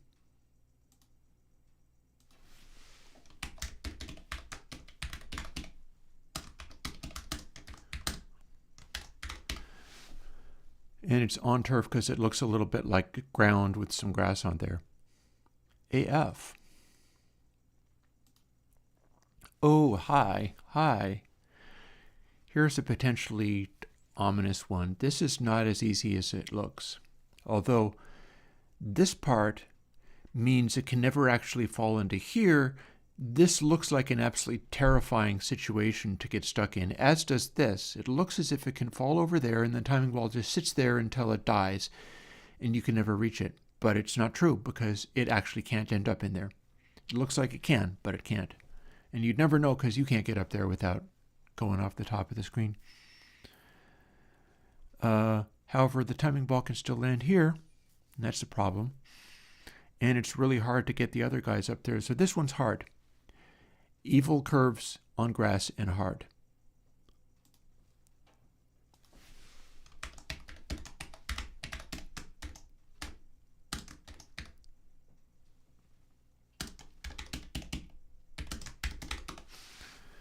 That's definitely one of the hard ones. U. What's segment U?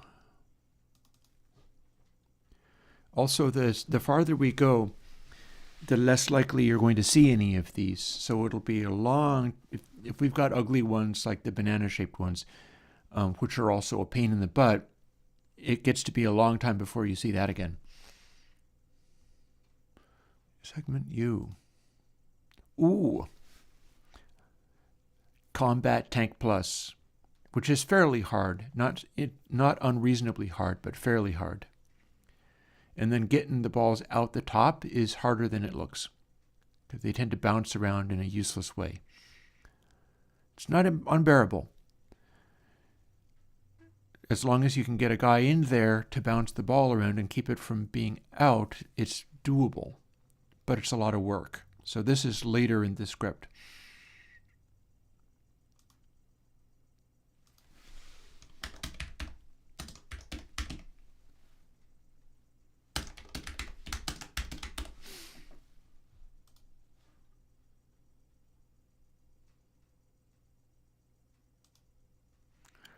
All the way back to segment A. What did that end up being? Hello. So there's an interesting trick with these. With these, the timing ball can fall into these places. Actually, no, I think it maybe dies if it goes in there. That's a gotcha. If it goes in here, however, it'll get smaller and smaller, and then it will fall through and expand again. And I don't remember whether it does that if it goes in here, but I feel like maybe it could.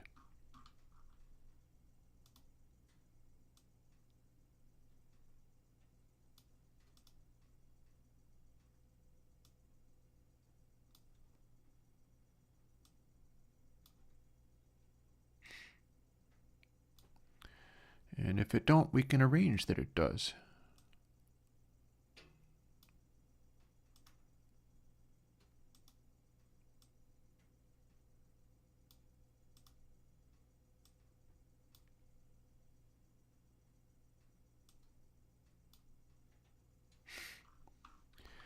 There. So if it falls in there, it gets smaller and starts falling through and then comes back again. So it's a false scare. May or may not work. We'll see. But this is not as ominous as it appears to be. Looks like it's a nasty, nasty gotcha, but maybe not. Or maybe it is. I don't know. That's the thing, is it has to really kind of come to a stop. And I don't know if that's how that's going to work.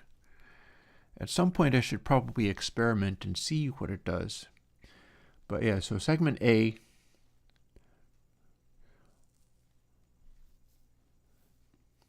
Ominous spheres, maybe?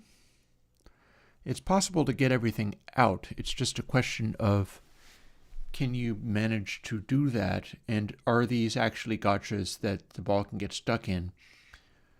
Or is it a trick and they actually fall through with gravity, at which point it expands again and ceases to be a problem?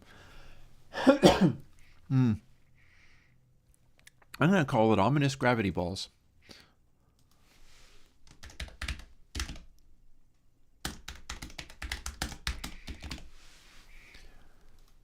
And we will eventually find out whether it was a gotcha or not. AB. Oh, hi. This is an evil little one. Box trap. So this is a slightly evil one. Evil box trap on grass.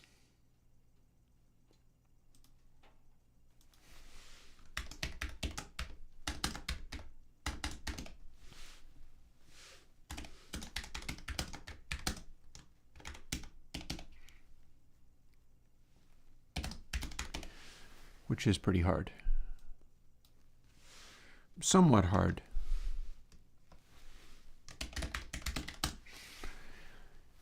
Because you can get a ball into there and knock the timing ball around. So there is a way of solving it. Segment P, one of the last. That one's actually not hard at all.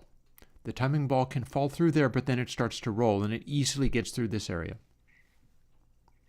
It's not super easy, but it's not super hard, and it is actually very pretty. So this is like arcologies. We're going to call it arcologies.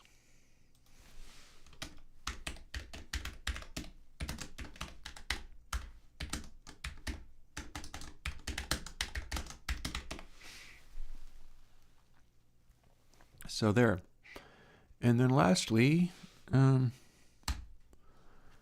don't know whether that's going to work, but we can at least fit in one final comment for segment D. Last one. Oh, and this turned out to be our last one, which is this sort of heart shape. I'm going to call it aorta, and it's not that easy, but there's a lot of room to move, and it's impossible for the timing ball to get trapped somewhere, so it's on the easier side. Medium hardness.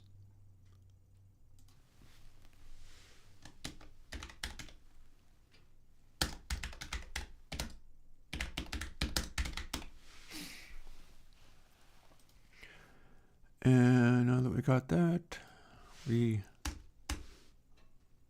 oh, can't do that, can we? Put it back. And then we will undo once we get to the point where we can have this sorted. Do not like desert sands, do not like little bodies. However, what would be good to start with?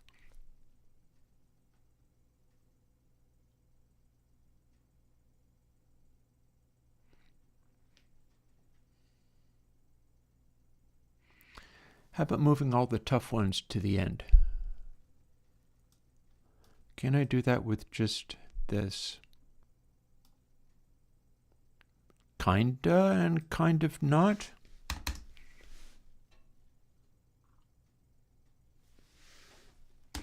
That didn't go as planned. Godot's text handling is not what one would ask for.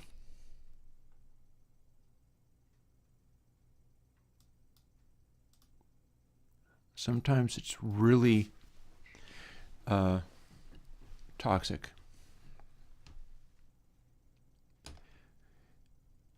Big gotcha hard. Go there. Angular walls and traps hard.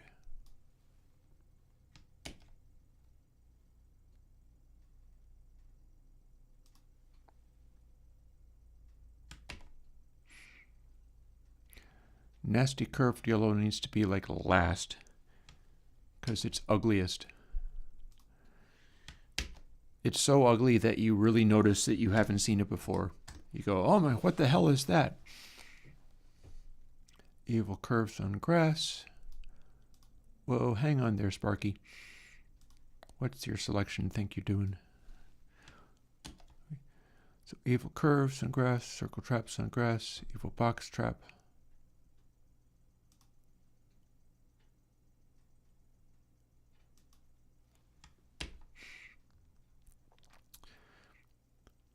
Grass, aorta heart. Here we got a bunch of easies. Let's take Pachinko machine out of there. Oh, Tank Plus. I forgot about Tank Plus.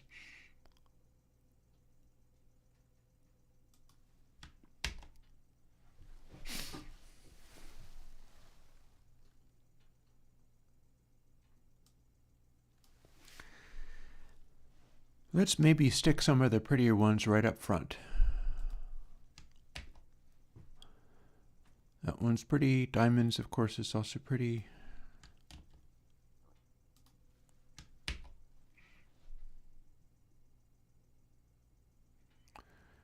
Triangles is fairly pretty, but also is a different color.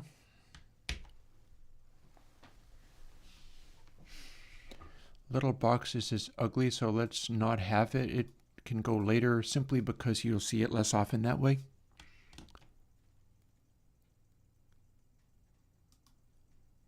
Very different problem from aorta heart.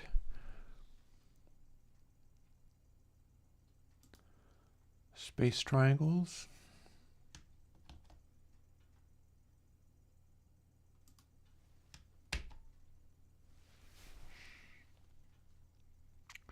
Italian tile roofs can move later.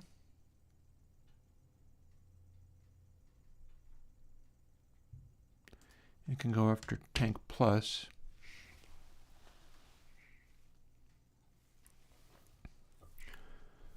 And yeah, we're starting to come together. Nasty curved yellow traps is last.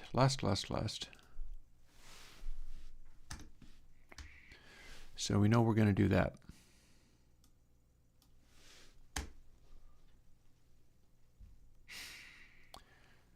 So there's our 20.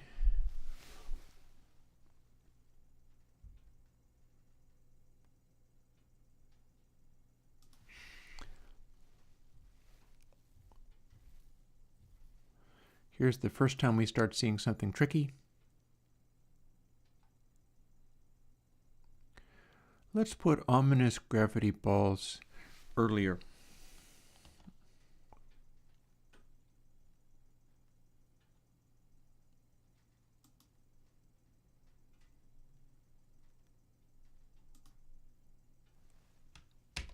Like there. So the question becomes, what's a nice sequence of colors and designs for this?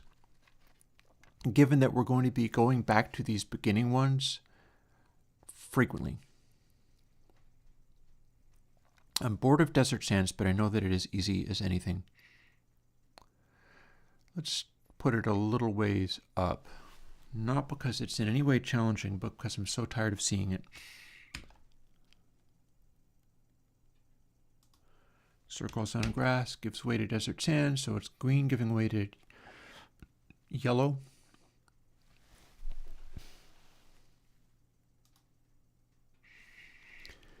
Giving way to our funky passageways.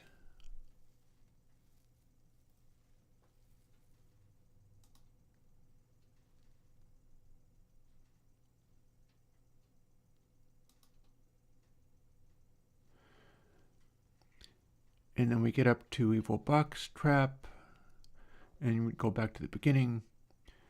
Then we get back to evil curves.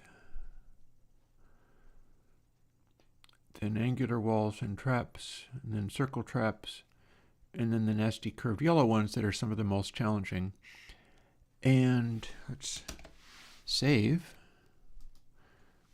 and let's see what we've got. Oh, also, while we're at it, firstly, let's close all of these things that we are not using. And then let's try that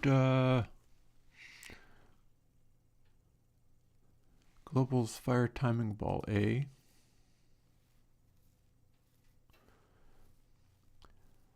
So I think position needs to not be, see, we got a random velocity to fire it with. Let's put it up top.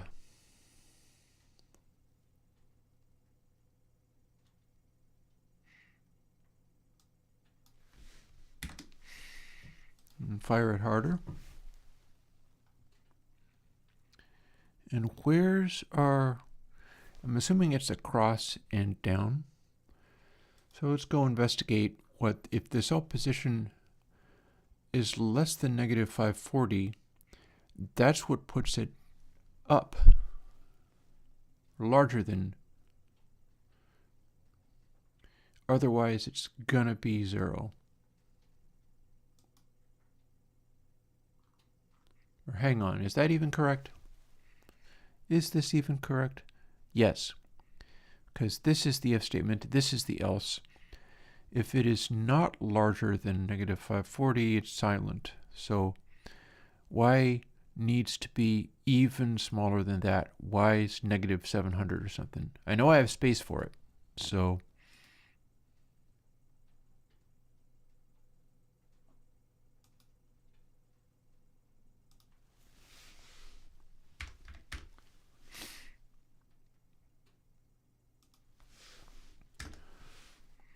now that we've got that, what do we do? There it is.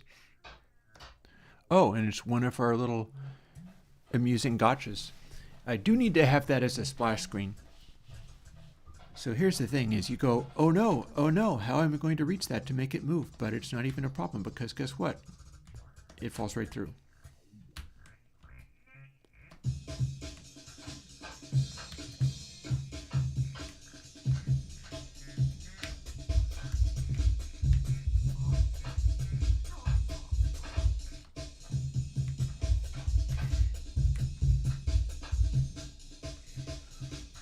Oh, hello. Do we have a potential problem here? Let's see whether this is a nasty evil gotcha. I feel like maybe not, but I'm not entirely confident of it. Let's see what it does. Also, if it falls to the other side, that'd be scary. Okay, we're good.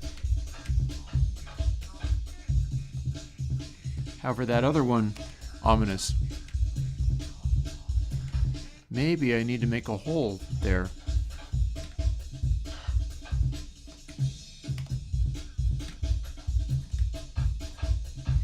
We do have the randomization factor.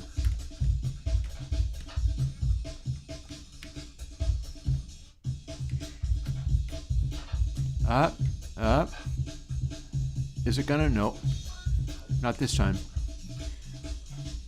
However, that's ominous enough that I want to go and investigate. That's like the second one. That's 8A.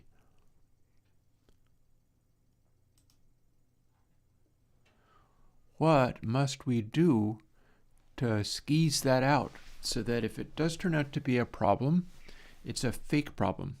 We can't have the guy falling in there and then getting permanently trapped. That will never do. And that could happen all too easily. So let's go in and amend this problem.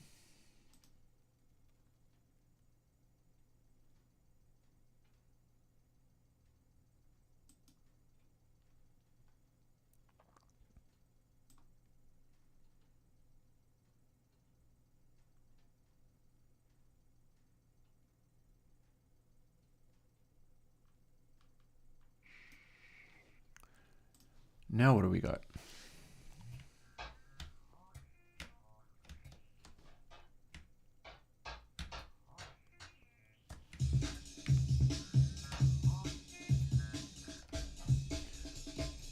Aha! Are you gonna fall there? Yes, you are. Now let's see if it's able to fall through and not punish the player terribly, or if it just kind of freaks out. Because that's an ominous little spot to get stuck in. We could also just block it off completely.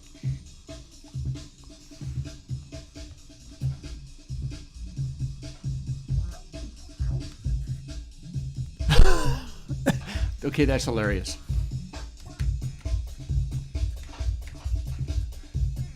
That's such a gotcha.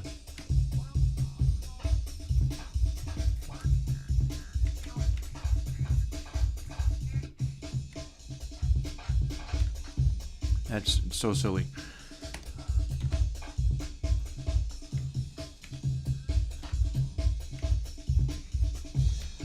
So I'm of two minds as to whether to leave it that way or just not let it go in that corner, because we're going to be seeing this a lot. Bad enough that it can fall over there and then sneak through. There, it really doesn't look as if it could possibly fall through, so...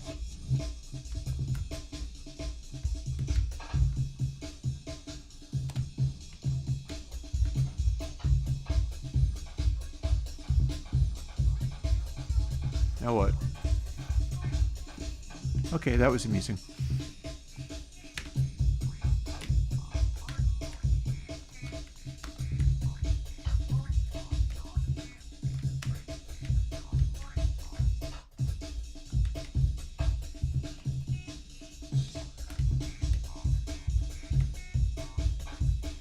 Warm colored triangles.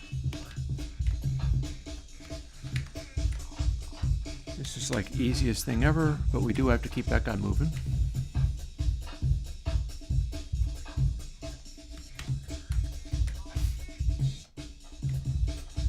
Maybe I'll hide the triangles later. I mean, it's pretty, but that weird twist, it would be most effective if you thought it was going to doom you.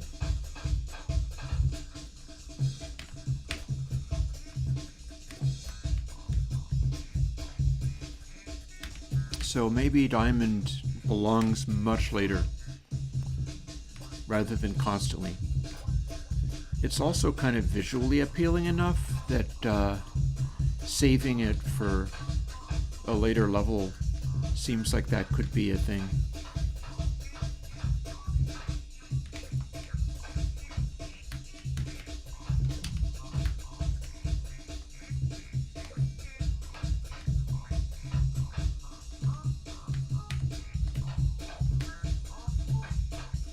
Oh, starting to shrink. There you go.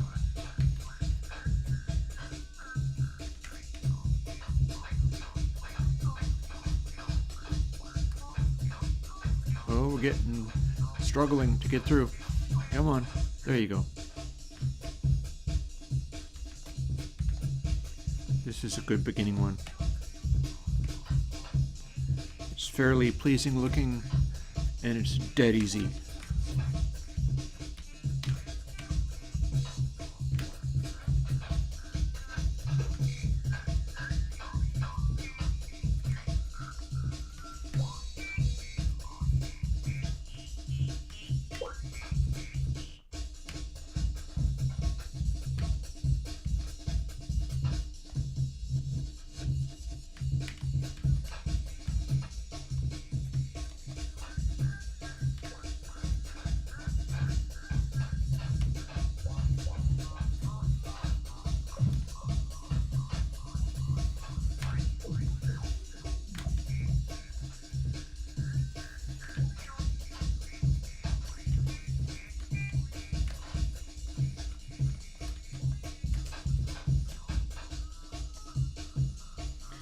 I made the angles of those perfect so that it would eventually roll off if it fell onto them. It's all about making it seem as if it's going to be tricky, and yet not actually being as tricky as it looks. I think I have an angle there to make sure that they can't actually get stuck.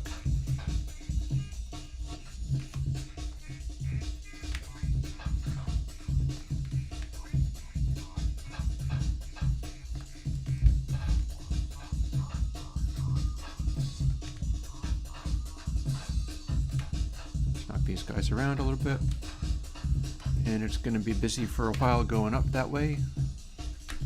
I and J here.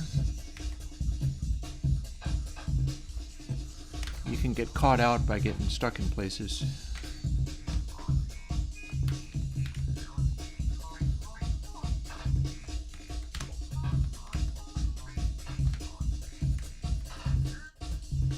And there's this one again.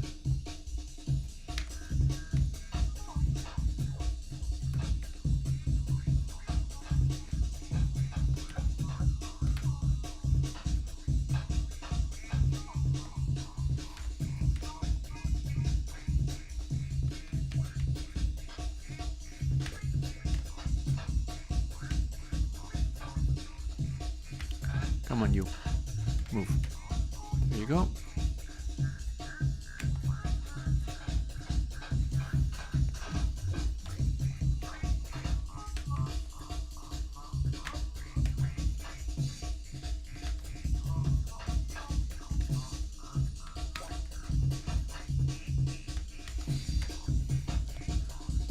We are getting a tempo going.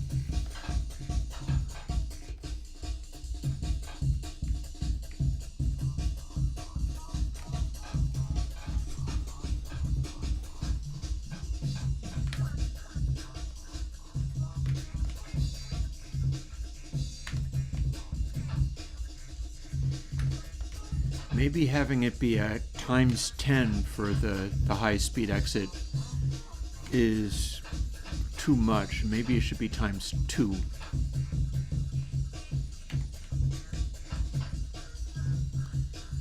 Because it feels an awful lot like our degree of acceleration.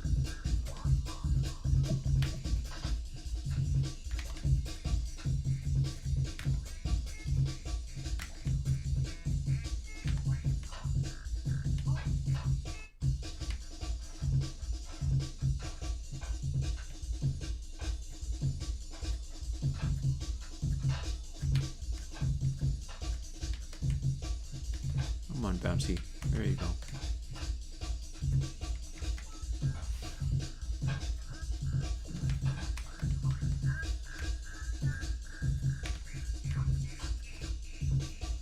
There we go. That's a deke.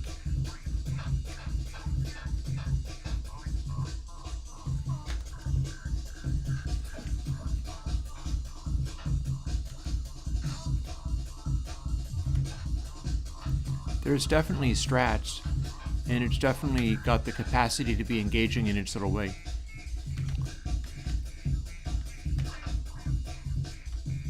It's like, wee!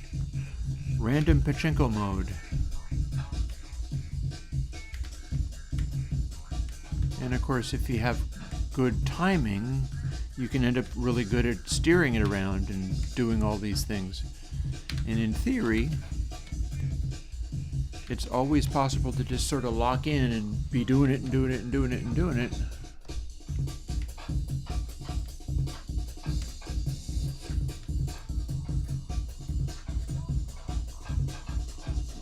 See if we can bounce anything out. Well, there's one.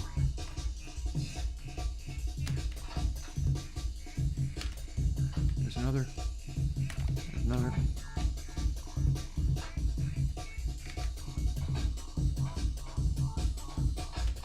Come on, guys. Off you go.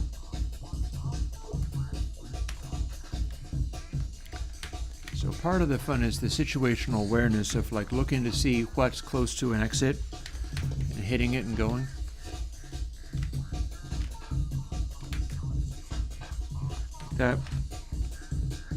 That or bouncing other ones up.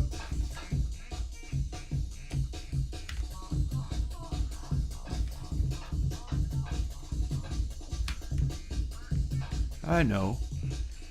I should have a countdown for bonusing. So you clear the level and you get whatever bonus remains.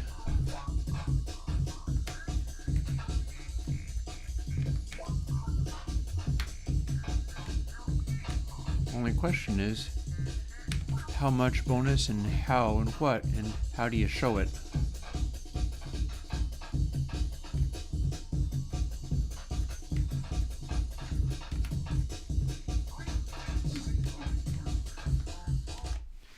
That's a good idea. So first thing I was going to do was move diamonds quite a bit lower. Because it's pretty, but it has that little gotcha that doesn't turn out actually to be a gotcha. So let's see. So cut. And where does it go?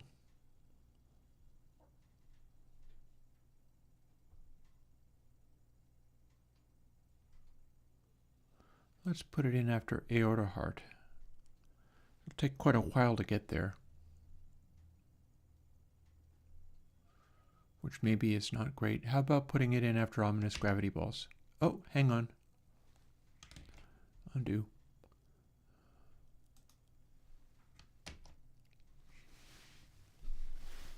A and then AA, okay.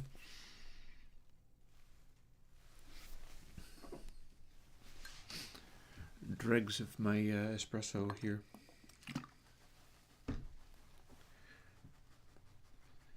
We'll dissolve it with some water and then drink that.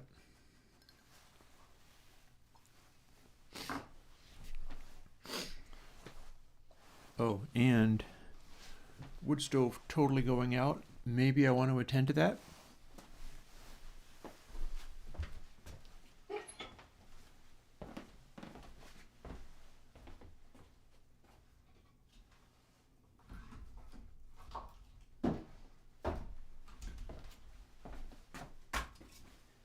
It's honestly not that cold in here, but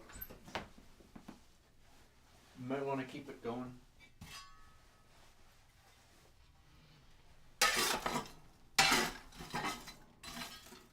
If I can't keep the wood stove going, it goes over the oil furnace, and that's been having a problem lighting. So if I'm not careful, that pollutes my air. I don't like that.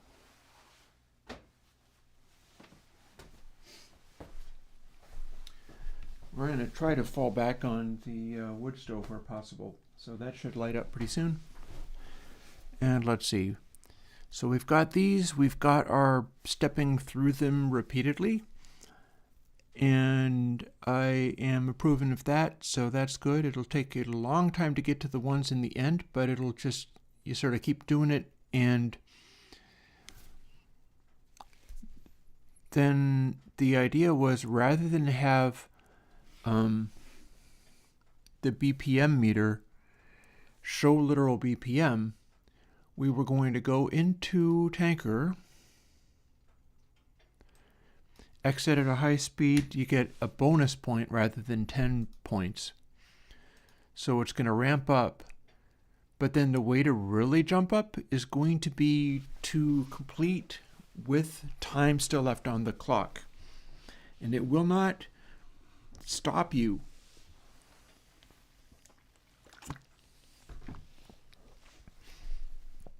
Oh, I should have it count down according to the tempo. That would be cool. So let's see. We've got a bunch of different things to look at here. No longer using warp ball for anything, or score ball.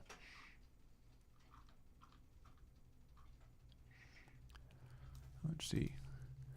Game map scene. BPM and score. So this will show me where it's 2D. So those are not very fancy looking.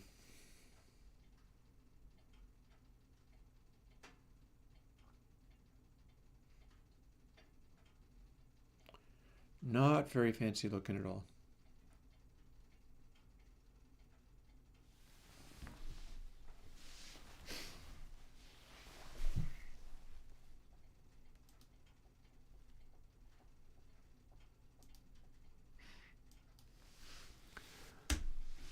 That one says BPM, and that one says 0.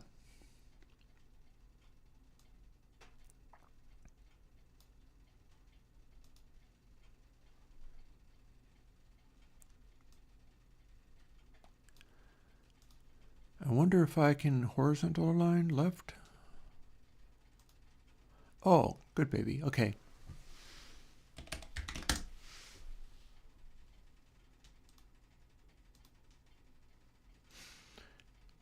Make space for very, very high score indeed. Make space for very, very high bonus indeed. And this is a number that is going to be counting down at the beat of the music. And if you can get off the top of the screen before it runs out, you get that many extra points. And that's all it does. It doesn't actually do anything except for the more points you get, the faster the tempo goes. So if you like pounding fast tempos, that's the way of getting there.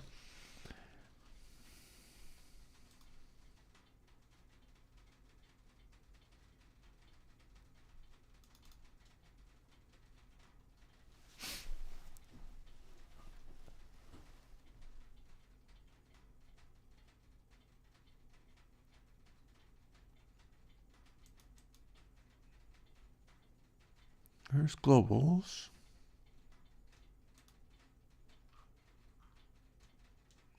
Timer is probably what I want. There it is.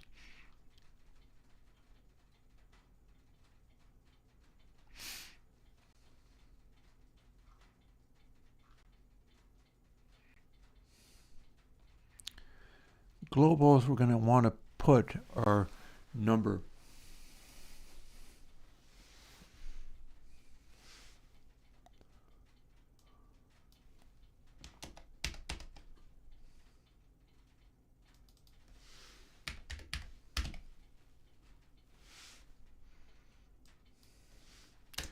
We're going to start with 0.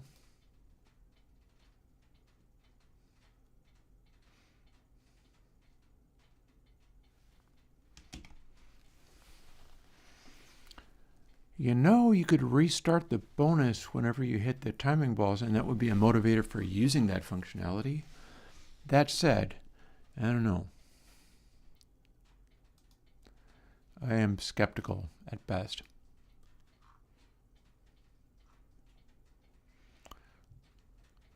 So instantiate.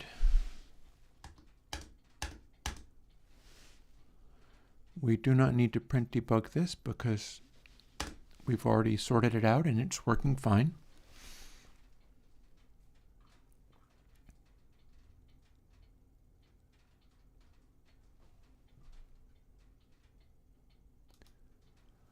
Let's go and find globals bonus and make that be some large number.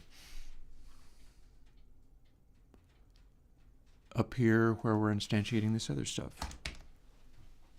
Oh, that's not even the right, that's not even slightly right. What am I doing?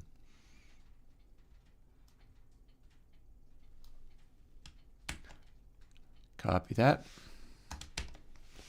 There we go.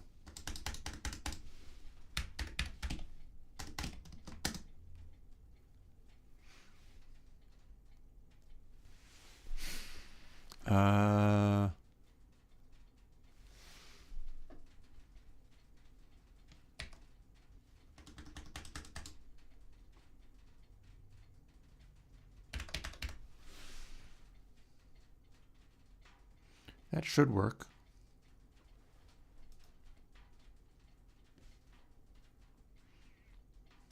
It's going to have to be larger than that, but it should work.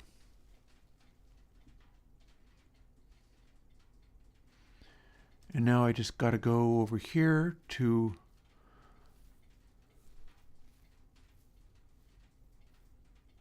this. Here's where we start. So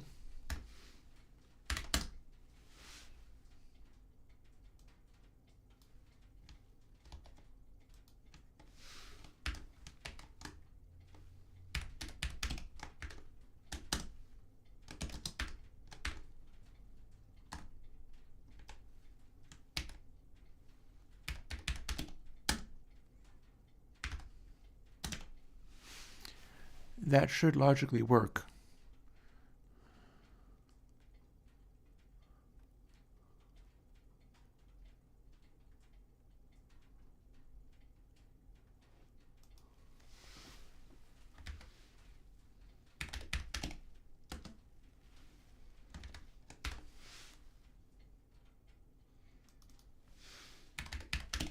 And we're no longer worrying about BPM for any purpose. Ooh, hello. Nope, not that.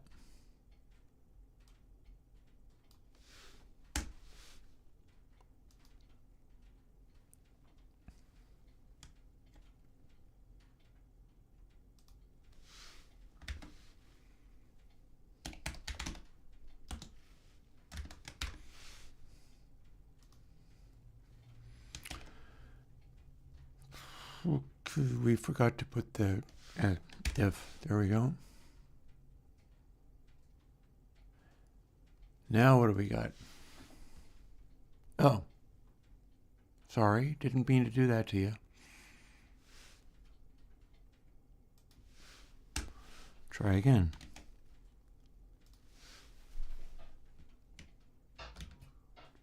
Bonus 0.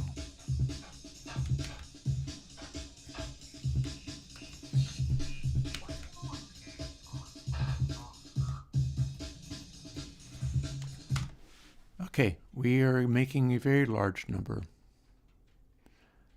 It needs to go way the heck down. Where are we doing that? Globals? No? Game map? Oh yeah, that's where we would be doing it.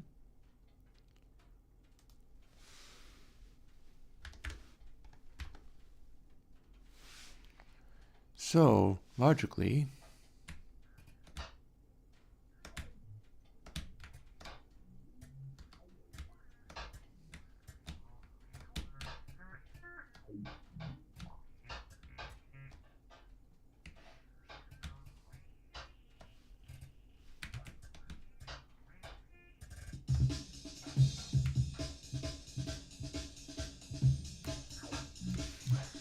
I like the synchronization. It seems good.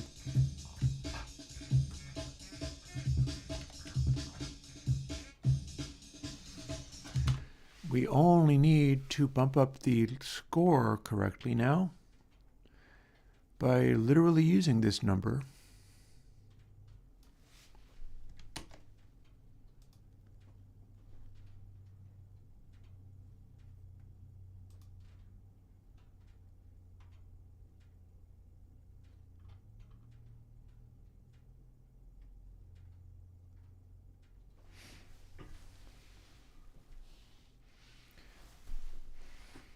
And we're going to count how many of these are.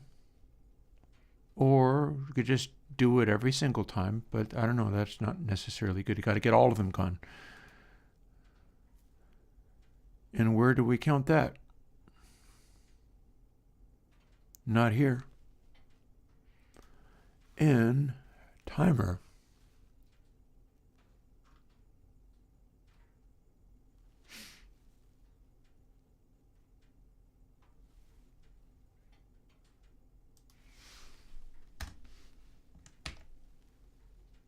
Oh, gotta update that a little bit more.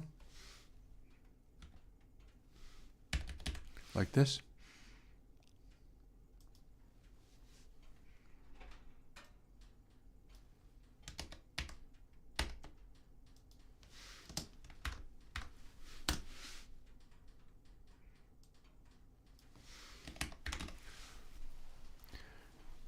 That should, in theory, work.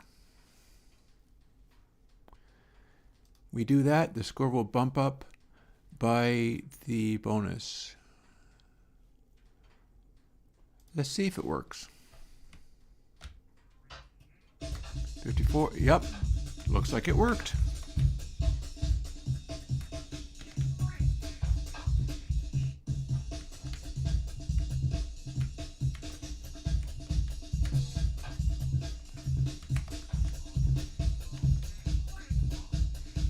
But only once you get the final one.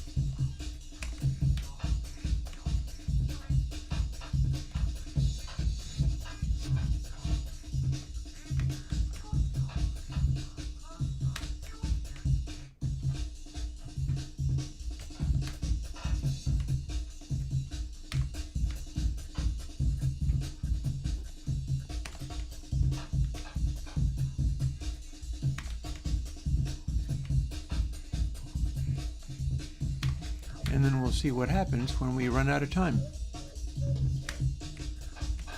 10, 9.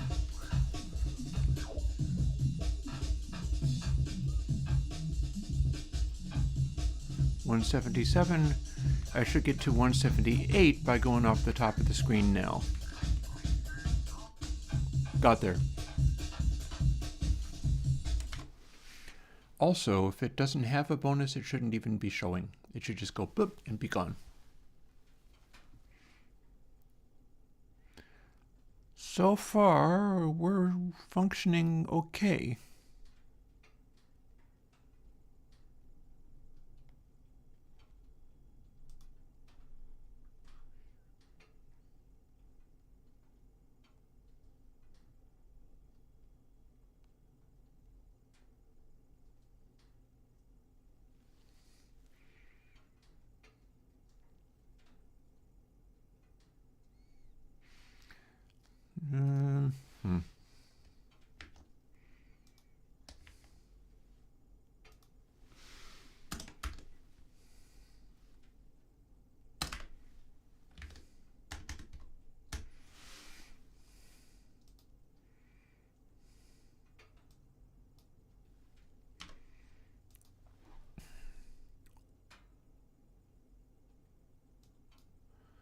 I don't know about this.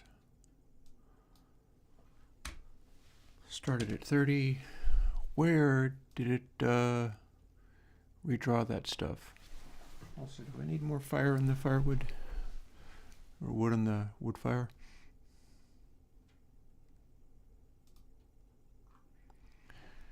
Where are we drawing that again?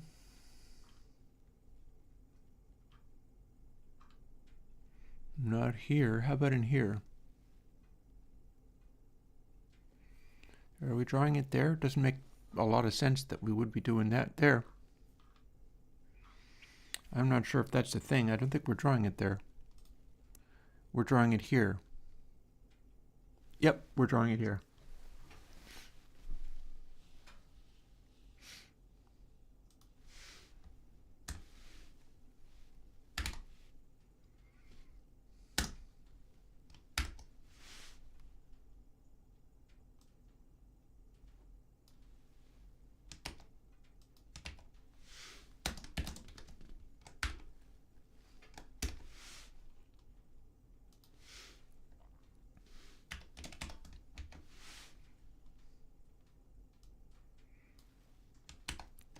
We'll straighten this out in a moment.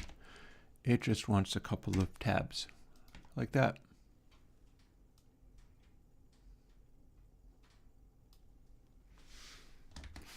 Boop.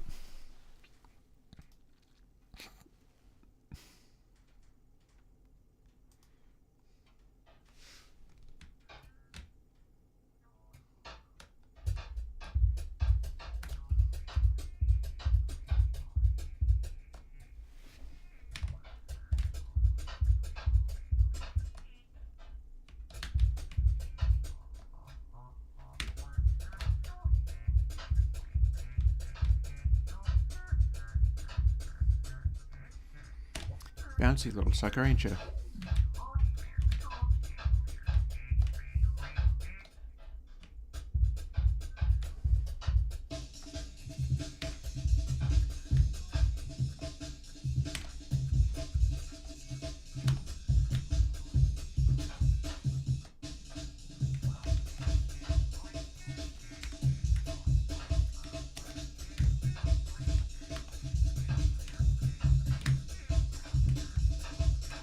Come on, you.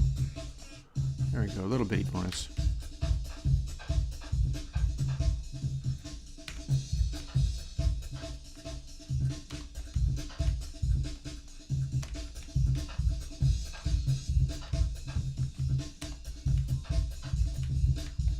Gonna lose the bonus for that one, and away it goes.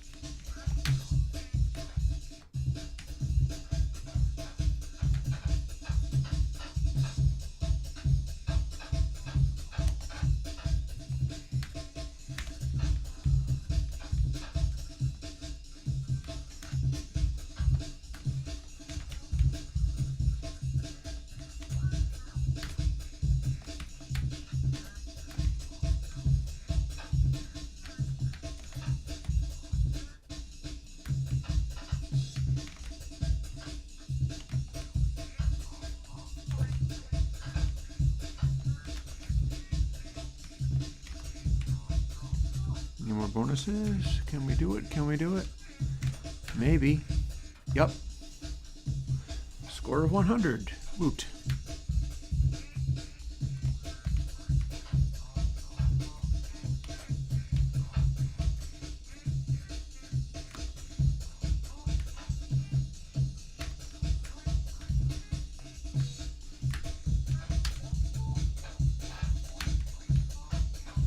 No bonus. I could scale it right back up again, I feel. Starting at 60 seems generous, but by the time you have a really high number of these guys, it's super not.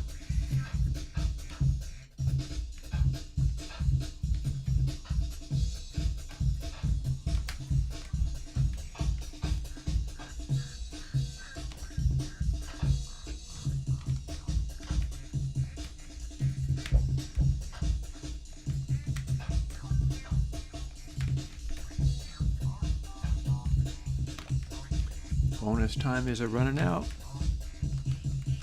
and it's gone. So if it was starting at 60, I would have a minute and a half to do this.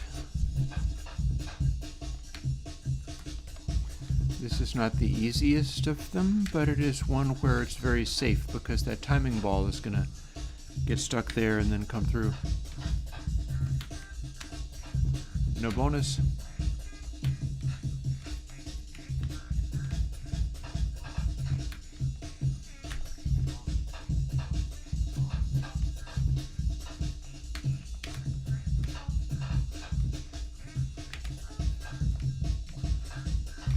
The hope is to make some kind of thing which is like captivating and annoying, like Flappy Bird or whatever.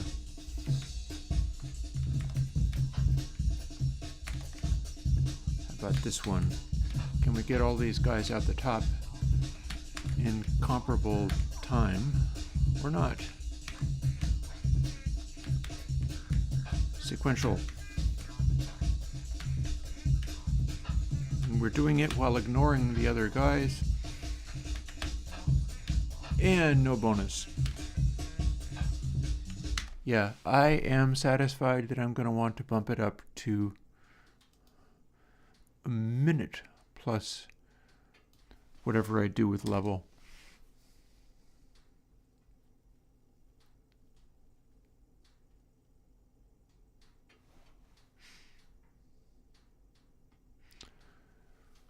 What would happen if we did level times level? It would start becoming a really high bonus number, but who's to say that's actually going to be as helpful? Or we could do level times the square root of level. How's that? Pure squaring the level is going to get to where, like, level 10, we're going to be 100. We get to a level 100, it's going to be, good heavens, so it's going to be 10,000, which is roughly 166 minutes, so that's way too much. But if we had 100 times square root of it,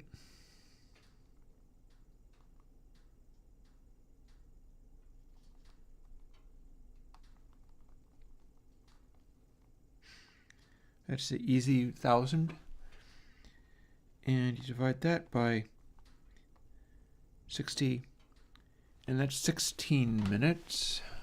Let's see what we get.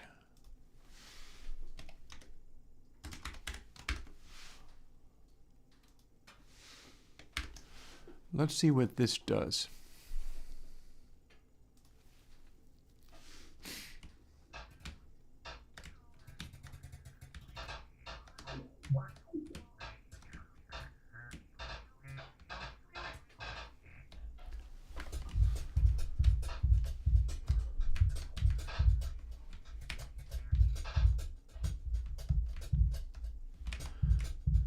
It's an easy one.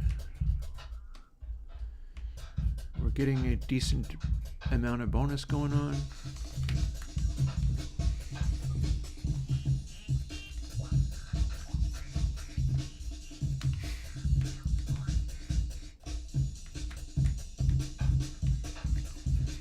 Back here for an easy escape.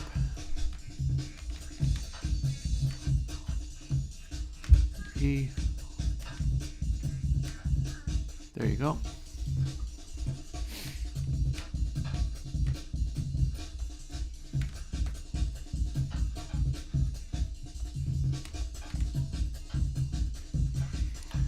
And the only thing bonus even does is give you more points.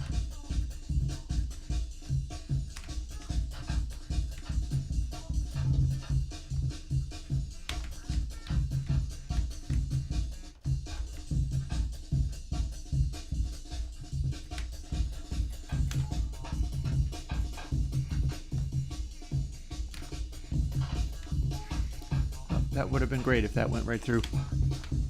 It did not.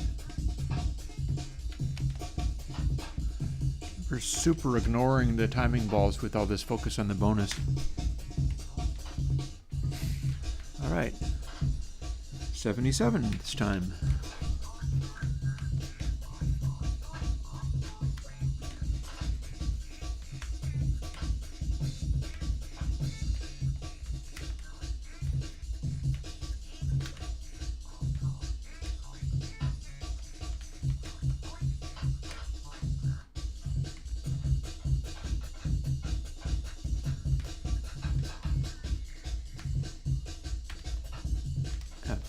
H, I,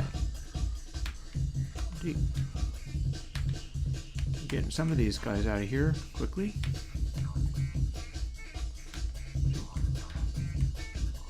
E.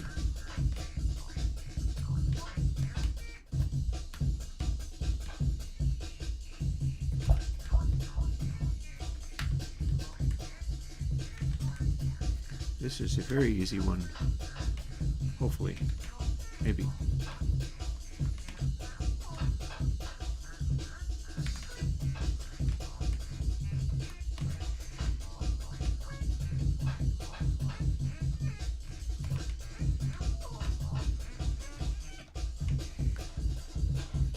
And the amount of focus on the bonus is beginning to sabotage me with the timing ball.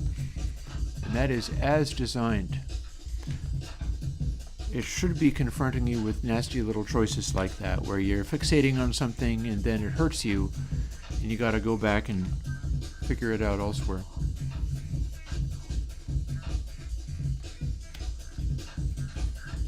There we go.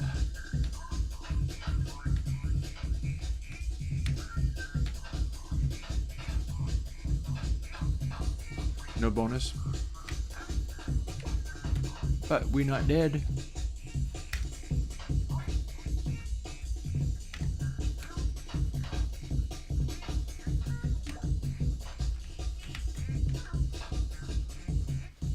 $94.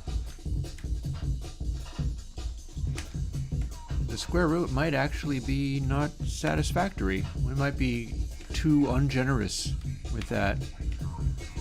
Like, I should be able to play this by now. I can keep that guy going. But our bonus is running out, and we've sure got a lot of these guys to get out of the top.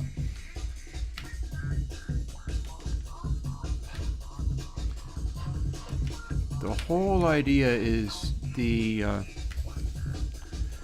challenge is the situational awareness and trying to balance different things against each other. Like, do we want to keep the ball moving around? Do we want to make these guys go up on the top and get a high score? Do we want the bonus to still be there? Signs point to the bonus is not still there. So that's clearly not enough.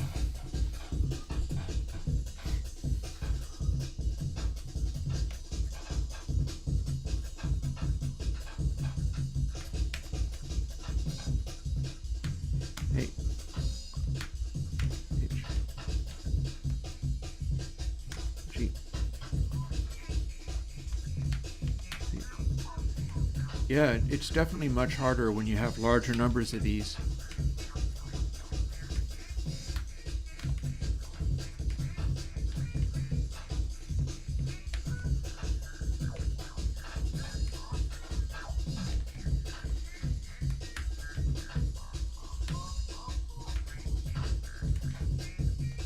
Off you go. F.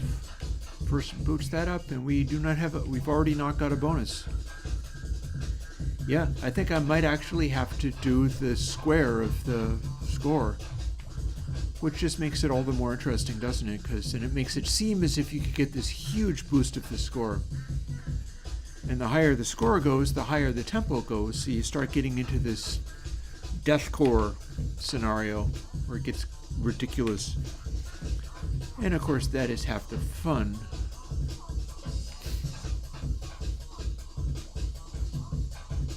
The terrorcore synth nonsense.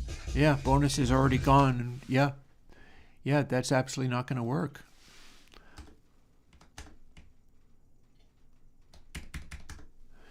We're going to do the power of the level. 60 plus the power of the level. Or we could do just literally only the power of the level and see what we get from that.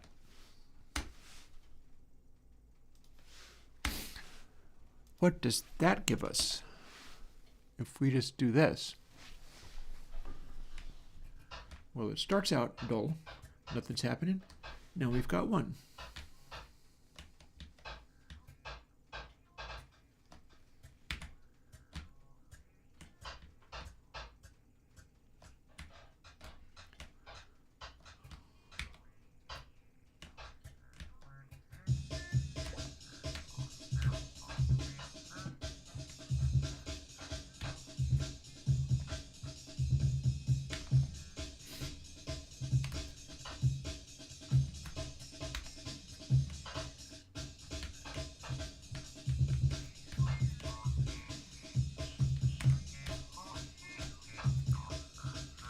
And then the question becomes, how easy is it to get to the point where that bonus is even a thing?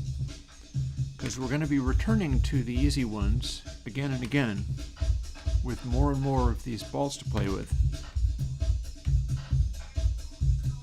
This is not one of them.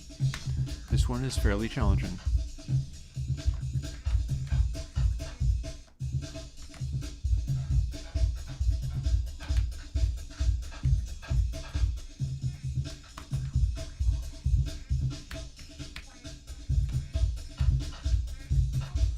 No chance at that bonus.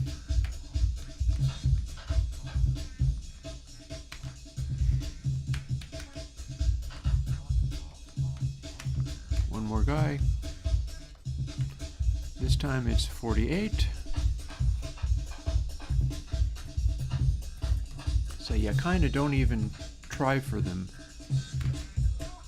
Except for if you get lucky. We're not going to get the bonus this time either.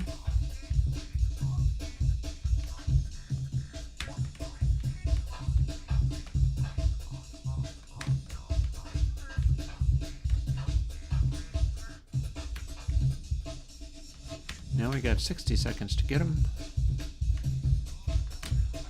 How about I just move all these guys around a little bit and see where that gets me.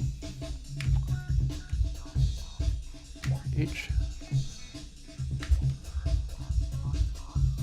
Kick these things around a little bit. Definitely not getting the bonus that time.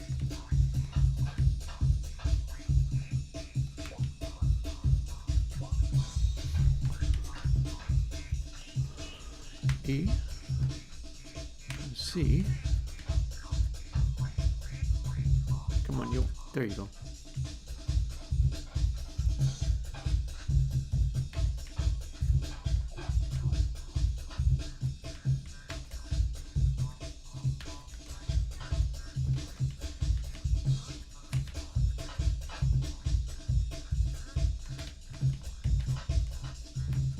Might just get a bonus this time. Might just. Or maybe not. Tiny bonus. Cool.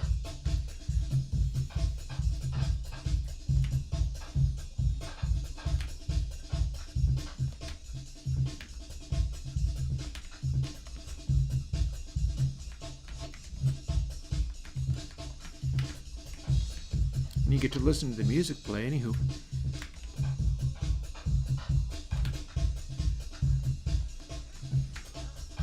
And if you can touch type, that helps. Uh-oh. Okay. So I was worried about that. That's too nasty if I gotcha. We need to go and change that angle.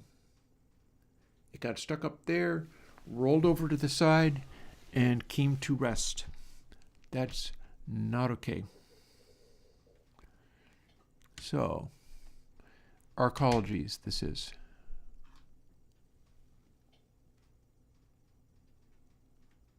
The first one. Eek. Segment P. Hi. This needs to be fixed.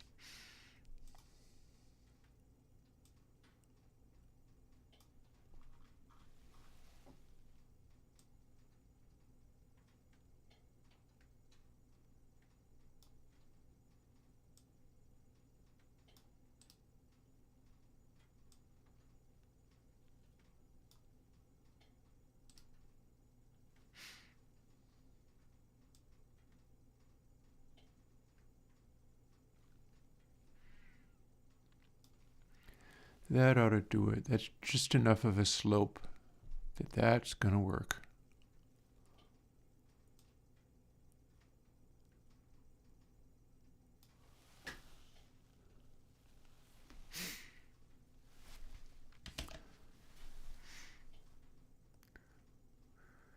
And maybe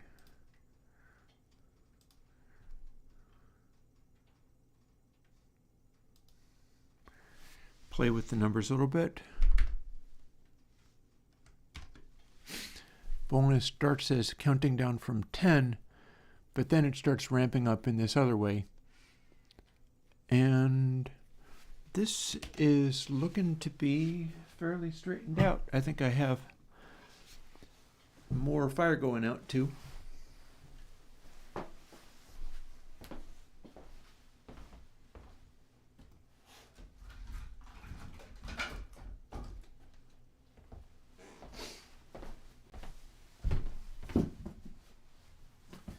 Oh, I can't blame it for going out. I have the damper off.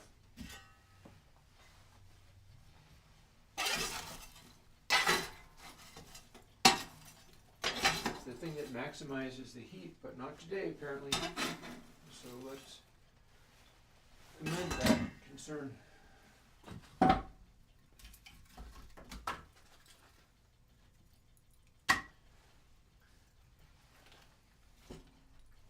It's going to burst into flame like nobody's business. Voila.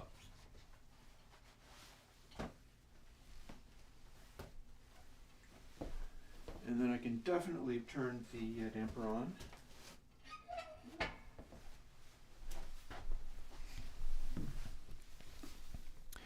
And that'll go for a bit. Yeah, it's funny. I was absolutely going to be doing some other things in Godot other than this, but this ended up being engaging enough that there was more stuff to do with it. There could still be more stuff to do with it. Like I could come up with a better font.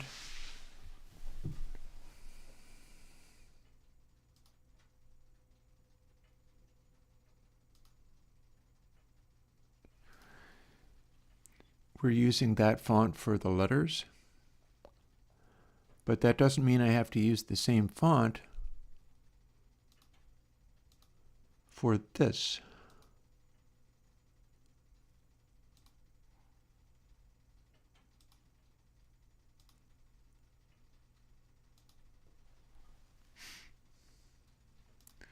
We could go and find another font for this.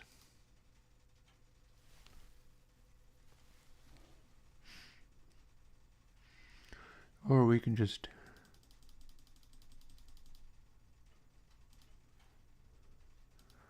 bump up the sizes and see what that looks like too.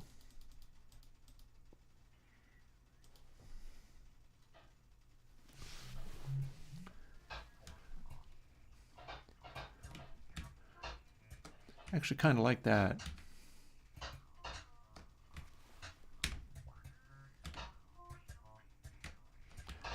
That said, I could do with a different font for this.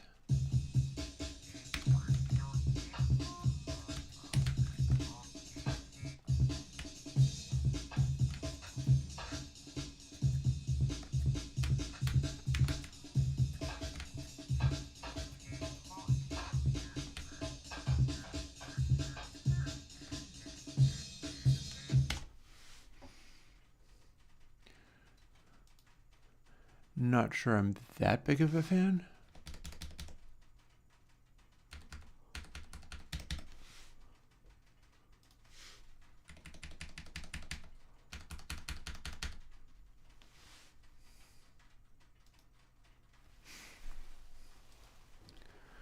Also, I am a little skeptical of some of this.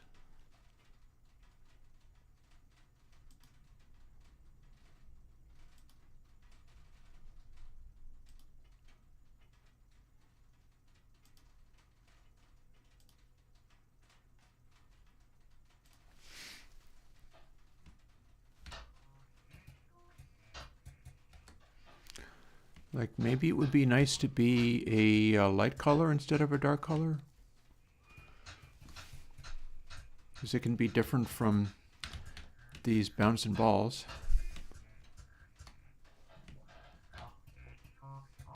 Be harder to read against light colored backgrounds though.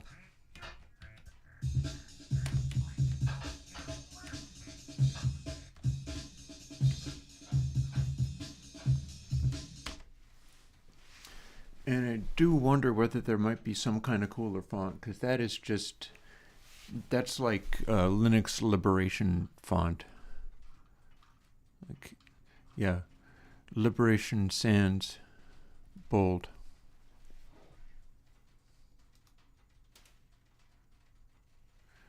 And I'm not sure which of these I'm using, if any.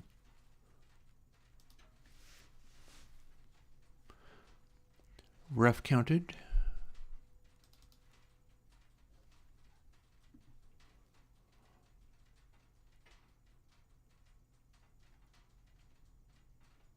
Hinting, okay.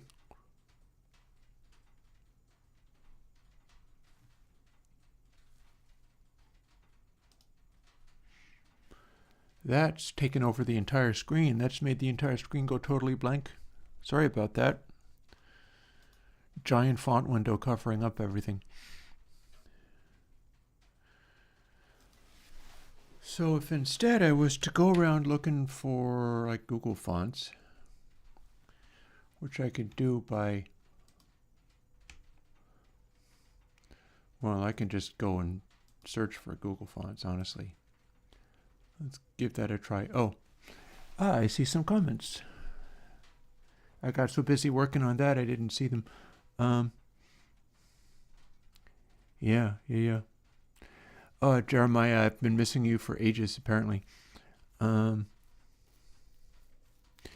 Yeah, the name is Balls Up. That's the object of the game. All the little balls with letters on them, you make them go up. I have not used Rust for my VST creation.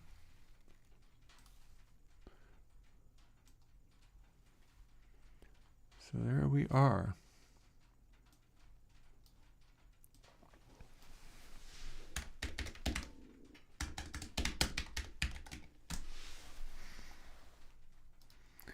Let's go and find a font that might be amusing to use for this game.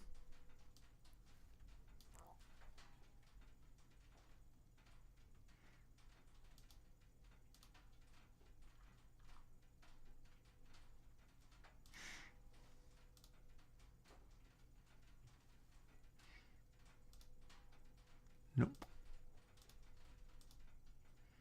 We're not going to want handwriting font.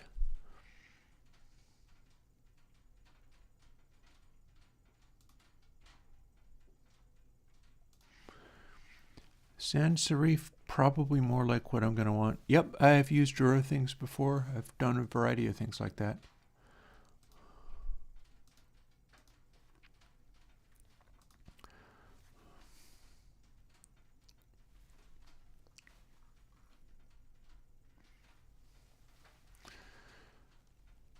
So we got some game-looking fonts and things. Got goofy stuff.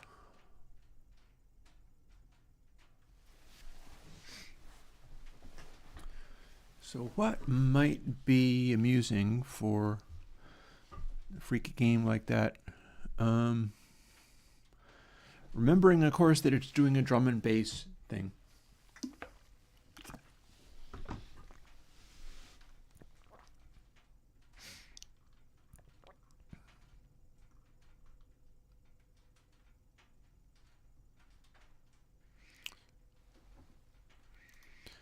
Well, we could try Orbitron. Maybe that'd be an amusing way of doing it. Orbitron, the Google font.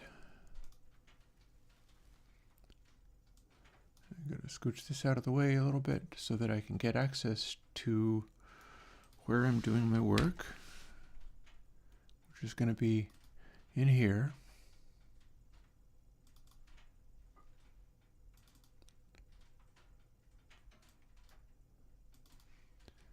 Here's the Orbitron folder.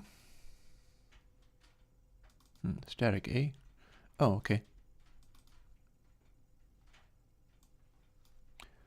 Here's regular. We're going to use a simpler form. I think TrueType font is going to work out okay for this.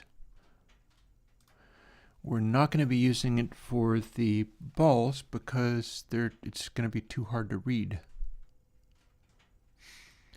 And let's drag that one in there and see what we got.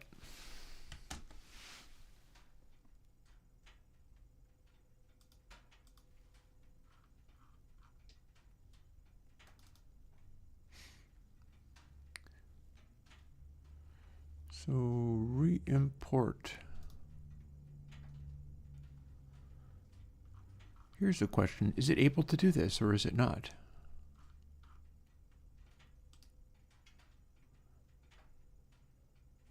That's not an appropriate thing to do. So we've got this tress here. Font file. That's apparently what Godot needs to do in order to make these work. I don't think I have that for Orbitron, at least not yet. So here's the question. If I drag this over to this font, is it going to... Aha! Okay. We're looking better already.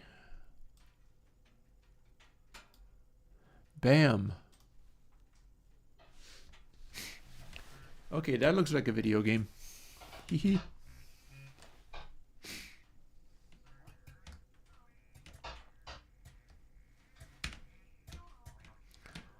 Except for we could do with all of that being a little larger, because it already looks okay as it is.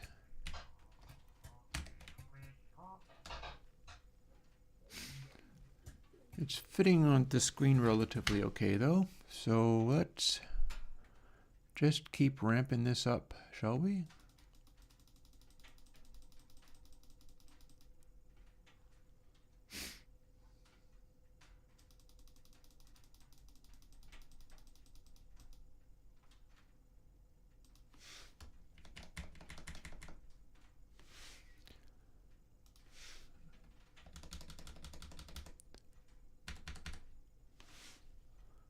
Scooch them over a bit.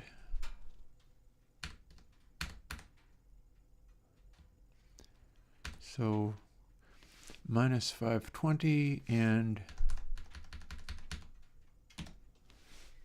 minus 520. Now what do we got?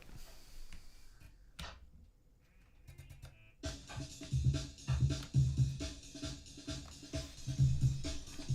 think that looks fairly cool. And it's skinny enough that it's not really getting in the way.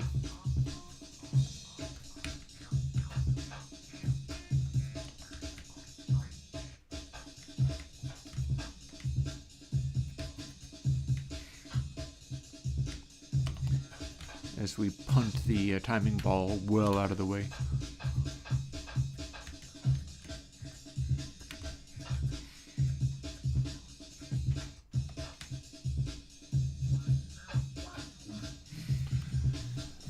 Should we make those be drawn in white with a black outline? Shall we try that?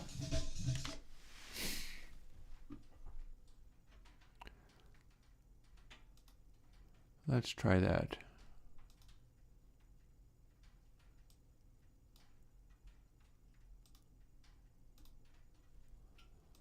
And likewise, apparently it likes white for the color.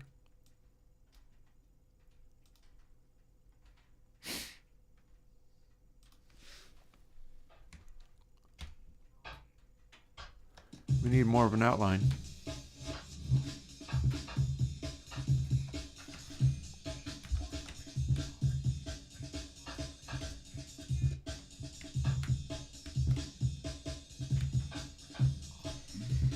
Definitely needs more of an outline.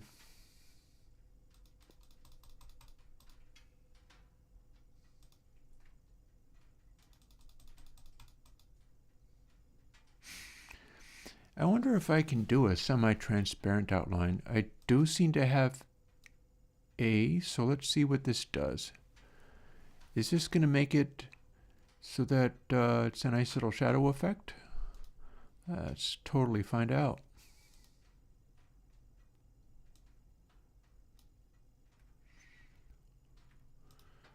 .128 and not 128, but 120.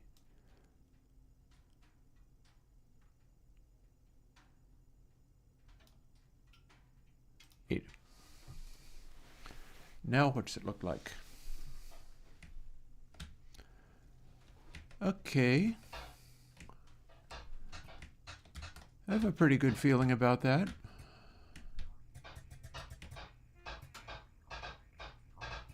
That looks fairly pleasing.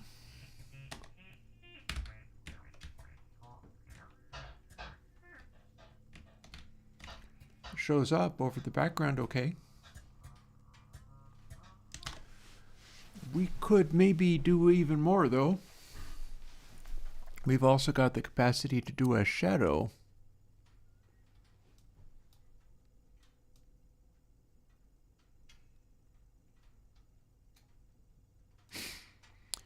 If we were to do that,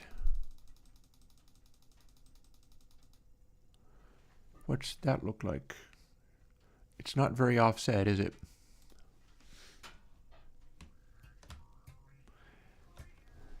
Yeah, that's just darkness. It is making it a lot darker, but we could do more of an offset.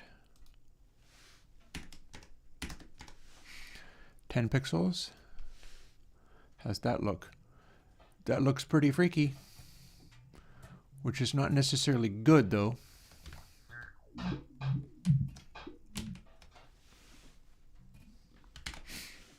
However,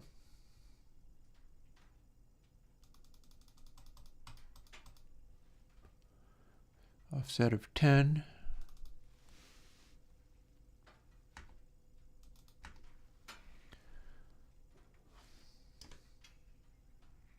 Offset of 4.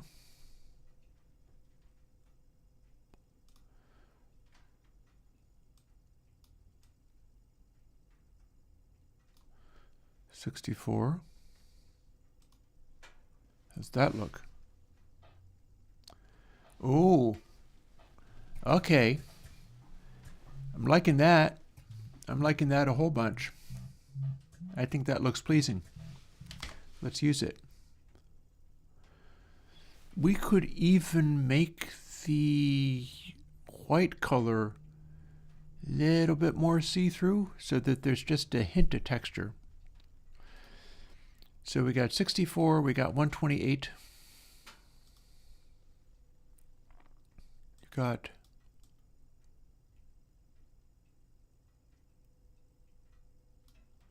210. Is that going to just show gray underneath it? Kinda. Which is okay-ish.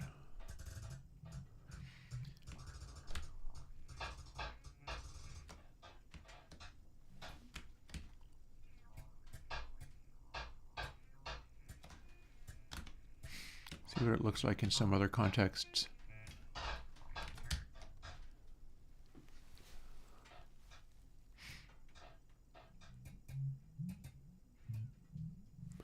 It's a little dim. That is a little dim, but I can take it down just enough that the whites of everything else pop.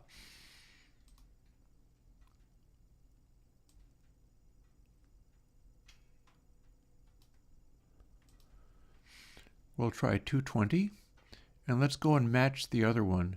So 10 pixels, 10 pixels shadow with the 4 pixel, 10 pixel, 10 pixel shadow with 4x4. And we had this at 64, if I'm not mistaken.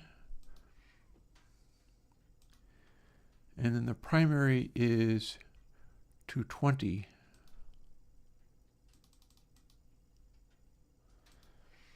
And that's enough fancy shenanigans with our colors and things. Let's, did I never set up, I never set the color to be black. There we go. That was a different color. Now, looking good.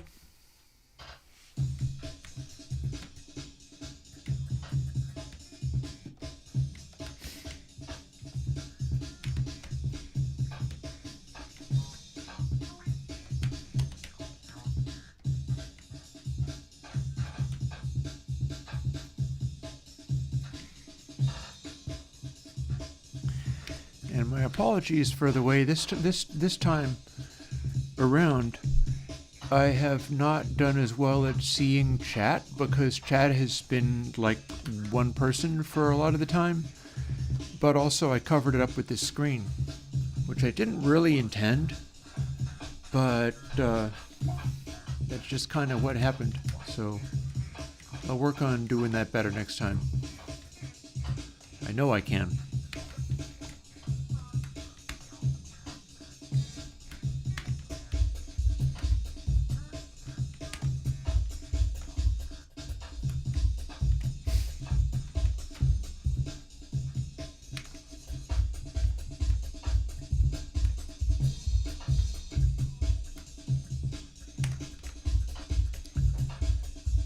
I could have instructions as another set of letters up here. Just up at the top. Kind of like how Super Hot keeps saying, super hot.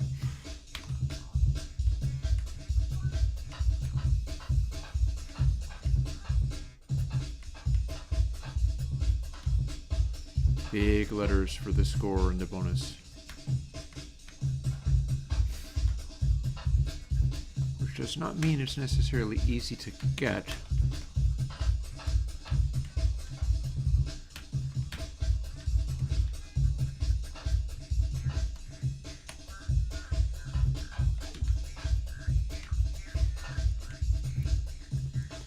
There's something to be said for games that arise from fairly simple principles and just build as they go.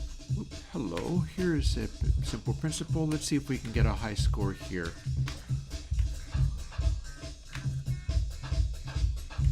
Perhaps not, but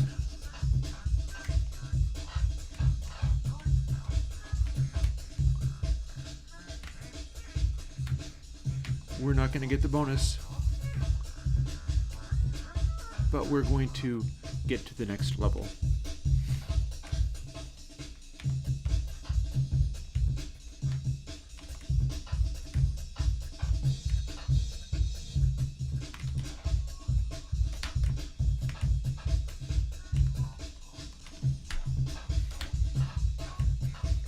This is not going to produce a bonus. No, no, no.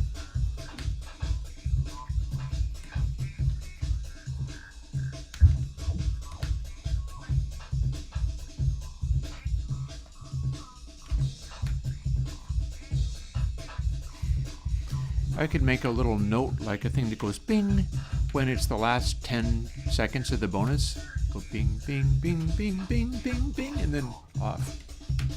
Up high. 86. In theory, that should be bonusable. Let's see whether we can get any of these to go sailing straight off the screen.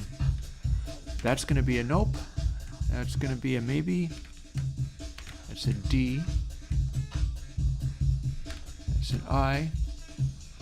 And I've got a J hiding over here, getting in my way. Okay, something of a bonus there.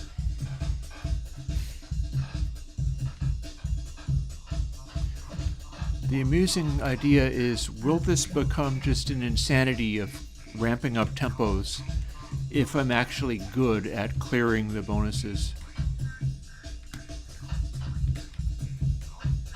If my attention span is adequate to get this to work? Because there are many things to think of, and one of them is keeping that little ball moving, otherwise game over.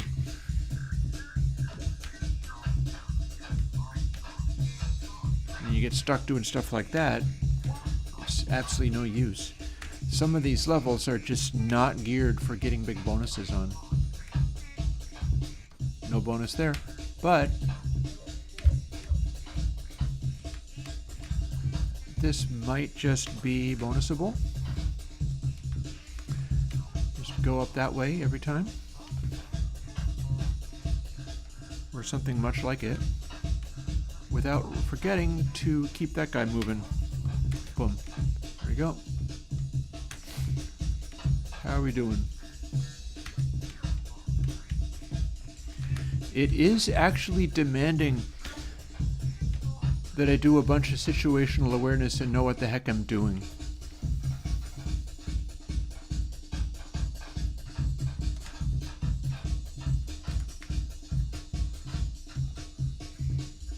E, M,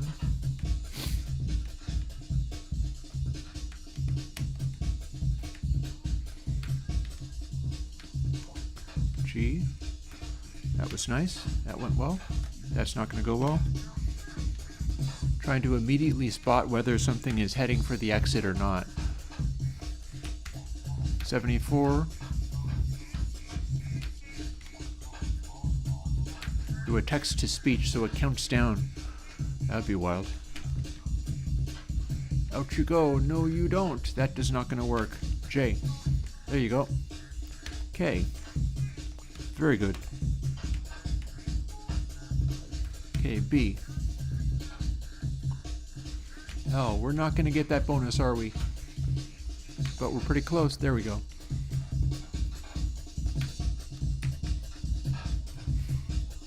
Let's get this stuff moving around so that we can force these up and out.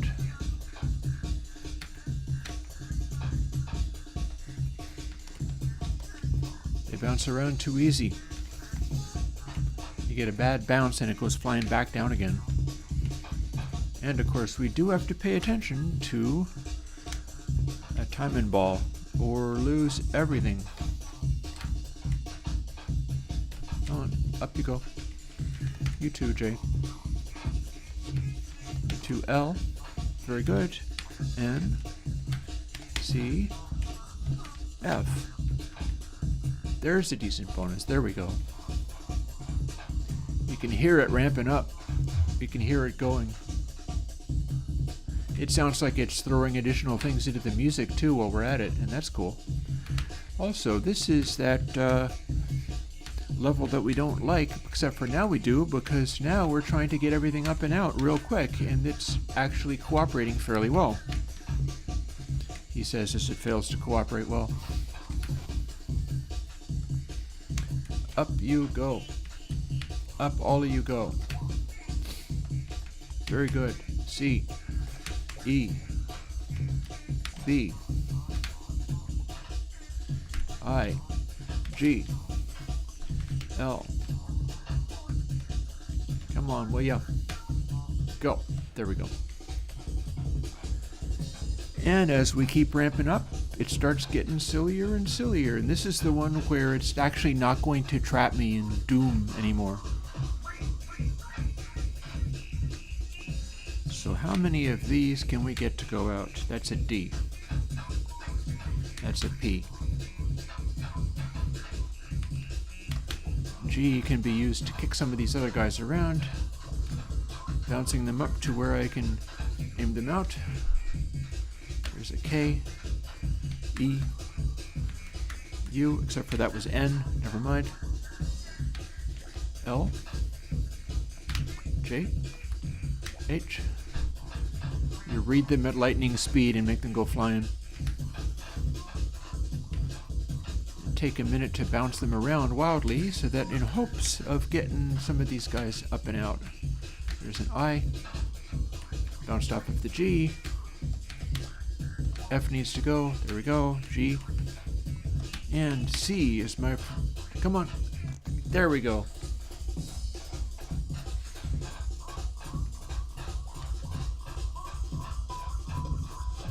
Now, how many of these can we make bounce straight up and out as we go? That saves extra time if they're like all going flying. And we are thoroughly in D&B territory now.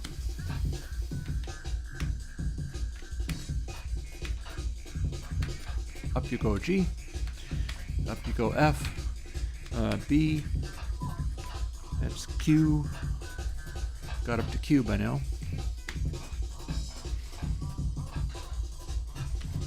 I do wonder how completely bonkers insane this can become in relatively short order. I don't know if we're doing that well with the bonuses this time. Also, we do have the more difficult levels to contend with, which are not going to start happening right away, but they're going to come and be real ambushes. B. No, you're P. There we go. I remember I have not been hitting P, so that was the one. 54, and there we go. Okay, now that kick drum is really starting to talk. M, up with you. H, up with you. J, up with you. B, no, that's a P, or a Q. No, it was a Q. I.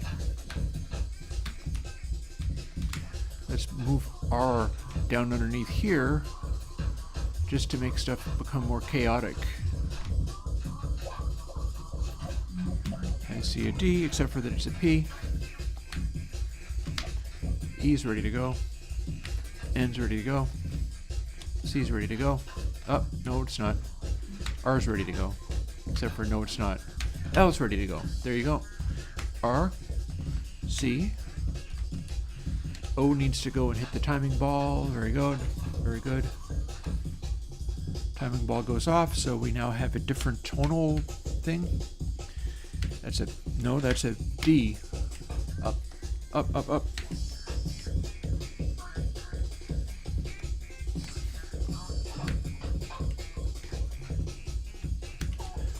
We'll put a little thing in the middle that just flashes between balls and up at the tempo.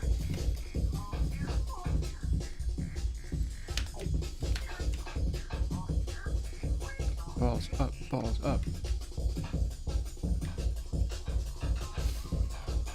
Now we've got a good big bonus available. It's like 300. But I've got a lot of these guys to get through. There's J. C. We're going to start getting the capital letters too. I. B, except for that's a P, except for that's a Q.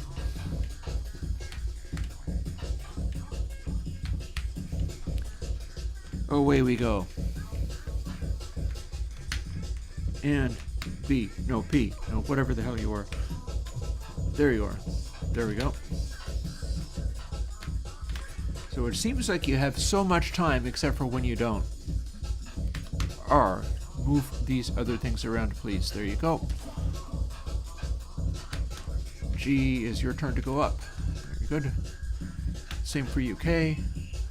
They're moving so fast you can't even see them. P, that's a P, yes. R, you can go straight up except for when you can't, okay? S, E, 128 bonus. M, F, boom. Alrighty. Now we're getting sillier and sillier as we go. But I was looking to do something like that.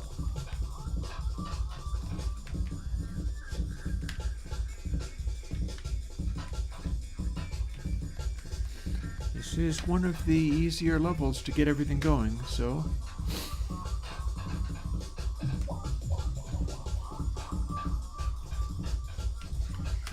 G, up. K, up. A, up. B. Might be worthwhile to try to pay attention to like B and P and so on first, because you can't tell them apart.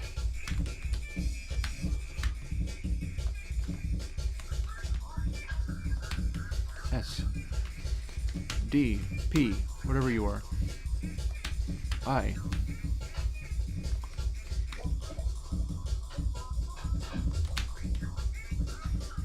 N.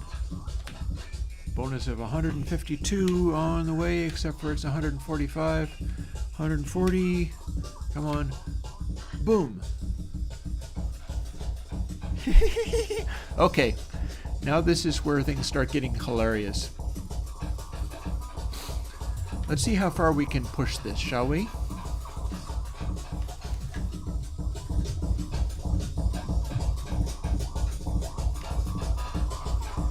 Tempted to put it over to the DI output.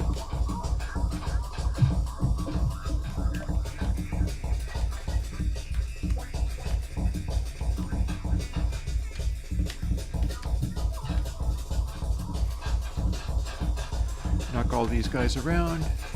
There goes K. Here goes B. We're going to knock these guys around with I.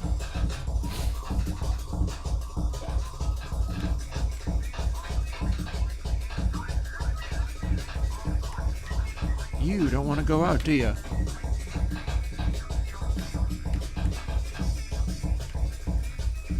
And the time is running out. This might not be a high bonus one, but if I can keep that timing ball moving around, then I can at least complete the level. But this is not looking like... Oh, wow. Oh, no.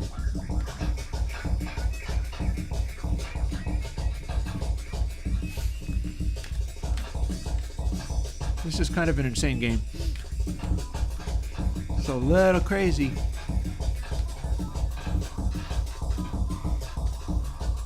It's a little doolally. It's a little monsieur.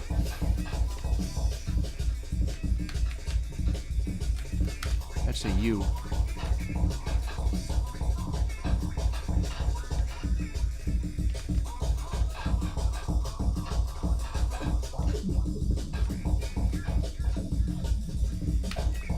J. Up you go. Oh, there's gonna be no bonus. Not getting a bonus this time.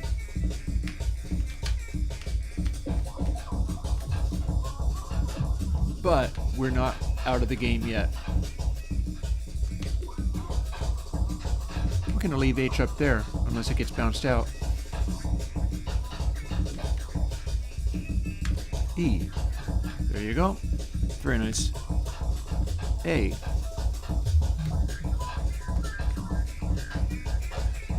I'm liking the soundscape of this. This is kind of bonkers. It's working as a mix, and I couldn't hope for better.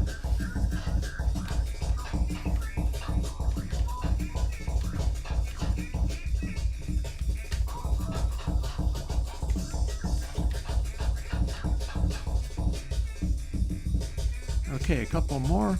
That's going to be a P, or, it's going to be a P.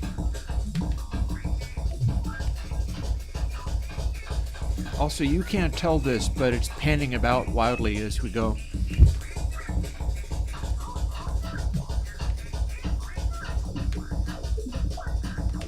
Oh, that would suck if I got stuck with the last one. But not this time. Got there.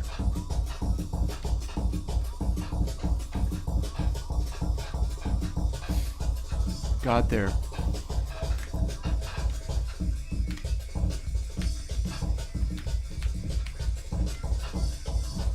So we're kind of trying to aim these at the chutes.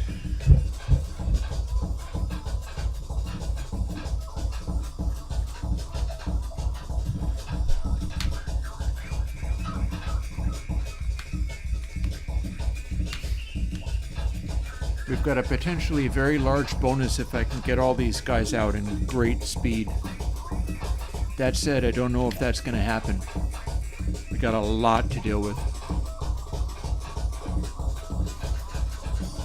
Hoping to get lucky with the madness. Q. Q. Which one is Q? Let's mind our P's and Q's, shall we?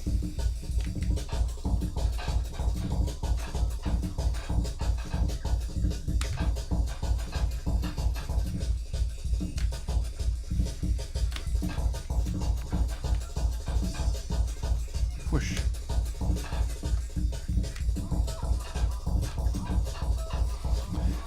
Much better with that synthesizer turned down. It's still enough to make loud noises now and then. That's a U. That's an H. That's an O. Being a touch typer would help.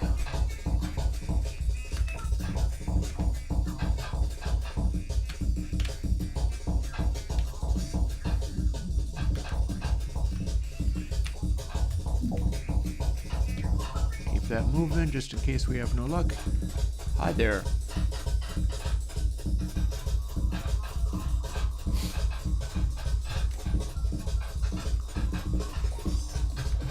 Now let's see how silly we can get all of this.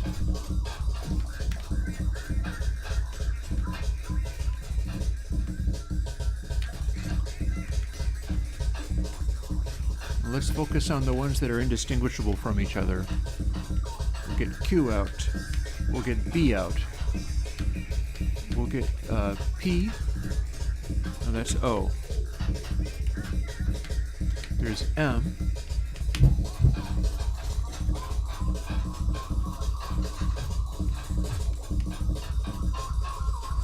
We're going into full terror core going on here. I. G. V.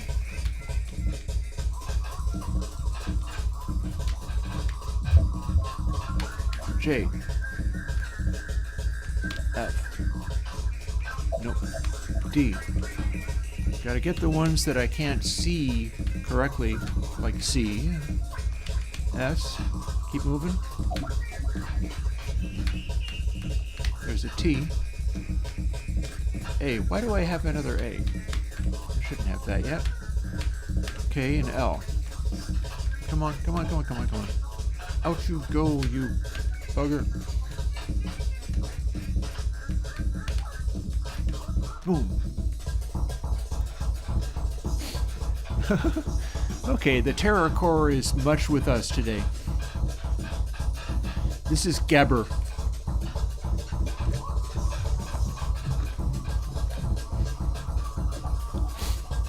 The potential hilarity of this, as it goes more and more Gabbrified, is quite a thing. Because since we're doing the square of the bonus, we start getting the opportunity to have sillier and sillier amounts of bonus as we go.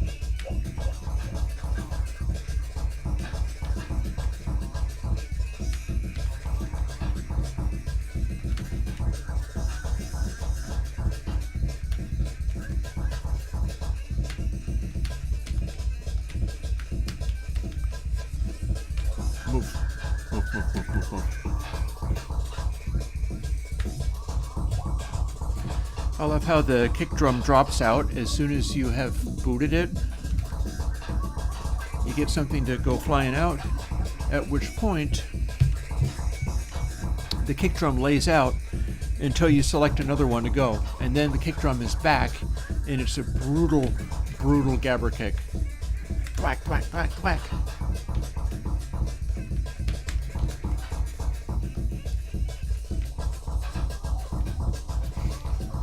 Let's see how well we can do at getting more of these out of here.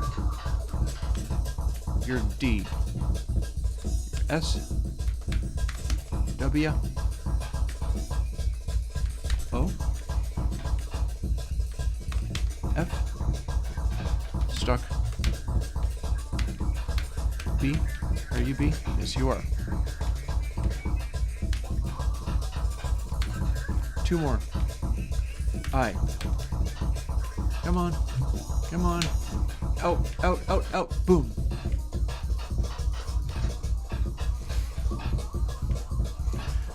When you get enough of these that you have multiple copies of a lowercase or an uppercase, you can use both of them to push everything around.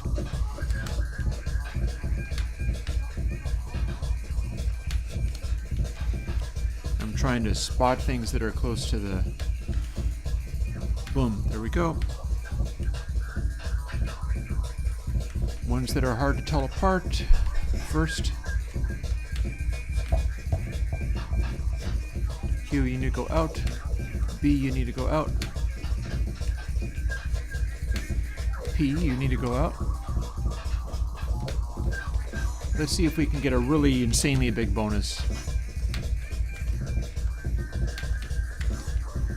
This is a more calm game when you're not going for maximum insanity, but this is kind of...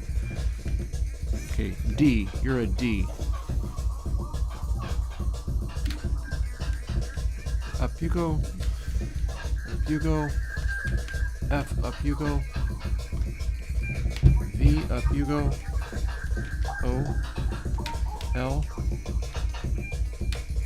C. S can be used to punch this guy around a little bit. I and J are the final ones, and got there.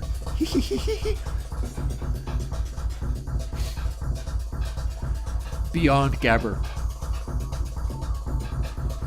So it should take longer to get here, but this is definitely the idea.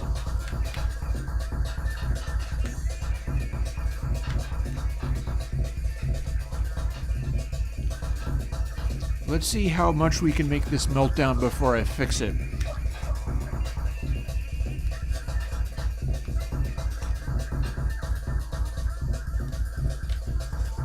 We've got 26 balls now.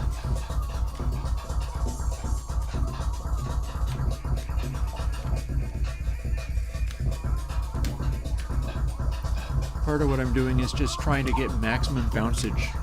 You spot anything that is high up and make it go out.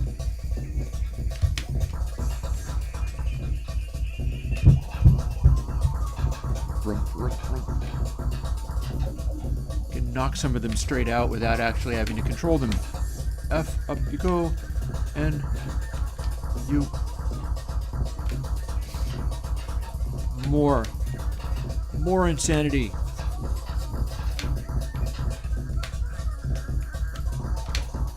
We can add 300 to our list. Go, go, go, go, go. Keep that moving.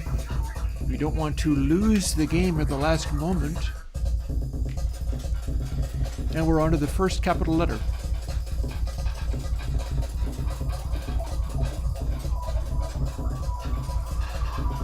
So we should only get to this level at points of extreme insanity. And this is not going to be a good one for beating the bonus level. But it's a pretty good one for spotting what's bouncing up high and making it go out.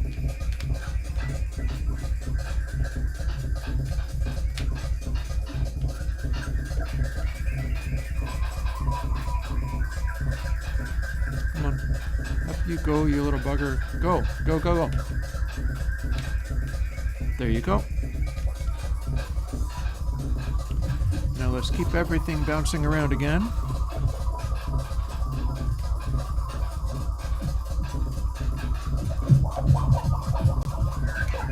There's one that can go out, except for it's not. Okay? Yes, it is. Yes, it is.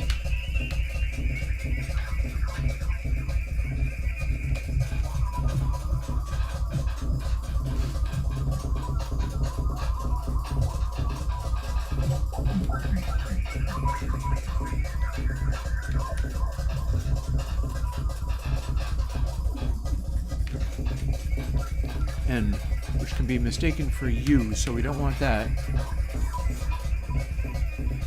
See how fast it's counting down? That's half the trick, is our bonus starts going away much faster.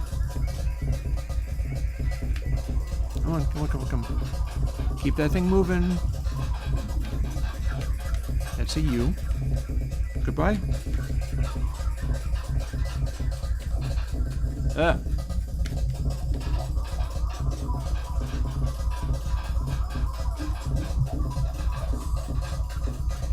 So it should take longer to get to a point of insanity as high as this, but part of it is just that I've been getting so many bonuses, so if I dial back the bonuses, it won't be quite as insane. Or at least it'll take a lot longer to get to a position of total insanity like this.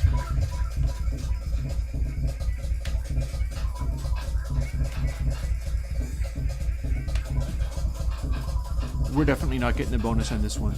But there will be levels where we do get even more bonuses.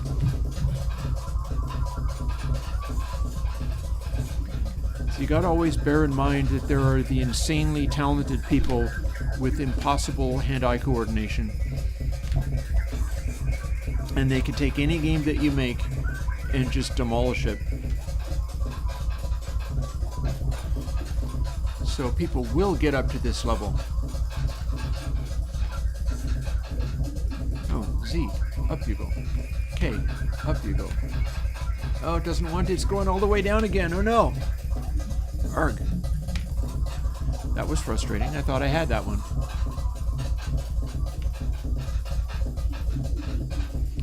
So we got no bonus this time. No sir.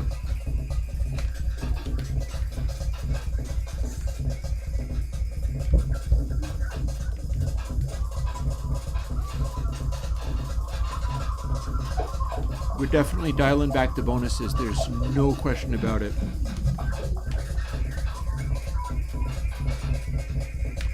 Is that a B or is it a Q? It is a Q.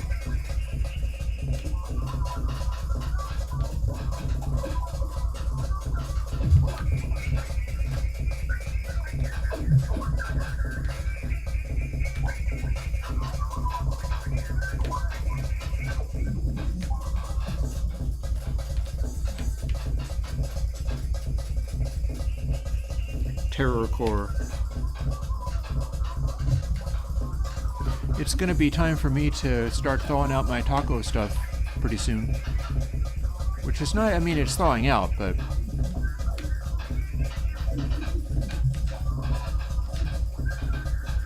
Come on, guys. Out you go. Out, out, out. Very good.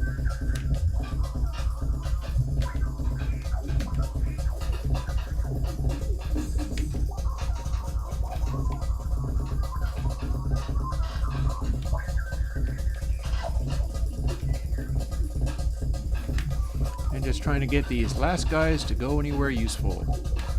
There we go. Good, good, good. No bonus this time, that's for sure.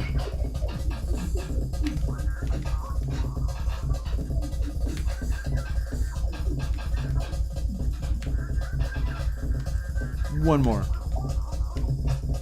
Do not you run out of time. That would be a terrible way of ending this. Although it would be very cool once that does end up happening, listening to it all ramping back down again. Because that will happen. Boom.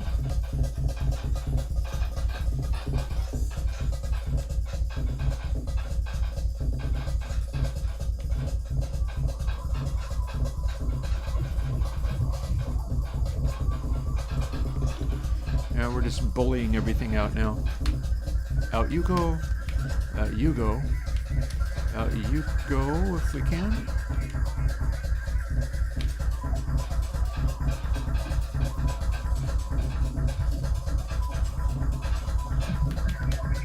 Out you go. Out you go. Where's you? Literally, you go. Hey, nope, not that time. Let's do some of these other challenging ones, like D's and Q's and such. Oh, there's an E. Nope. See, it tricked me. It tricked me. It was going to go out, and then it got looped into there, and off it went. Oh, no. Oh, no. It's too much. It's melting down.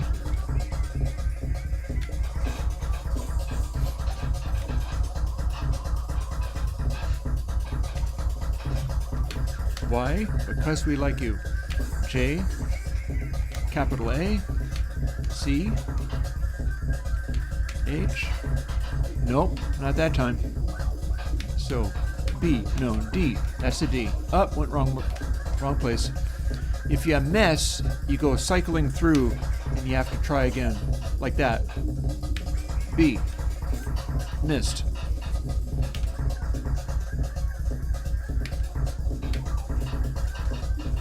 That's why this particular one is a little more challenging than it should be. Up we go. That's a D. Goodbye. Made it. Made it. Okay. Very good. S, you gotta go over here. Z, you gotta go over here. M, you gotta go over here. That's a Q or something? That's part of the trick of it, is that you can't tell them all apart because they are spinning about. So some of them, part of learning how to play the game is learning how to sort that stuff out.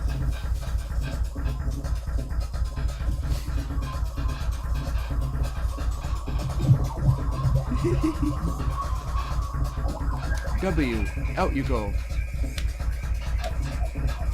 That's a V or a Q or both. Let's make all of the difficult ones go out. We'll do P, we'll do Q, we'll do U and N, because they look exactly the same.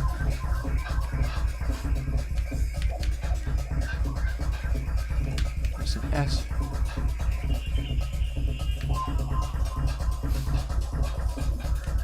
Goodbye, Z.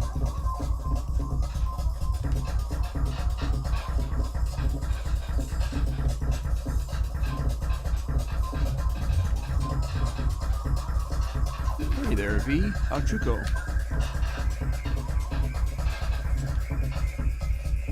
Very nice. That's a D. Do we still have P? No, we don't.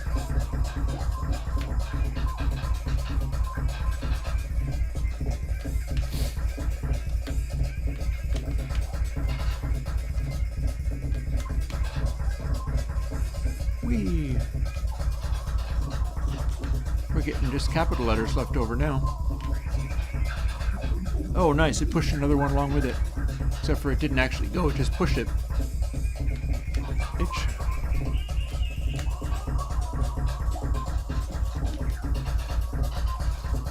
This is where you should be able to get only if you go at it for hours on end. Very nice. Oh, G. Goodbye. Or goodbye. There we go. That's how we do it. That's how we do it. Keep that moving.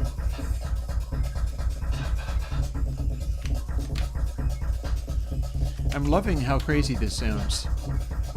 Boom.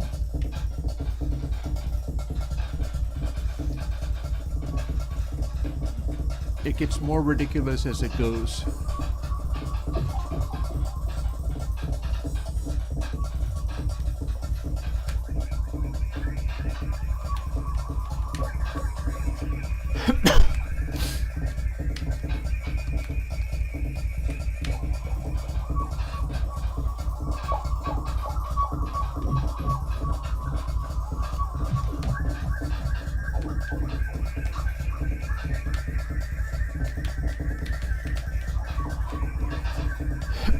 It's a P, E,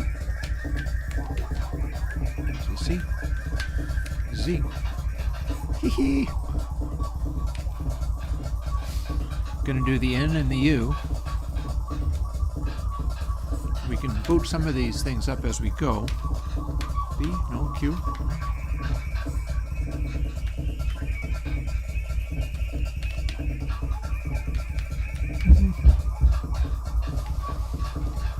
Total meltdown. Total Gabber meltdown. It's going to be harder to get to this point, but this is the end goal for how this game is supposed to roll.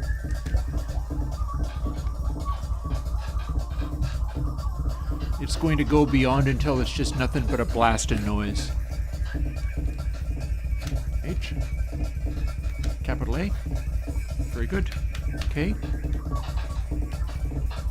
You can speed it up until it's just white noise. And that's just what we're going to try to do.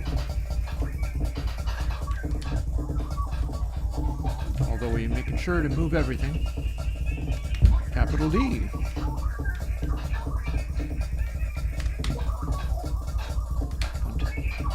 Bonus 269 in focus. 240, sorry. 240, 30, hang on. Boom. Okay.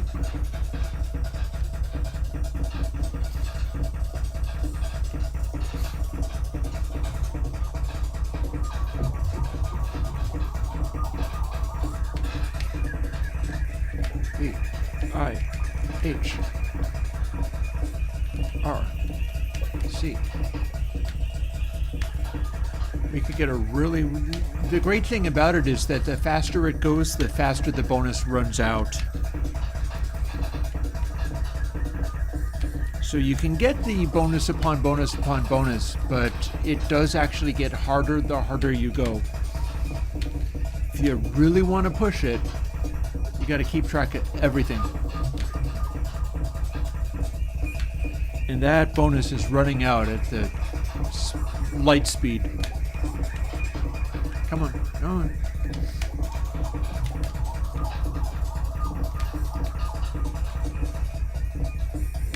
Are you a D? Are you a P? What are you? You're a P.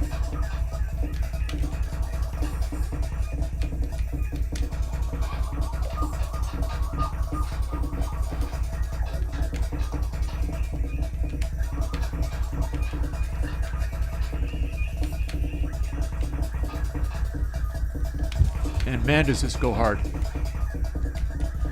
This is a very funny invention.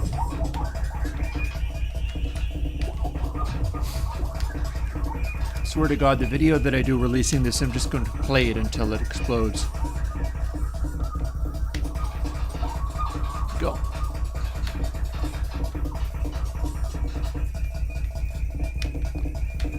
Q? That's a Q. We're going to run out of bonus. This is not going to be one of the bonus ones. That said, we're going to successfully complete the level.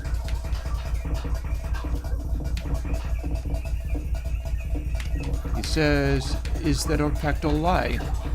No, it's not a lie. Got it loose. That was close. I wasn't expecting that.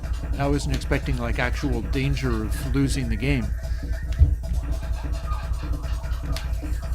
I thought I had this mastered.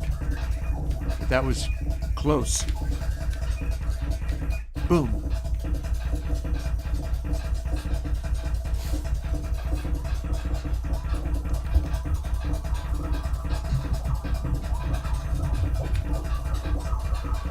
Let's knock everything around violently.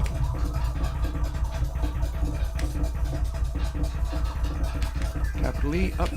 W, up. R, up. B. No, that wasn't a B. That was like P or something. We might be able to reach plaid. This might reach plaid. A, goodbye. H, L, S, capital D, capital F. Over you go.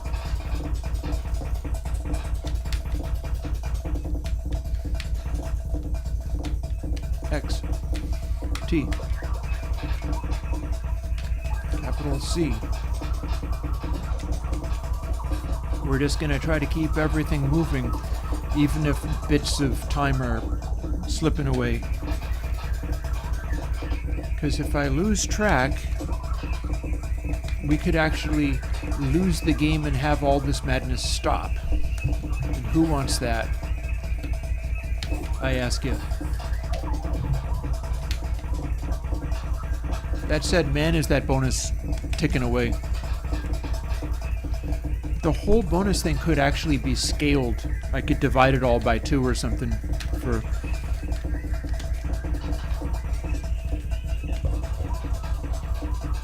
Come on, you move.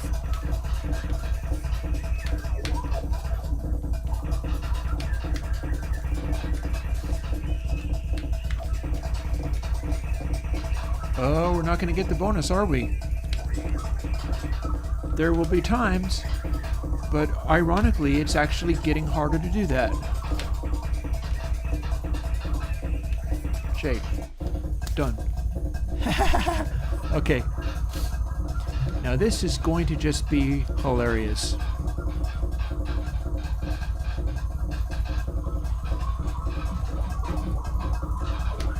O, M, capital C, capital A, J, come on you, F, capital B, W. See, the more I can really make it roll, the faster the insane hyper bonuses I can get. And I want to hear what this sounds like when it's just melting down completely, which it kind of is. This is already a little on the beyond stage. wonder whether if I go over 9,000, should it just like explode or something? Like everything just flips out and falls apart.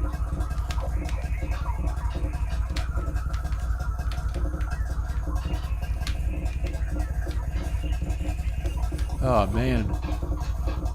It's just wrong in the nicest of ways. S. N, unless you're U, C, capital G. Come on, go, go, go, go. Lowercase a, y, j, r, g. Keep it moving. L. Oh man. E. Ow. Oh no.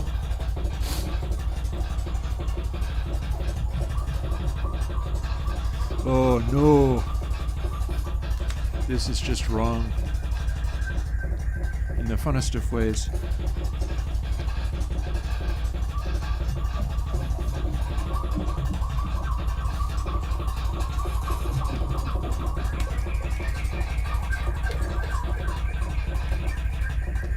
We're not going to get a bonus here. It's just dropping away far too fast.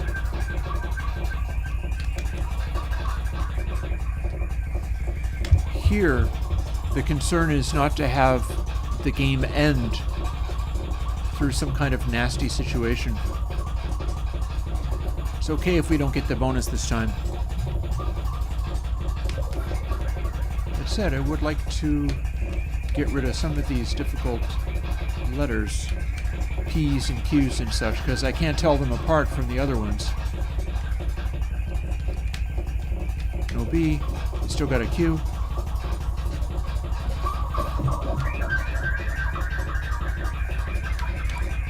Oh, you can go out.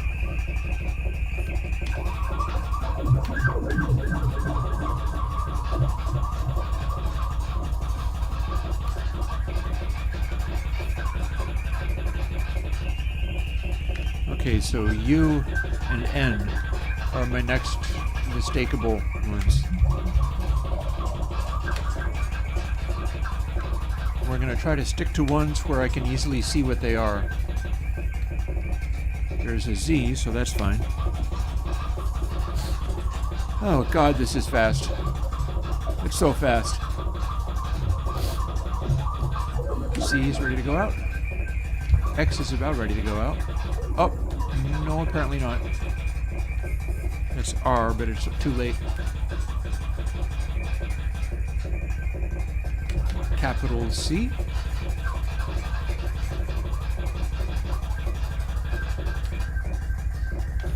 Capital F.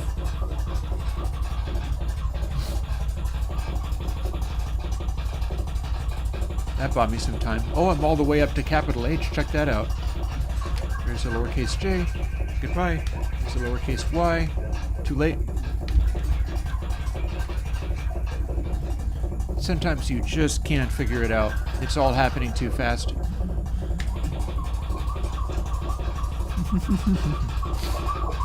Oh, dearie me. Oh, it's too crazy. It's just too crazy. H? Haha. H for haha.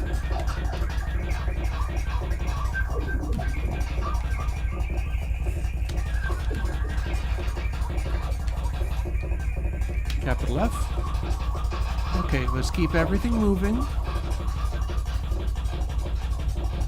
So lowercase f that's ready to go. Uppercase F that's ready to go. Except for it's not. That's the thing, is stuff bounces back down again and then you can't keep focusing on it. Keep moving. Keep moving.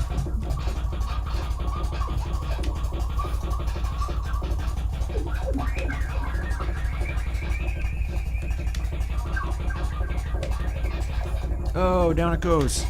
I thought I had it that time. Out you go. Out, out, out. We don't have a bonus, but we're gonna clear this level, by God. We're keeping a lowercase z in store. Uppercase H, come on, come on. You can do it, you can do it. There you go. Awesome. Uppercase F, doing your job.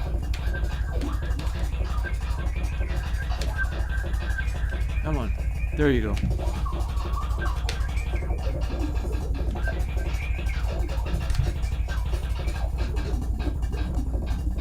Very good.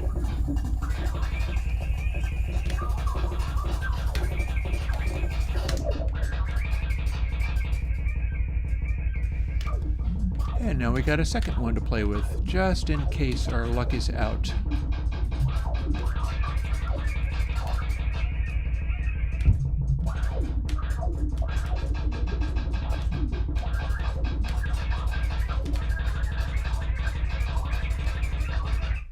Boom. Got there. And then we'll get the breakbeat back as soon as something goes out with high velocity, like this. Or this. Or, nope, not that one.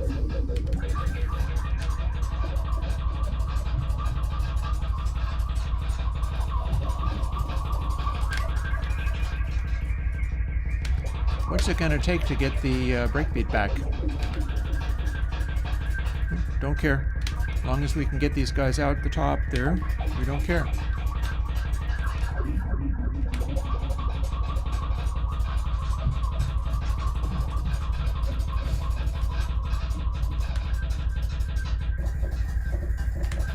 There it is. Got there. I want to get some of these ones that look like each other out of here. Is that a capital I? That's a capital I. This looks the same as an L. Darn it. Nope. Not that time. Capital B. Out you go. Capital J.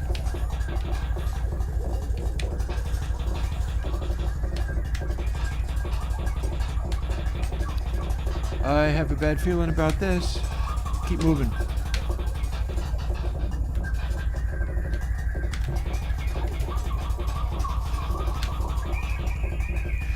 Let's get these ones out that look like each other.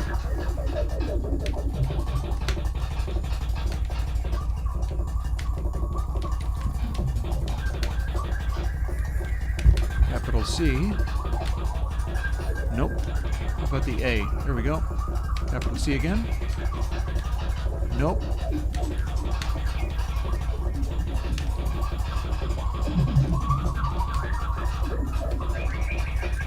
Oh, you bugger.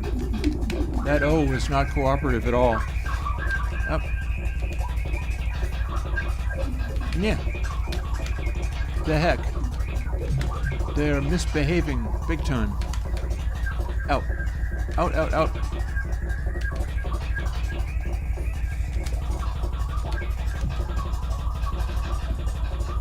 That thing moving. F up. Capital A up. Nope. This one tricks ya. It sneaks up and gets ya. Capital D. Nope. That's a D, not a P, not a Q. Capital A. Out you go. Keep that moving. And capital D is our last one. Boom.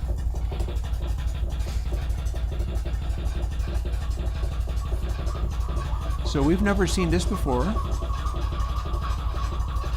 How easy is it? It's pretty enough. It's like a field of blood. A field of blood and gabber.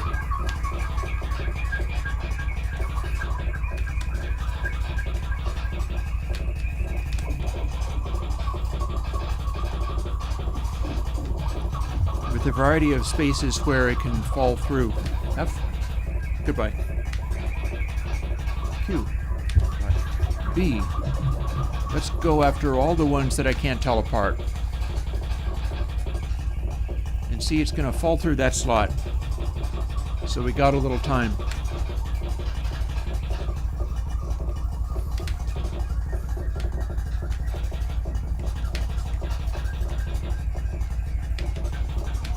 At least it had bloody well better fall through that slot. Yup. Worked. I was not wrong. It did the thing.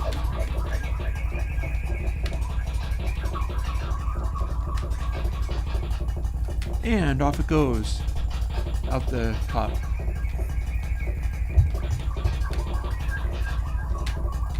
Let's keep getting higher and higher levels of insanity. Although I am going to need to stop and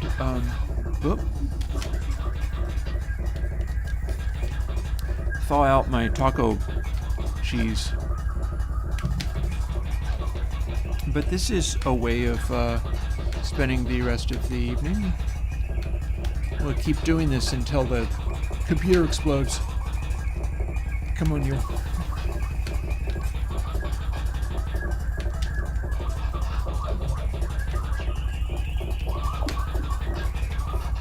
Nope, not that time. Yeah, aim for stuff and then it just doesn't go. Hey, nope. How about this one? And away it goes.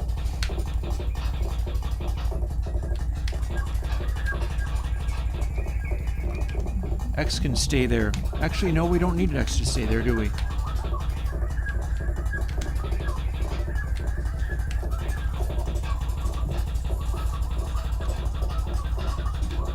That's it. Keep moving. Keep moving. It's a capital I.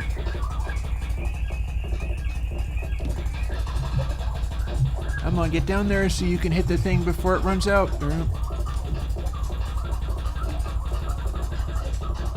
Come on. Hit it. Hit it. Hit it. There we go. And is that a P? That is a P. Boom. No bonus this time, but by God, we got there.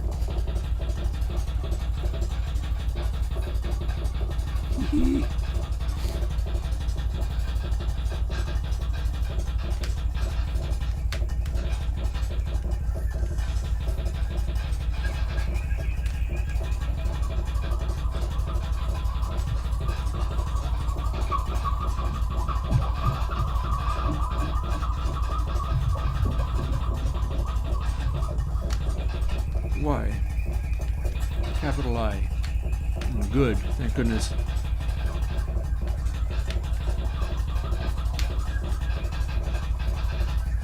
B. Q. P.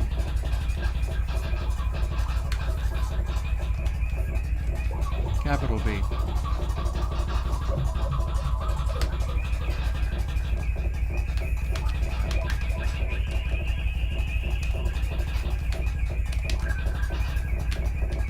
Definitely being able to spot and type things and then steer them is key to making this one work. Yeah. No. The stream's bitrate is higher than the recommended amount. Oh, you think so?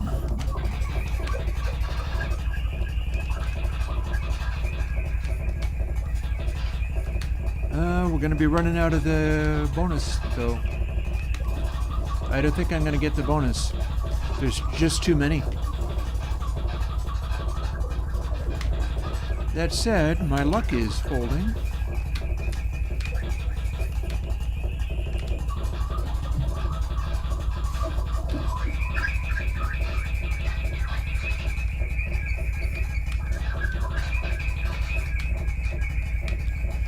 Everything starts moving too fast and making crazy noises too loud.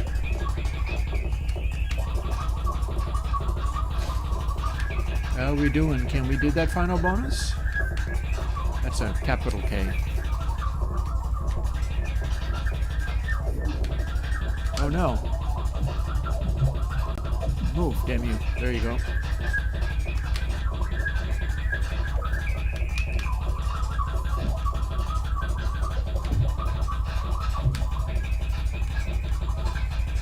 I don't see a bonus this time. I feel like that's not going to be happening, but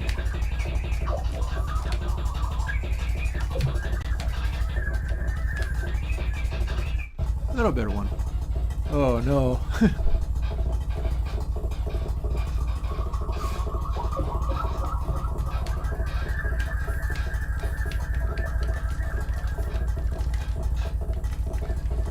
We're just pushing everything at once now.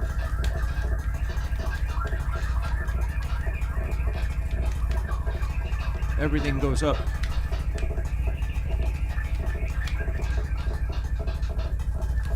Everything tries to go up. Spot anything and hit up just very briefly and see how it works. Except for that one, that has to go down.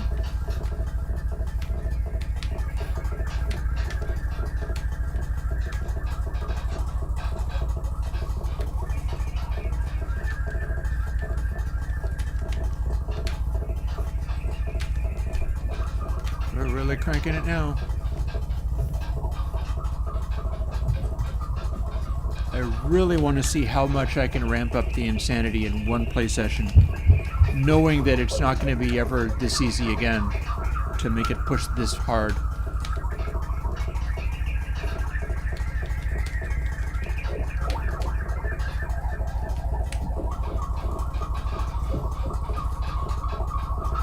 And yeah, I like the way that that bonus is just counting down so fast. That's the side effect of having the insanity ramp up this high, is that it just makes it unreasonable.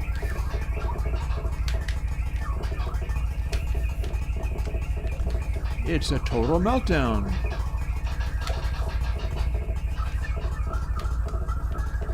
A total meltdown beyond the ability to do.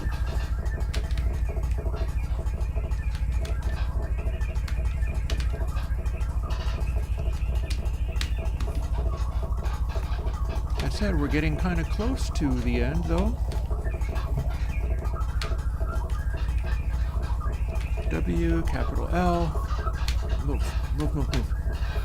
Capital H, capital L. Bam. Oh no! Oh no! Yeah, we just get into a zone of madness.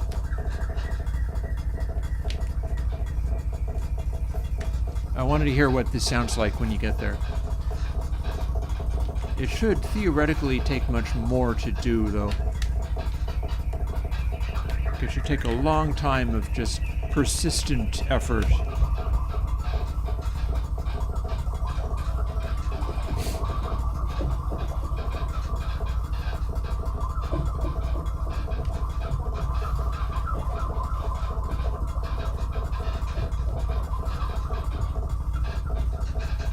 This is the amusing and silly way of spending a day.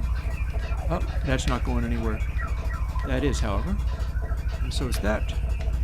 And let's get all of the difficult to tell apart letters out of here.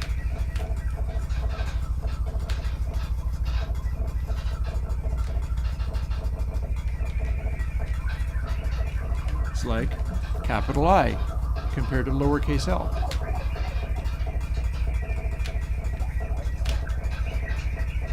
There we go.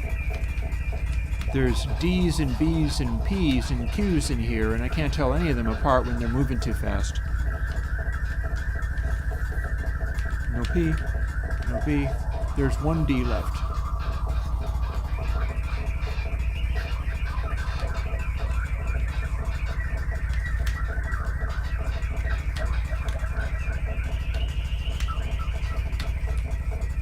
Capital A. Get the other stuff moving, please. M, up you go.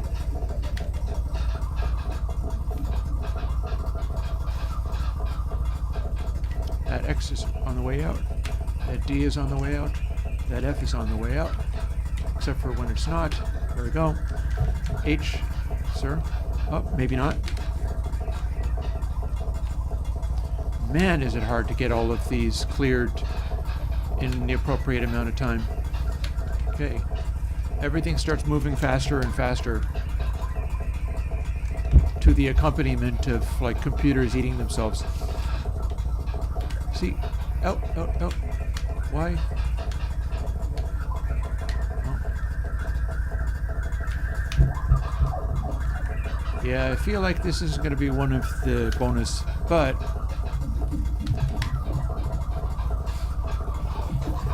I do think this is one of the ones where I'm not going to lose the game here.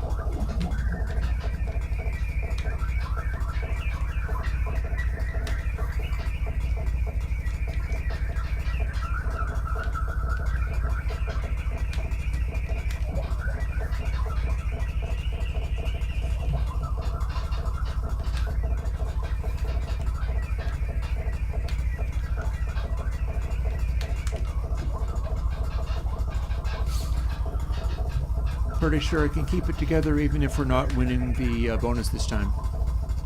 Those bonuses are the secret to making the speed go up this much, because that's where I'm getting all the really high scores from. I know. What say we use an Airwindows meme for the bonus levels? We'll do this, but the bonus level is this times 0.618, etc., etc., etc. We'll have it literally be the golden ratio, and that'll be the final story. Okay. Can we bump up the controls way from this one?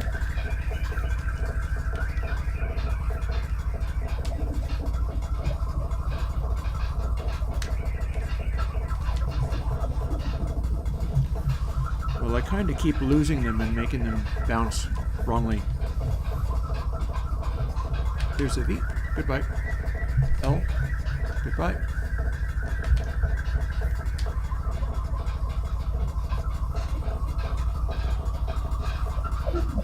Okay. And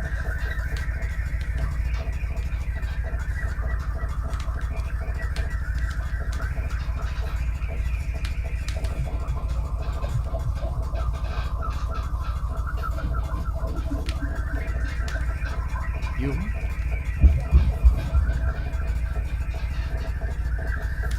This really shakes the foundations, and rightly so.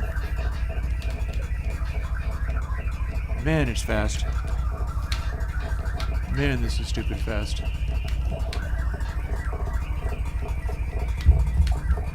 See, the question is, can I make it get to over 9,000?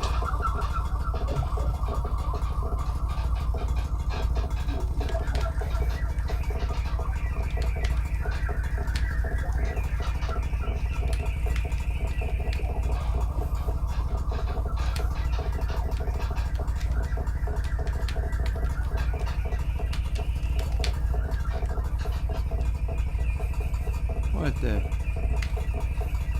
Goodbye, whatever you were. Trying to figure out what letter that was. That's that capital I. Don't like these ones that look like other ones.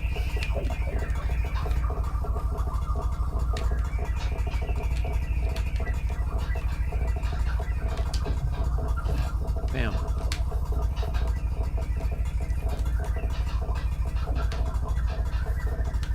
Come on, go, go, go, go, go.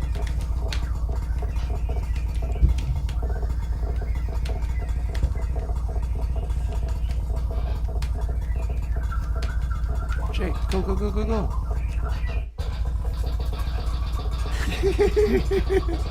Oh, no. That's a gabber kick if you ever heard one.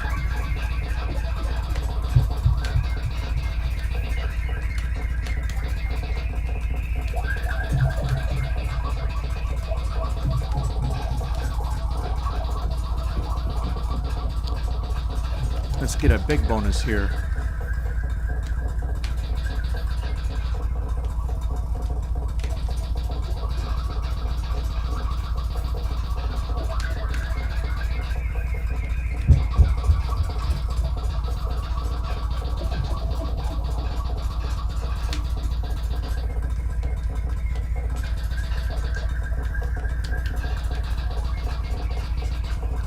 Come on.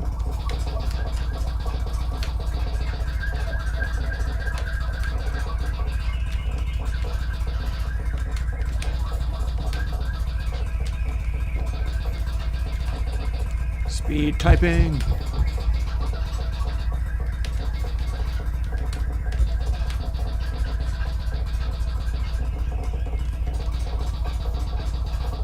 Keep going, you bugger.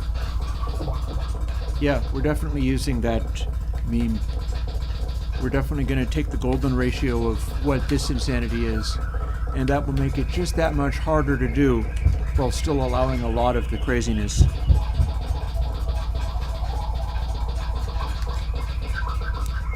That said, it's going to be rough to get to this point.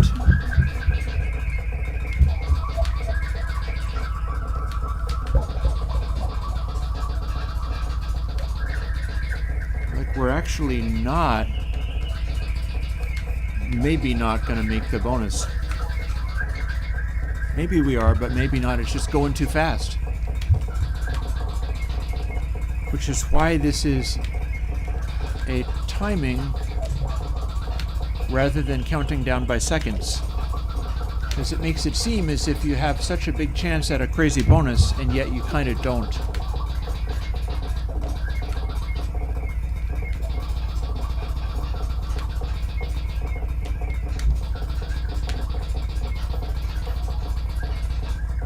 But we will clear the level. And have a little tiny bonus, I guess. Enough that you can hear what it did. Now it sounds like an engine. Oh, this is all of the silliness. Oh no, it died. No, it didn't. It didn't.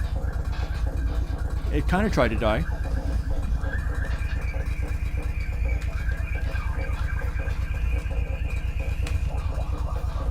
The physics engine got upset, and who can blame it, really?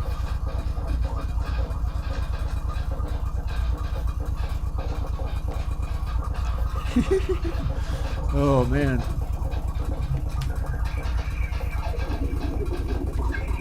This is too much fun.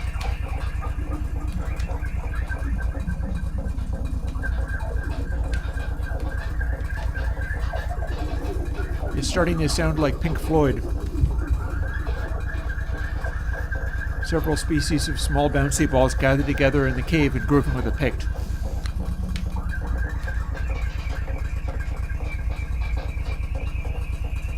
So much for counting down the bonus. The bonus is just gone.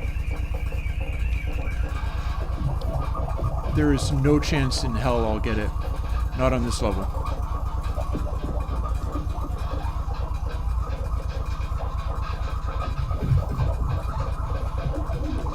Oh, are we not receiving enough video? What happened?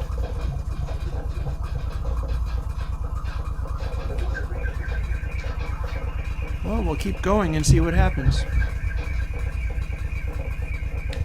I may have broken literally everything.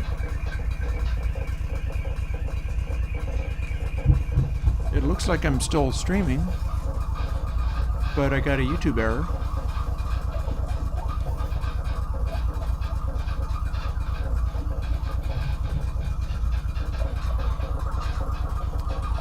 It is becoming almost serene. Oh, look, I can make that go out. Let's make this go out while we're at it.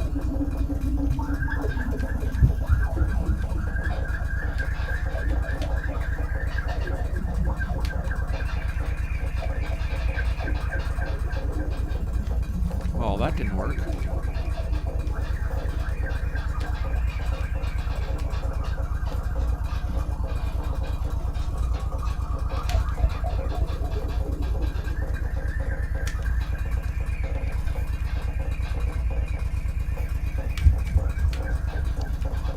We're well beyond Gabber.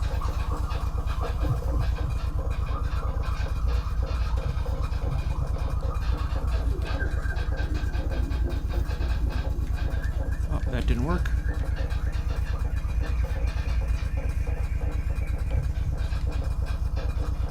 Oh, don't you hang out up there. No, you don't. You need to go away from that point, sir. There you go.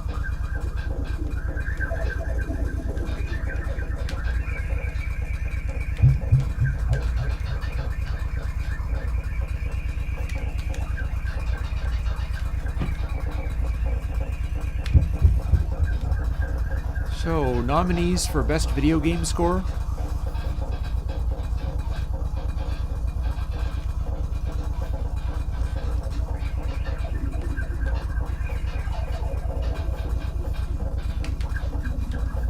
Most annoying video game map. Here we go.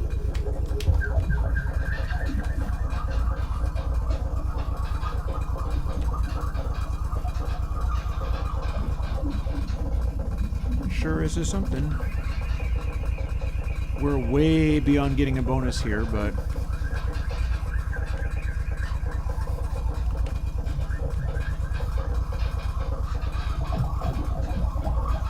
we're patiently working away at the other stuff. It screams. It's freaking out.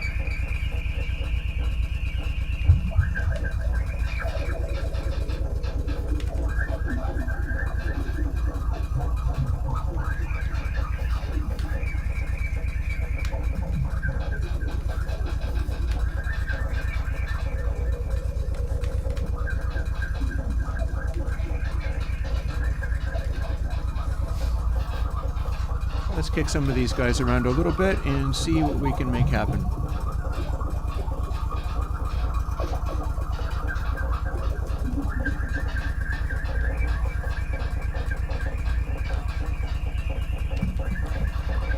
Hey, got both the I and the L out of the way.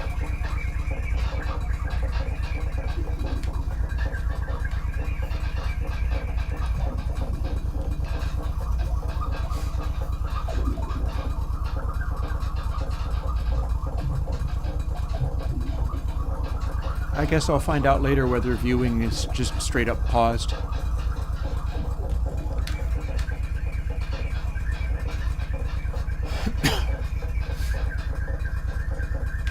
Very good.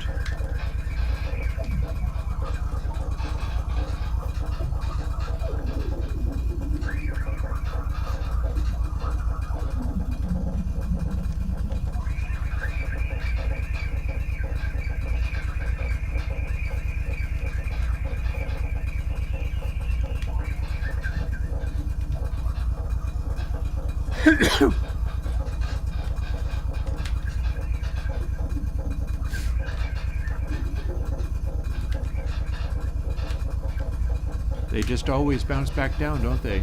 Except for when they don't. Ah, come on. Be good, thank you. Uh-oh. Hi there. I see what you're doing in there. We do not want the game to end, not just yet. Not like this, not like this.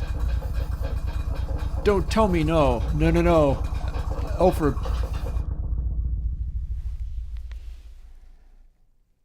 And that's all she wrote? Damn. It says users will retrieve buffering. Okay, that was intense. I did not try to lose. You lose when that little blank one that's bouncing around wildly like a ping pong ball comes to a stop and shrinks to nothing. And yeah, the music is kind of generative. And yup.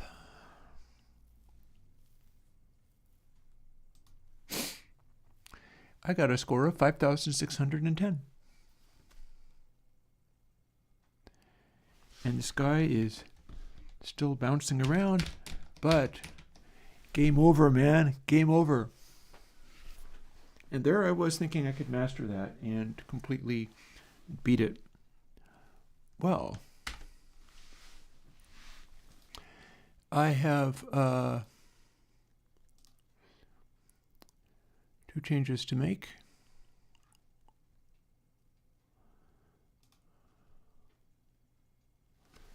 If I can find it, see, where's that change I gotta make?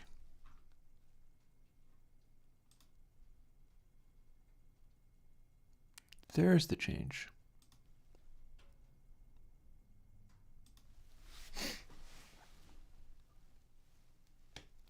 Boop. I wonder whether that's interfering with the precedence. In any case, we don't need to worry about precedence for this, because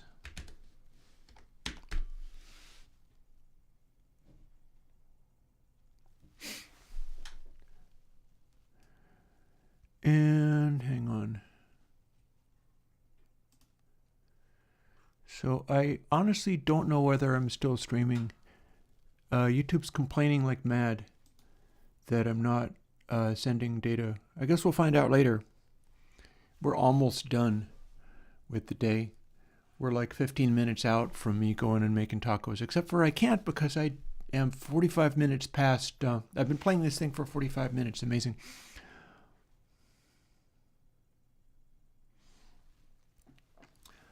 Let's go and look up the actual number for what I seek. I bet it's on one of these, unless it's not. Let's find out.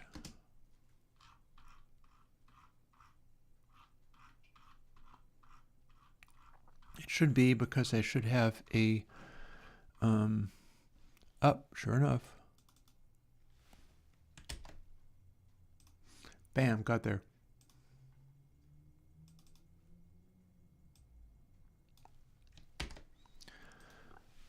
Golden ratio in its full regalia. Also, the way that was working, I don't think I need to start with 10. We're just going to straight up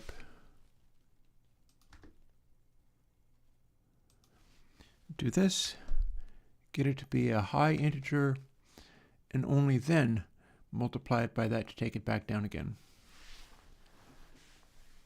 Oh, and now it says exclamation. Good.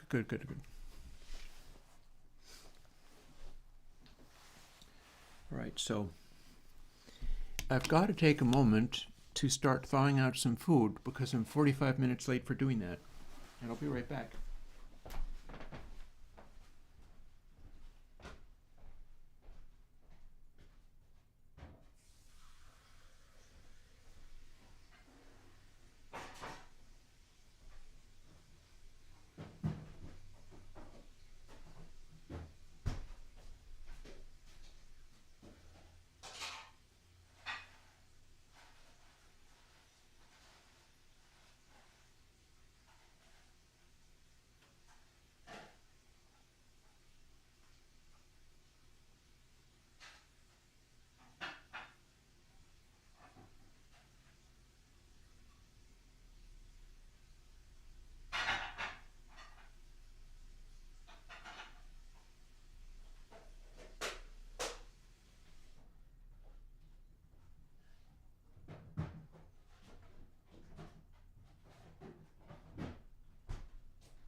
See, didn't take that long.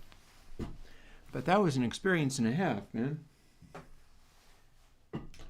I just have to remember to pop the chat out so that I can actually see what's going on. Let's do that right now, just 'cause.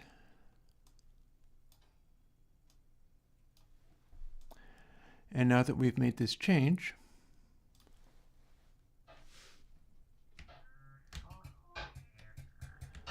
let's see what the bonuses do on our base level.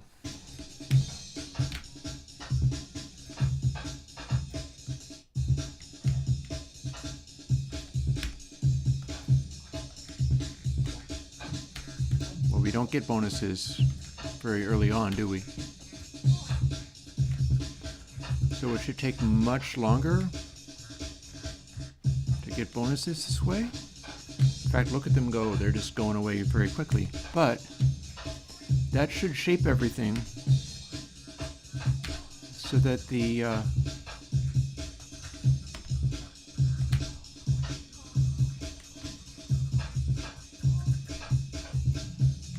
see, it started as a drum and bass jam, of all things.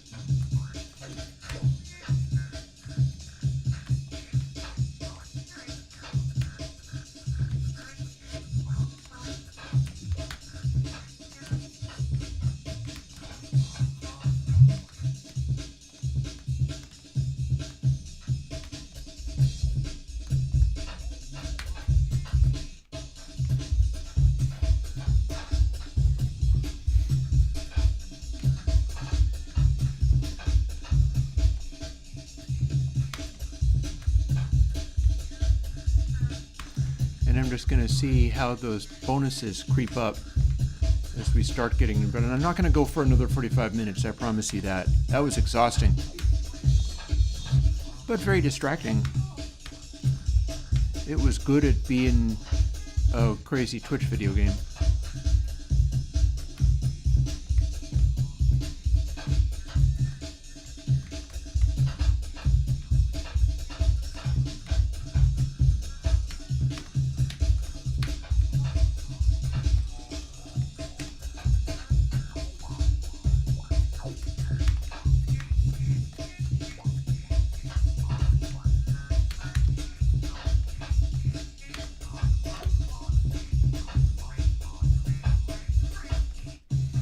You do start feeling the speed ramp up.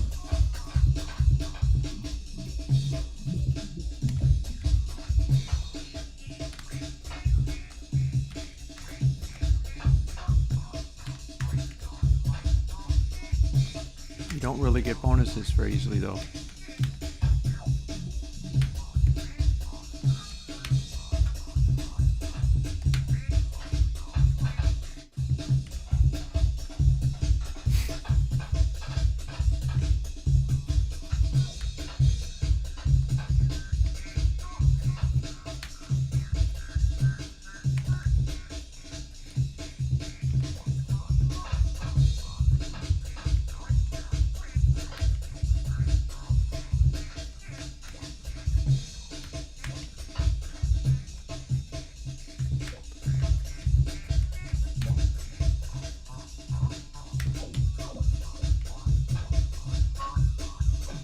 Yeah, I'm gonna need to make I'll record a video of just playing it and playing it and playing it until it melts down and freaks out and blows up, explodes, and all of that good stuff.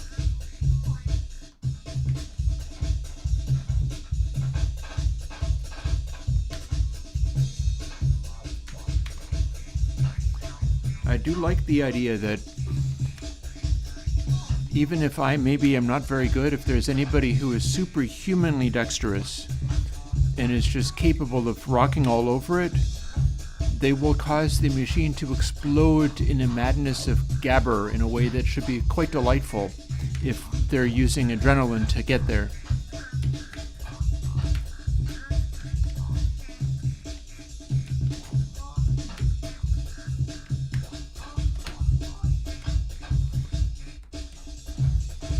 And with every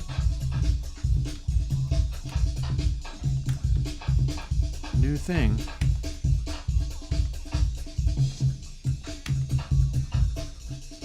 it's a new chance at getting a really high score.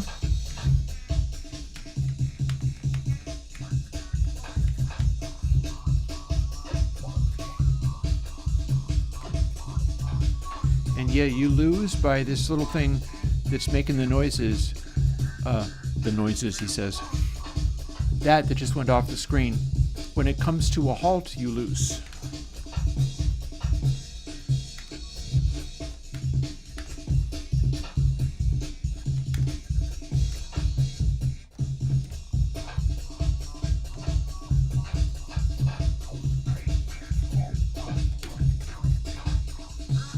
Very good. Very good.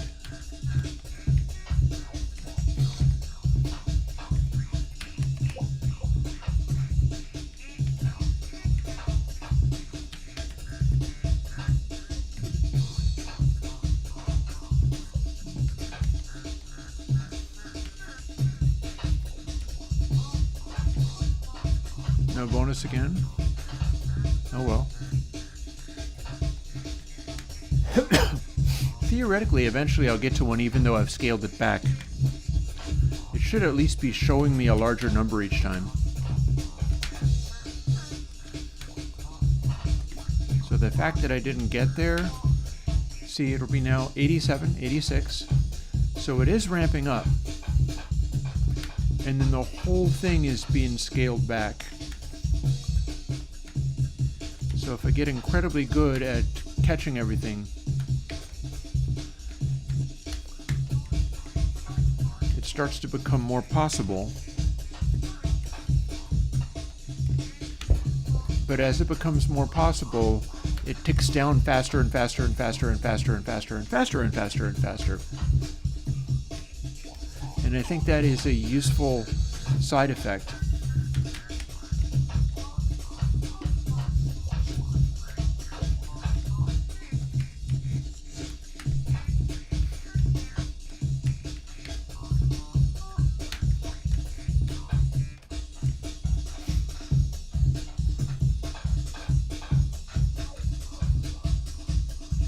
And yeah, see, we're slowly creeping up, and it's still kind of low speed zone going on. Although you do hear small rampings up of speed as you go. Every point that you make is making it go a little bit faster, and it's a little too slow to notice directly, but I think you sense it.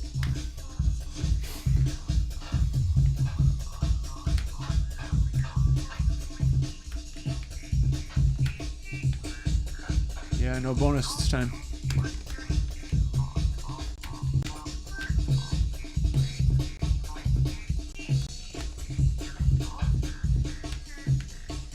Said D.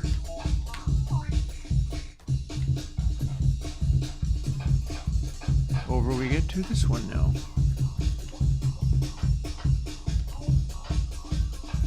And we're already feeling it start going faster.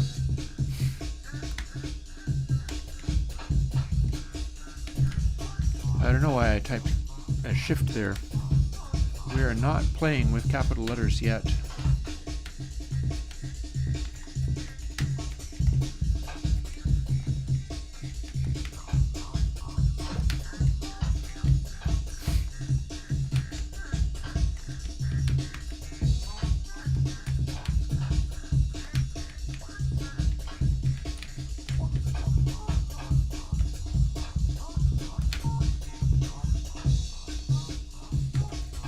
There we go.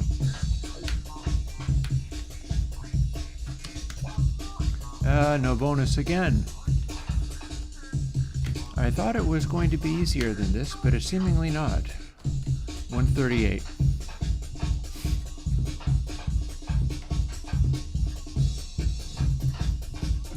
So yeah, I'm not sure that I'm going to continue playing this. I think we're going to call it a day.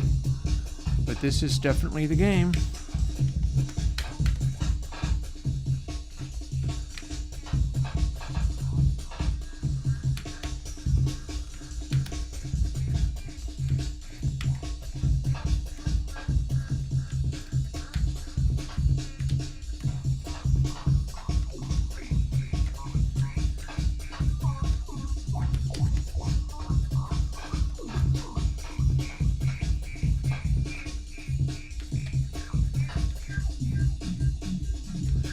Sometimes the bouncing of these is very frustrating. We're definitely not getting the bonus this time, that's for damn sure. But I feel certain that if somebody was just really good at this, they'd be able to do it. I didn't even scale it down by that. I only scaled it down by the golden ratio. And that's enough to turn it from total absurdness madness to something that acts like a normal game or something. Well, let's see whether we can get a bonus in some likely scenario like this one.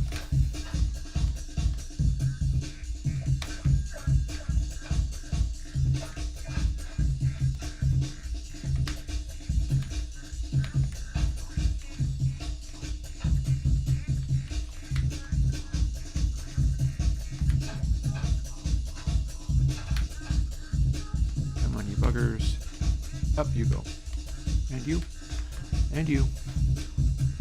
No. Move. Uh-oh.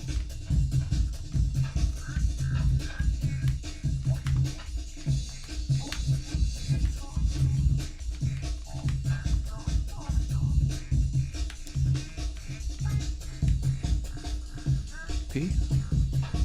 Okay. A little bitty of a bonus.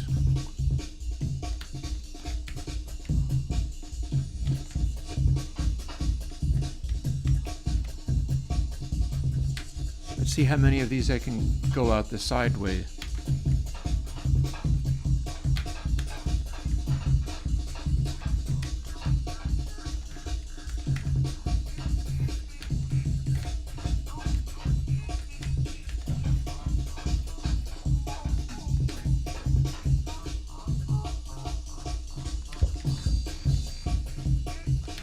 Maybe we can get there.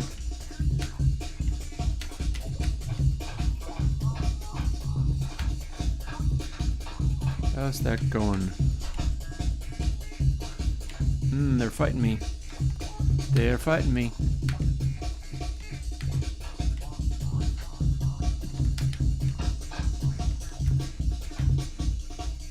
Losing our chance for another bonus. Got there. Q. Go. Alrighty. That was a little tiny bonus right there. That kind of worked.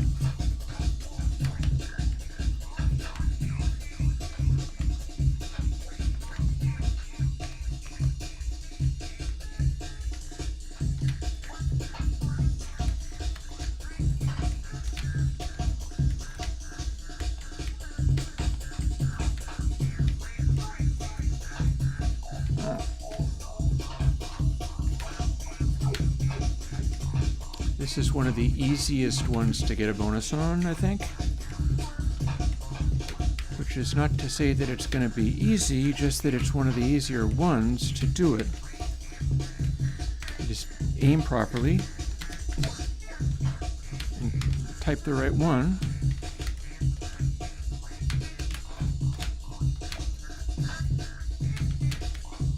G.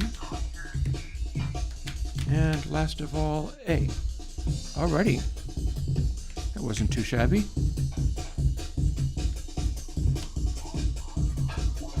Lost a moment there.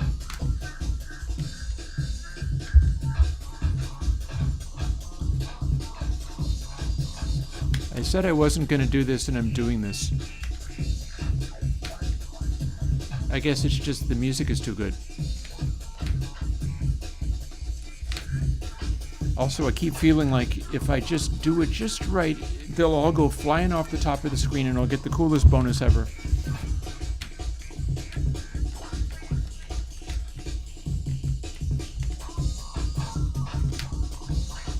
I mean, it is becoming more possible as we go.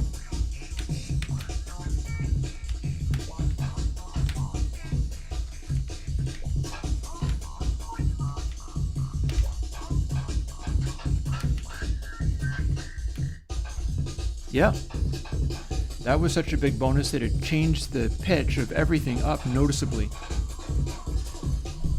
And this is now one of the levels that is kind of challenging to do. So I'm going to call it.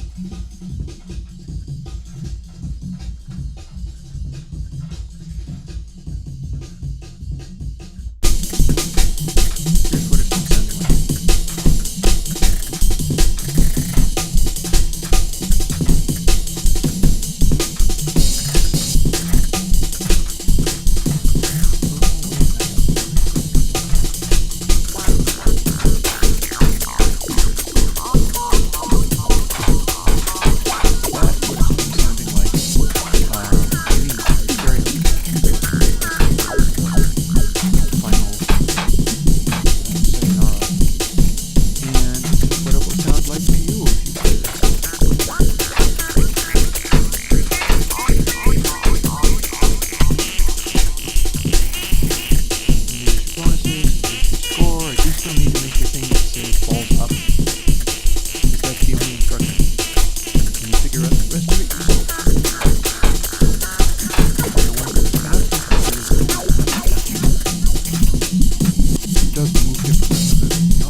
And there you have it. See you guys next week, and hope you like K Cathedral, which should be coming this coming Sunday if all goes well. And bye-bye.